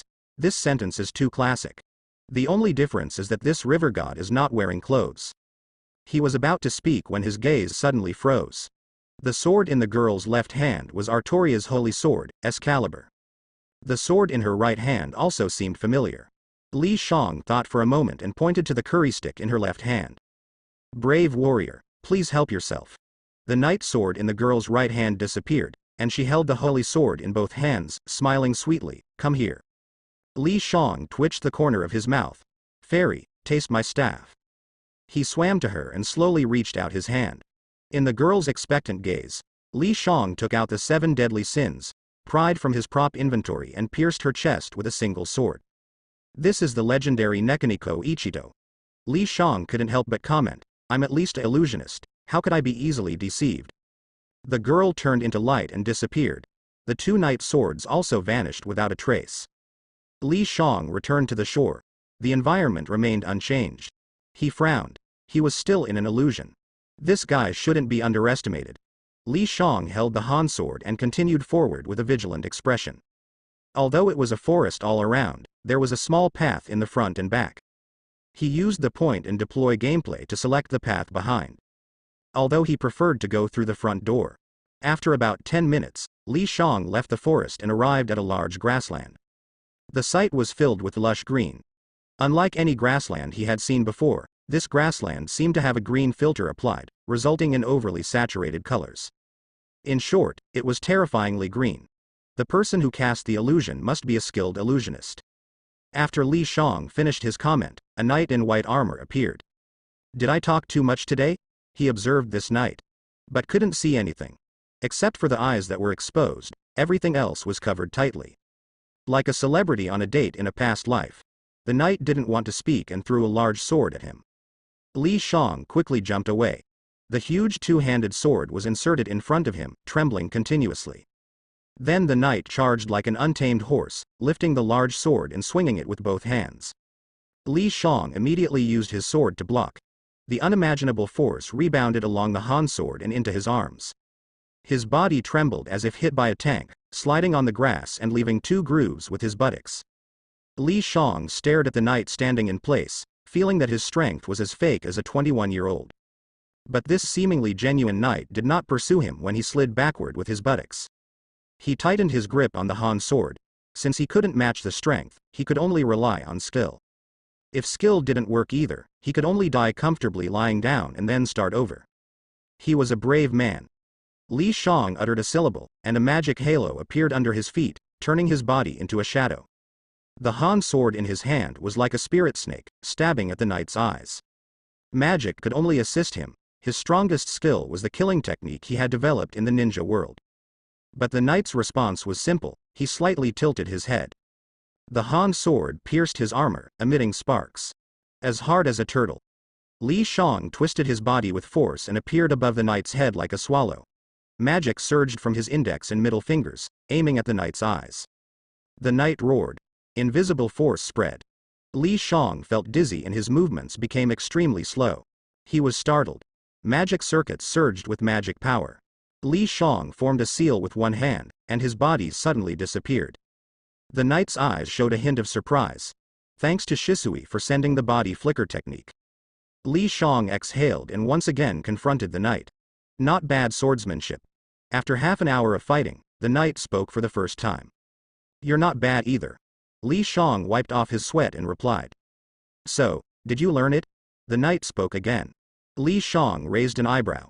The knight used typical Western swordsmanship, which was completely different from his own swordsmanship. But both were formidable. Li Shang knew it was an illusion, so he simply learned the knight's swordsmanship. He had a keen mind, and as long as he understood it, he could learn it. He just didn't expect to be discovered by the knight. From being flustered at the beginning to being at ease now, and even being able to predict what my next move will be, you're truly remarkable.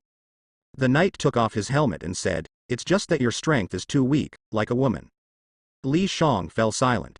Halfway through praising, he turned to sarcasm. He had no emotional intelligence. Today's battle ends here, but we will meet again.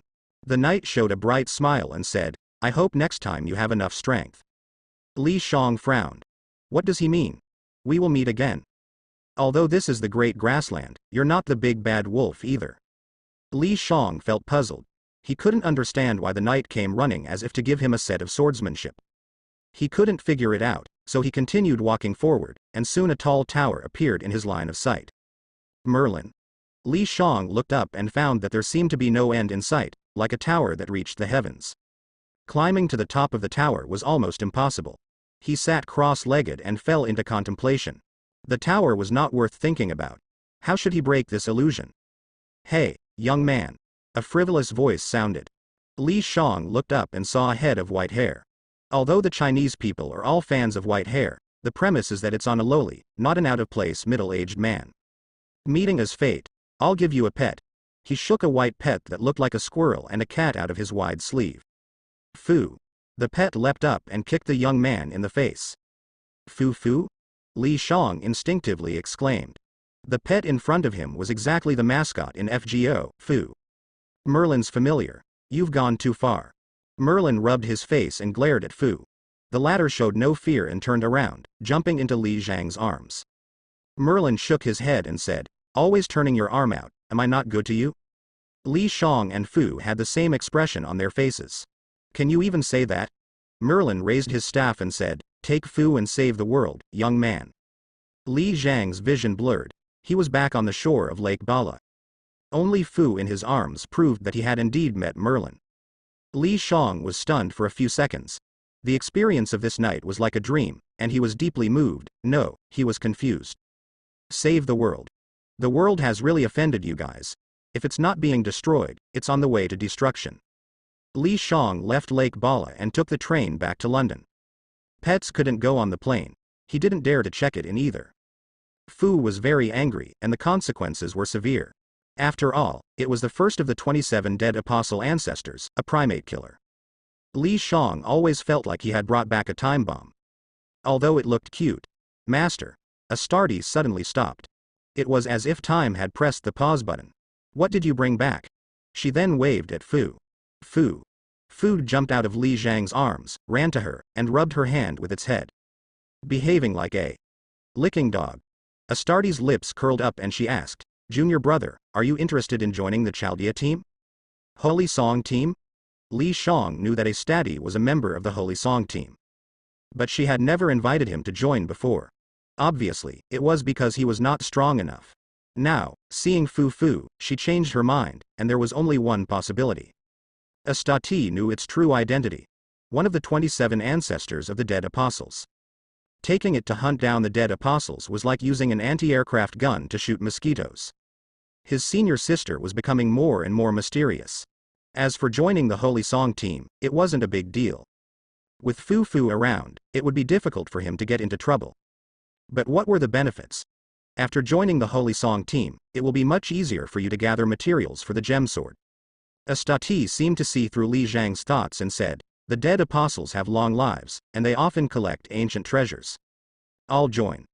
Li Shang touched his conscience and said, the dead apostles are the great enemies of humanity, and I naturally won't let them do evil. A Stati immediately laughed. What an interesting man. She smiled and said, come with me to the Holy Song team tomorrow. Li Shang nodded. He returned to his room, sat cross-legged, and began to meditate to gather magic power. After he went to the clock tower, he refined his magic power every day, but unfortunately, the atmospheric magic power was insufficient, and the effect was average. What the hell is this? Li Shang was awakened by the sound of a hidden fox. He opened his eyes and saw Nick jumping on the table, staring at Fu Fu. And Fu Fu was resting on the sofa, seemingly indifferent like a cat. What's wrong? Li Shang yawned. Your hobbies are getting more and more terrifying. Nick looked troubled and said, first it was a Stati, and now it's this pet. One day, I'll be scared to death. Li Shang raised an eyebrow, thinking of an interesting question. Who is scarier, a Stati or Fu Fu? Your senior sister. Nick hesitated for 2 seconds and gave an unexpected answer. Li Shang couldn't understand. Did you make a mistake or something? I never make mistakes. Don't doubt my professionalism. Nick rolled his eyes and said. Li Shang didn't know what to say either. He picked up Fu Fu and went to the dining room. It had to be said that girls really liked cute and adorable pets. A Stati had seen it yesterday and was very calm. Tasaka Sakura was pleasantly surprised and hugged Fu Fu. It was clear that she was really happy. Li Shang glanced at it and thought it was nice to be close to a beautiful girl. Breakfast was over. Fu Fu stayed behind to guard the house, just like Nick. It looked quite unique and easily caught the attention of magicians. Well, mainly to protect the clock tower. Although the Department of Law and Politics was not one of the 12 disciplines, it also had the nickname of the 13th discipline. Its scope was no less than that of the other disciplines. The Holy Song team was located deep in the academic building of the Department of Law and Politics. Vice Captain. People kept greeting a Stati. Li Shang finally learned another identity of his senior sister. He found that a Stati was like a chocolate, wrapped in layers upon layers, concealing countless identities. A Stati stopped in front of an office. She opened the door, sat on the office chair, crossed her hands, and said, welcome to the Holy Song team. Senior sister, you always manage to surprise people. Li Shang sat across from her and sighed, I wouldn't be surprised if you told me one day that you're a magical girl. As a magical girl, I'm already overage. A Stati took out a form and handed it to him, smiling. If you're interested in magical girls, make a gem sword and go see the gem elder. He has the transformation device for magical girls. No, I'm not interested. Li Shang quickly shook his head. It's not suitable for him, it's too taxing on the body. Fill out the form. A Stati handed him a pen. Li Shang scanned the form and found that the contents were ordinary, nothing special. Only the last line stated that if he were to die, his family would receive a compensation of 10 million pounds. Indeed, it's the Faculty of Law and Politics, they really have money. Li Shang signed his name and returned the application form to a Stati. The procedure is complete, you are the 50th member of the Holy Song team, and also the last one. A Stati explained, the Holy Song team consists of 50 members, and they will not be replaced unless they die. If they voluntarily withdraw, it is also allowed. Quite humane. If one has strong abilities, being a stable job is not bad. At least it's better than the Dawn organization, where you can't quit. Li Shang nodded and asked, what does the Holy Song team usually do? The purpose of the Holy Song team is to deal with the apostates. Besides hunting apostates, they also search for their traces. A Stati explained, since you just joined, you won't be too busy. The most urgent task is to improve your strength. Speaking of strength, Li Shang looked at her and asked, The Holy Song team is directly under the sovereign, bathroom arrow. In theory, it's impossible for someone like me, who is at the lowest rank, to join, right? That's true. Astati admitted directly. To join the Holy Song team, at least a sacrifice is required. As for you, you entered through connections. It's not because of your connection, right? You're really smart, junior brother. Astati blinked her eyes, not hiding anything at all. Is it really okay to be so blatant? Li Shang thought for a moment. Anyway, he's the one benefiting from it, so there's nothing wrong with it. People, they can't stand others gaining benefits, but if it falls on themselves, they feel justified. Li Shang, oh Li Shang, how could you fall so low? The procedure is done, we can go back to continue our classes. Astati clapped her hands and said, a bit hasty. It feels like it's completely different from what he imagined the Holy Song team to be. Li Shang turned and left the office. He didn't waste too much time, and he could just make it back in time for class. There were no classes in the afternoon. He received a call from Astati, asking him to meet Luvia at the cafe. On the street not far from the mineral science department. Li Shang noticed Luvia through the floor-to-ceiling window. Golden twin tails. But they weren't braided, they were curled, resembling a drill. No wonder she's called Golden Drill. Li Shang entered the cafe, and on the spacious first floor, there were only Luvia and Astati. I've read your paper. Luvia got straight to the point and said, it's very valuable. If you seek sponsorship, the Edelfelt family will be very generous. She looked at Li Shang, but the corner of her eye was always on Astati. Li Shang obviously didn't expect her to say that. Because according to the original plan, he was going to establish a research group and obtain funding from the clock tower. Luvia. Astati's eyebrows twitched. This doesn't match what you said before. A brand new magic means a brand new value. Luvia said with authority, if that's the case, why share it with other magicians? You should know that it's difficult to preserve this kind of secret magic with just the Edelfelt family's support. Astati reached out and rubbed her head, saying, don't be so willful. Luvia's face turned slightly red as she retorted, stop treating me like a child all the time.